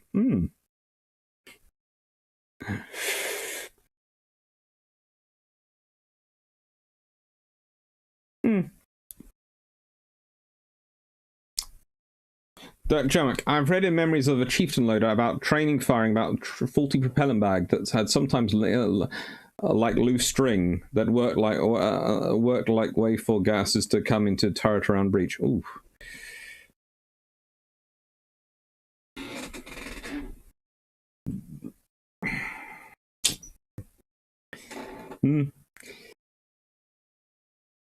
Vision. I understand gun crews with flash gear, but the bridging operations crew does too in the iron. That's because of the missiles. Operations crew, because of if they get hit, you can get electric flashes, and you could theoretically they're in the center mass. But the bridge crew, it's literally because the missiles tend to be in a VLS silo in front of the bridge, and let's be honest, if they decide to go bang, there's a problem. That's got 7 for all tank arrangement. Oh, hello. Were you looking for us? Time to surrender now. Yeah, it worked quite well. Wait a second. Are there naval strategic counterparts to the age-old rules of never get involved in land war in Asia and never going against a Sicilian when death is on the line? Never bet against the Royal Navy is a good one. That tends to work. And don't fight in Norwegian fjords.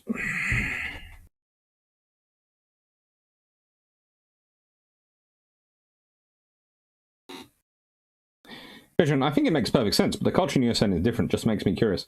They're a bit more macho. Reference, if you want to travel, join the Colonial Army. Gurkhas on the Western Front, Australians in Palestine.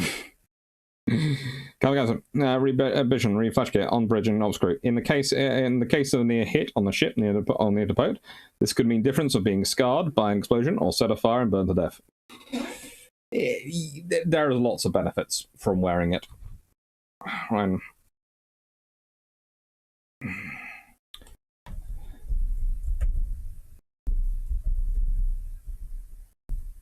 Now, we're now in the Q&A phase till brew runs out.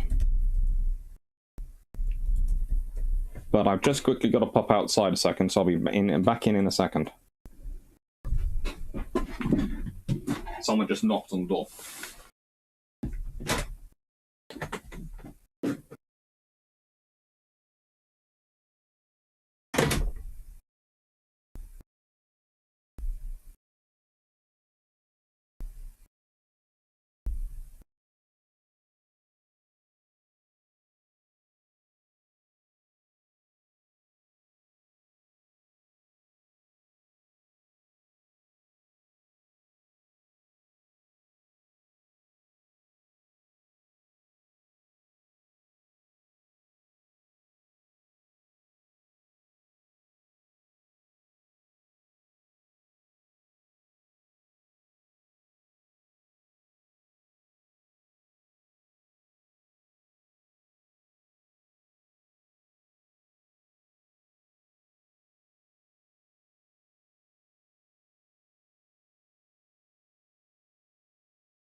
Sorry about that.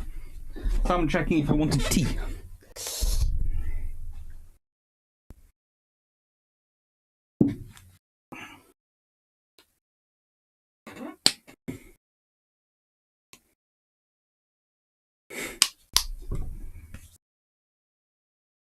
Cajun, if it isn't bolted down, the British will steal it. Well, yeah, to be fair. I always love the fact that it took rather a long time for Cunning to decide that no, he wasn't taking Puller home. There is always a signal for yeah, how long are you going to take to decide about the heavy cruiser? Give me a few moments. I've got to think about this one. Brew remains, so I will remain here.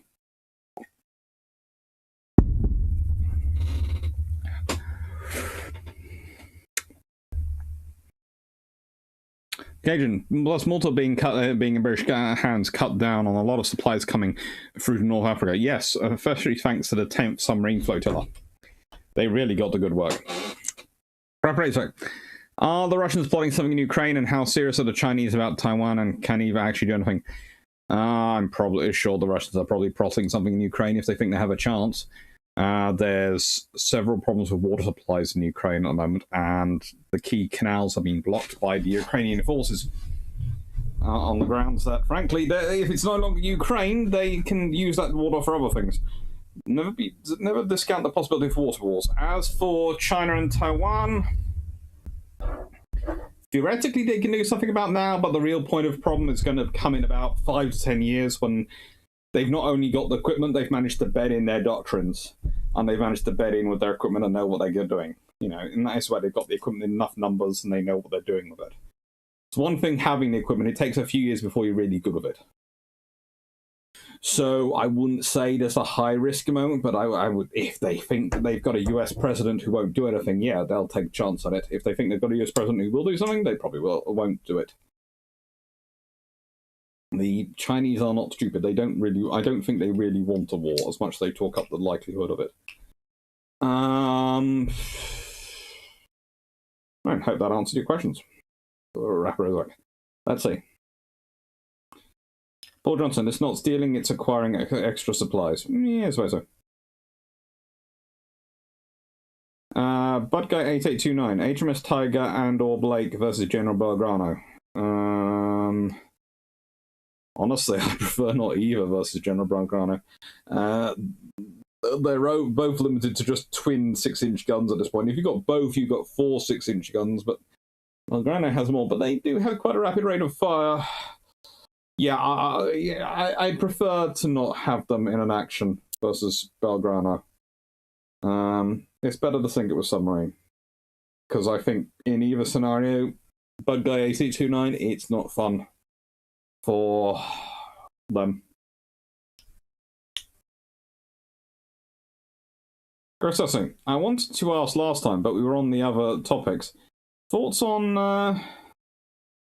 Mad Fox? RM's new autonomous boat.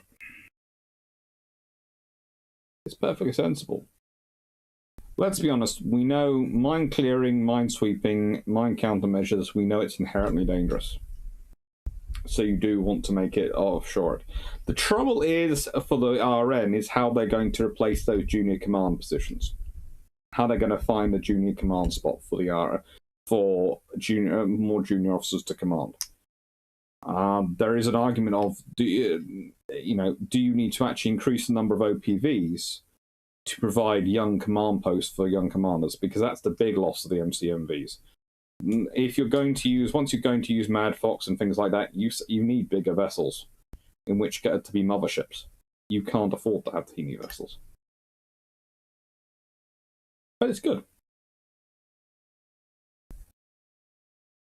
Come on, if Von Trapp's in Von Trapp's book, a U-14 surfaced near the debris field of a recently sunk freighter, and 2 armed trawlers attacked them.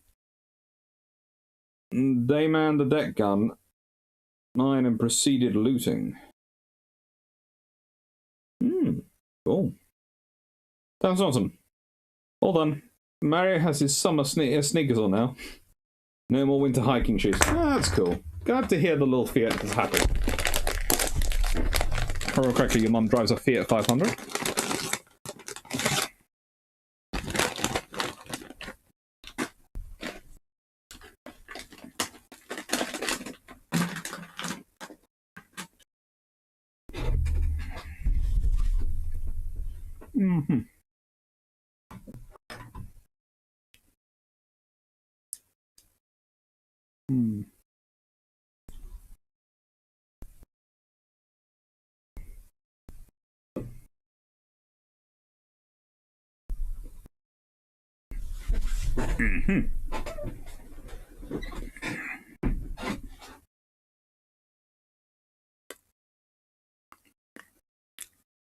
Chris Locker, so 2 cases of Iron Brew, then we need to stock you up to with 20 cases to catch back up to Drac.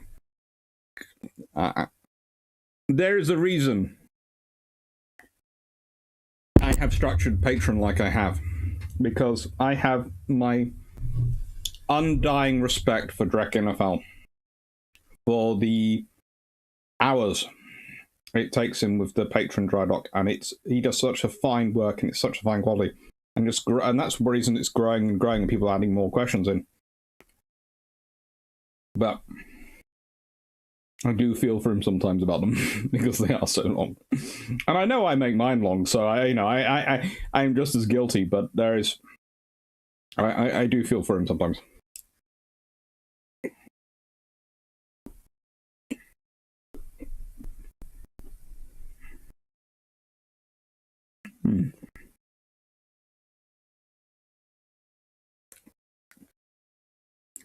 Razorback, watching Hunt for Red October, has anyone actually defected with a warship? I know aircraft have been dismantled for a safety inspection. Well, the British have nicked whole tanks from countries. Defecting with a warship, it depends what you consider the various free navies and the ships which got away with in World War II. You could argue the Ranger Marinas are strengths to try and get to the Allies were a defection in some respects.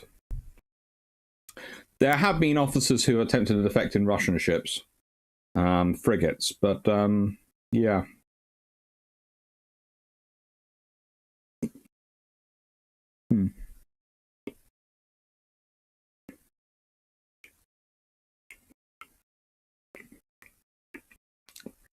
Thank you for that question, Rob Praise back. And now, Constravinus. How do you rate the militaries of World War II on their entry for each nation? Tier 1, Tier 2, Tier 3? Well, if you consider Tier 1 for any nation would have been their full war readiness, not a single navy was at Tier 1. Not a single navy was at the level at which they wanted to be. I would say Britain was somewhere in between Tier 2 to Tier 3 of where it wanted to be.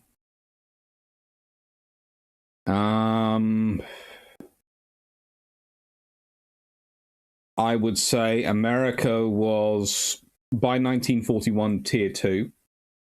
Japan was probably the closest to Tier 1 of any nation, but even they weren't fully prepared.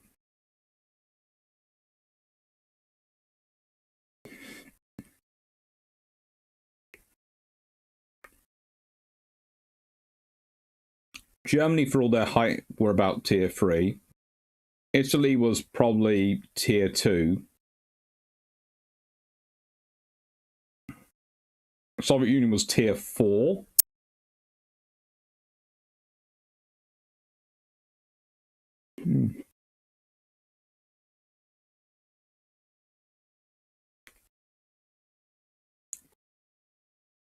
Moving rapidly to Tier 2. So they were Tier 4, moving rapidly towards Tier 2. And I say they're going through Tier 3 sort of at a rapid rate, because they had a lot of good ideas and a lot of good people, but they'd been also experimenting with a lot of weird stuff, and that had diluted them down. And that's how you get the good ideas.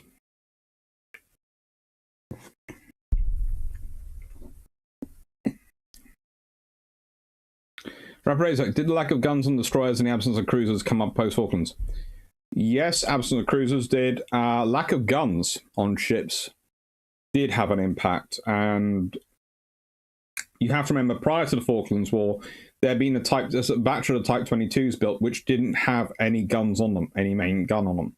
And there were other ships which had been put in service which either had been evolved or modified, which had lost their main gun. From that point on, no ship has been built in the Royal Navy which hasn't had a main deck gun on it.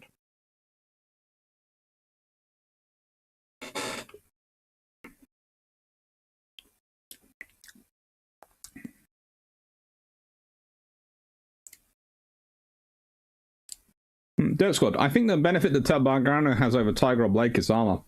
The extra guns make up for not being automatic, but I think Belgrano can take a hit in a way Tiger Blake can't. More than likely. Plus, Tiger and Blake have humongous helicopter. helicopter hangars on them.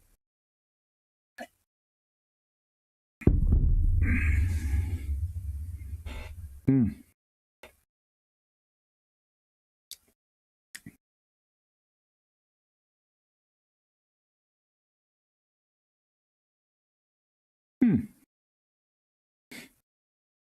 Vision. Thank you, Stafford.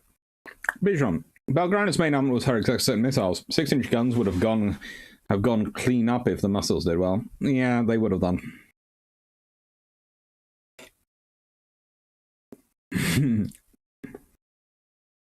Godjaga. Drak is going to work himself to death at the rate. No, he won't, because I won't allow him to. His wife won't allow him to either, and he's too sensible to. But yeah, I will intercede with my friend and stop him doing that. Luckily, without Croydon in his life, hopefully things will get better. But I am hoping.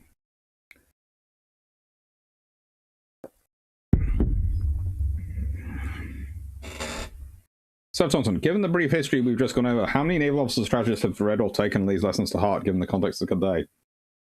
We hope more than probably have. Probably it's somewhere between our hopes and fears. Crazy Locker, I get it, Duck. Those patron Drac videos are 2 or 3 days to digest. Always appreciate your efforts. Thank you. But as I said, that's why I structure my patron votes the way I do. I have the sort of the patron suggestions, and I take the ones which I can do in the next month. Usually ones which I've either already taught something on, or I have books on, or I have something I can already use as a part of reference. And seeing as I'm always buying more books, because every time I'm kind of like me and Drac are the same. You do not take us into a secondhand bookstore. We will not come. We will come out with books. Do not take us anywhere near a bookstore in the first place. Don't take us near Amazon. We will buy books. I have to limit myself to only seeing Amazon once a week. There's a reason why I used to always put in an Amazon link directly to the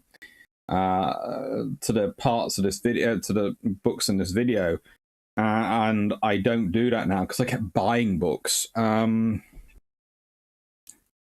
there's only so much money I have. As I said before, I'm an early career researcher, an early career academic. We don't get paid a bomb.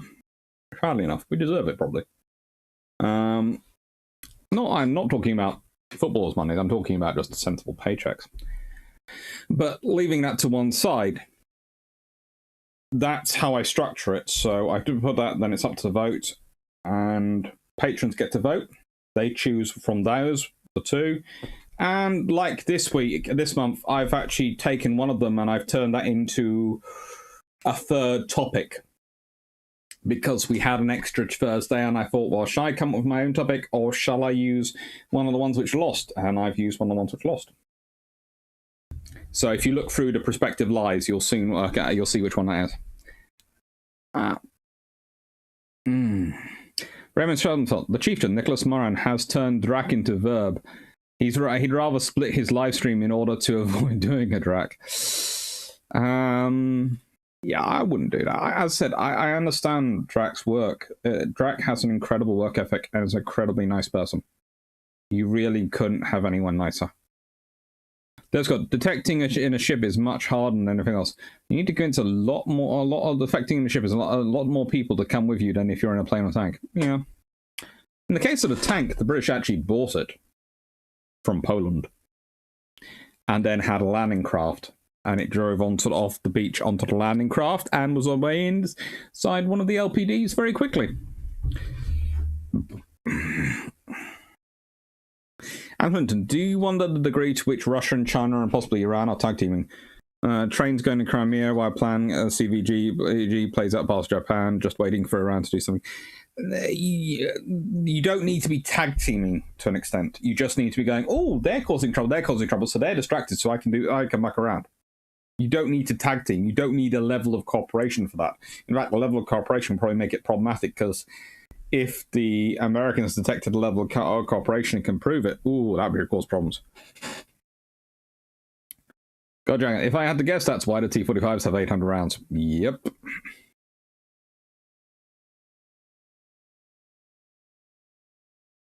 Rapid preparing fully for war eliminates the possibility of surprise. No.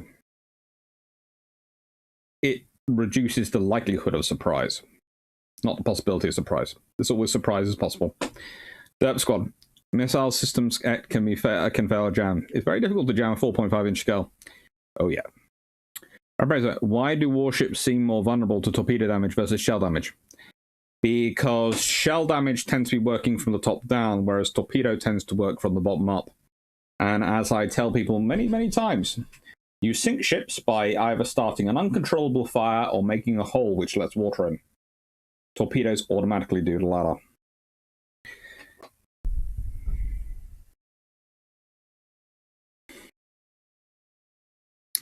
And need to get into gun range, bigger stick and all that. Sure, why were you? Where would you rate the French in terms of readiness going into World War II? Don't ask me.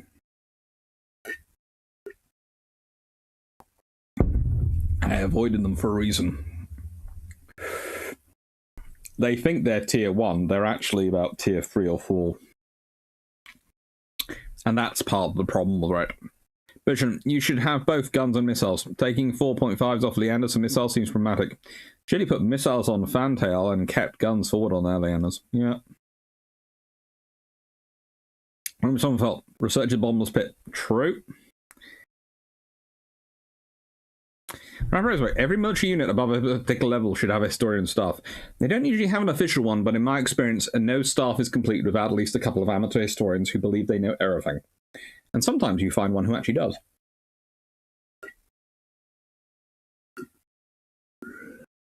They're rare and fun to come across.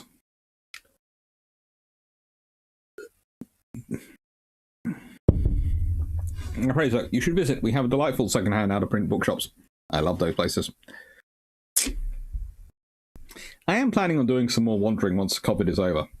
Looking forward to having my vaccine passport. The thing is, you see, I completely see that necessary for going international travel, and I can understand that. It's like, I have to say, and this is going to probably get me into trouble, but here's the thing. You have to have MMR vaccines and various other things to go to school. And that's perfectly sensible. None of us are going to disagree with that. You have to have certain things to go places in normal times. When I go to certain countries around the world, you need a vaccine. You need to be vaccinated against the local diseases. That's just what you do. You don't have a choice. So when people start going, oh, vaccine passport is terrible, you're going, you had to have one. It's fine. Honestly, it would be sensible, but it would have been sensible to have had one already in place, to having a little vaccine NHS card in the UK. It would have been sensible to have an NHS card with your NHS number on it and the vaccines and any, allergies you have on it. In an easy thing you carry in your wallet and are on the system, the kind of computer database. So if you do get in an accident or anything, people know exactly what it is. Another sort of vaccine passport, your NHS card. That would be in. And then I would say literally, right then, businesses can set their own level of risk. You will know whether people have had a vaccine or not. They can decide. The business can decide whether they're going to let people in who've been not vaccinated or not, and they have to post the signs clearly on entrance. We will only let people in who've hadn't been vaccinated. It's fine. That's the business's call. They're a private business. If they want to let people in who haven't been, that's fine as well. But then people who have people can go. Well, do I want to go in there or not? Because they're letting in people who haven't been vaccinated. It just let people decide. Do it that way.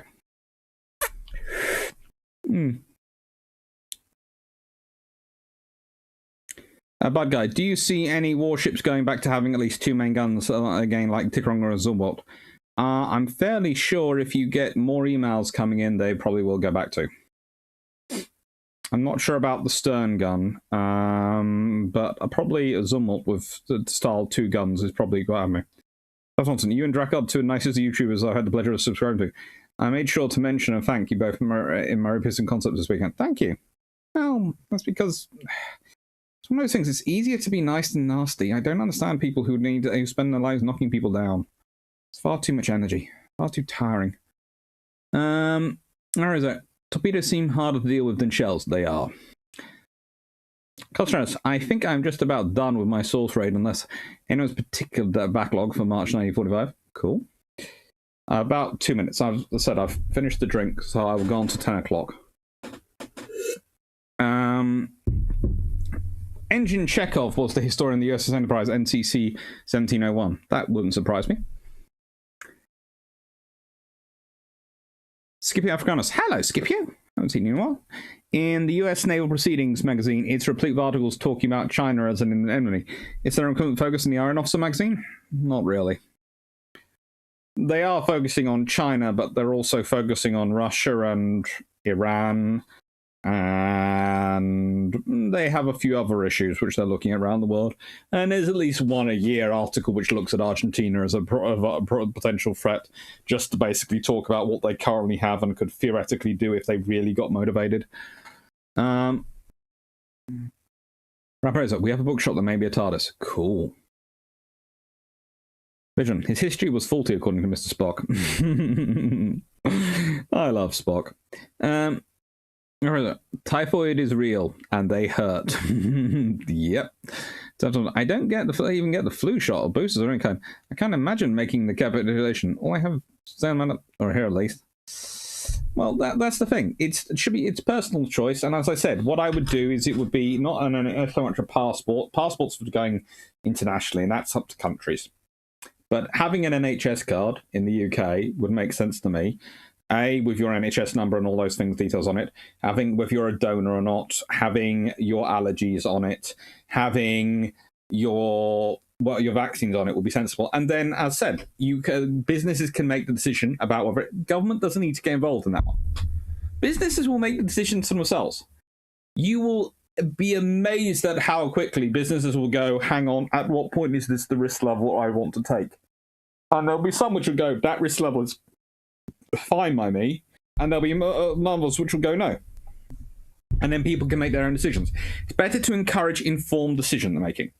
And as I said, that's my idea. Informed decision making, let people choose. And as I said, I'm used to having vaccines. I've had all sorts of things chucked to me over the years, and, well, I'm fine. I'm loud, but I'm fine. That's God, the vaccine passport won't work. The people who are expected to check it aren't paid enough to face the aggression that will come their way, and there'll be a huge market for fakes. The NHS card. Everyone has to have one, and trust me, people indoors do check. If it's in their job description on the thing, they do their work well. The doormen in the UK are some of the best trained doormen probably in the world, and the most heavily regulated. Adam Linden. Most merchant marine have to have yellow fever certificate and others. Certainly used to be case that you used to have show vaccination certs to get visa, e.g. China right now. Yeah. Vision. Vaccine cards on NHS are very controversial in the USA. Republicans passing laws against VAT cards. That's stupid. To pass a law against it is just wrecking yourself. But beginning, it's taking an option away from you and turning it into a political issue. It should be a medical issue and a health issue. And public health issue shouldn't be sort of political battleground on that front. As said, I would make making an NHS card. Shumack, it always seems funny to me how cagey people get about giving info to the government when they need to help you, but give it away for free to companies to basically no reason. Yeah. Rapid Razorback, 5 or 6 inch rotary cannon would be awesome. Ooh. Jared Lincoln, the practical issues with vaccine passports is documentation easy and cheap to provide. Is easy and cheap. If the documentation is easy and cheap to provide, then it's easy and cheap to duplicate. Yeah. Not a wolf. I like the iOS medical ID for that stuff. Yeah, it's an option. People already have a medical ID on their phones. You know, there are all sorts of things you can carry that you could program in. It could be part of the NHS app, which we all downloaded on our phone. Have you had these vaccines? Have you had this? Da, da, da, da, da.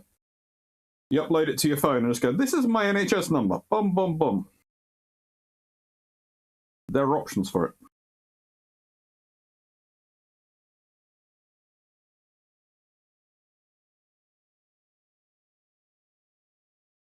Right.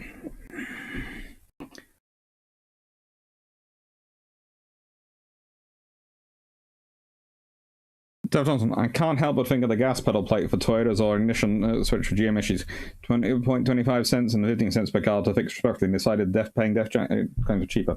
Yeah, I remember that, but they decided to fix them in the UK because DEF claims were a lot higher over here. Believe it or not, different countries have different prices for the value of life, and it's a different cost equation. And that's freaky enough for us all to think about. In some countries, a well-meaning apology is all a company needs to do before it to get itself out of something. In other countries, the bill will be measured in billions. It's a different world, and you have to deal with the cultures you're dealing with. And plan for it, essentially. It's also a data privacy issue. See certain social platforms' data leaks. Oh, don't get me started on that one. Vision. I should move to UK to be a doorman, be an upgrade in careers. Yeah, I've done a lot of work with door people over the years, and I've had a lot of students, and who did it as well. And yeah, the British sector is very, very heavily regulated and heavily organised. And don't get the ones who do doorman work for the major hotels. You would be amazed at how qualified they are. You really do not want to get into a fight with one of them.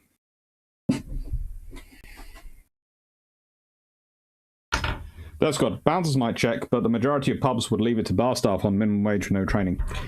They can't legally do that if they're manning a door. They can't legally do that. That's the interesting thing.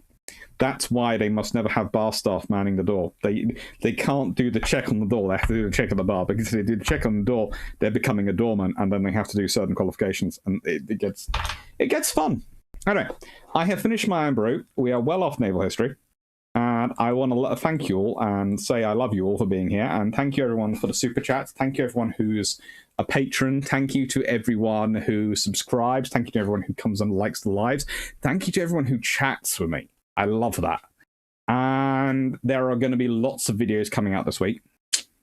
I have 2 sets of PowerPoints to record and put up, including, of course, the Tiger and Monitor class ones, and some fun ones on monitors again, and a whole load of ones which I've got to do on questions and answers, things to come up. And I've got to load up a load of PowerPoint slides up onto the lovely Patreon, which I do apologize for having taken my time doing, but I was getting the book through its final stages, and I know it's been delayed a bit, but it's coming out, and it's going to be awesome when it comes out. It's taken a little bit extra effort to get it here, and I have to admit that's... I will take the blame for it, because I'm a first-time author, and I've probably done some things wrong, which I shouldn't have done, or made some mistakes or arguments when I shouldn't have made those arguments or made those cases, and it's taken a while for people to convince me that I was wrong. But that's mea culpa. It happens. But I wanted to deliver really good quality, and I was really lucky in that working with pen and sword, they are going to deliver. It is going to be a very, very good quality. So thank you, everyone. Take care, Don Shea. Take care, Jeff Beeler. Thank you, Rick Vasala. And thank you, Carmen Gasbeck. Carmen Gasbeck, major hotel doorman requirement, 4 different languages and 3 dans. Rarely have I met a doorman on a British major hotel who is not multilingual and is not able to put someone down in half a second flat without even busting, without a single sweat. Take care, John Shea. Take care, Bijan. Thank you, Albertaski. Take care, Bill Bolton. Thank you, Gary Sarsky. Thank you, Nautical Wolf. Crazy Lurker. Thank you, Carmen Gasworth. Thank you. It's the Adriatic Directive Live. Hello, Bud Guy. Take care. Happy Easter. Happy Easter to everyone as well. Carmen Gasworth. Thank you. Take care. Got Jagger. Thank you. Monitors are number 1. Drunk Lego. My COVID-19 vaccine record is a stamped paper card that has Pfizer batch numbers with barcode to check against. Paul Johnson. Thank you for another interesting talk. Thank you. Take care and have a nice Easter. Trentalenko, thank you. Be safe. I will do. Thank you. Same to you.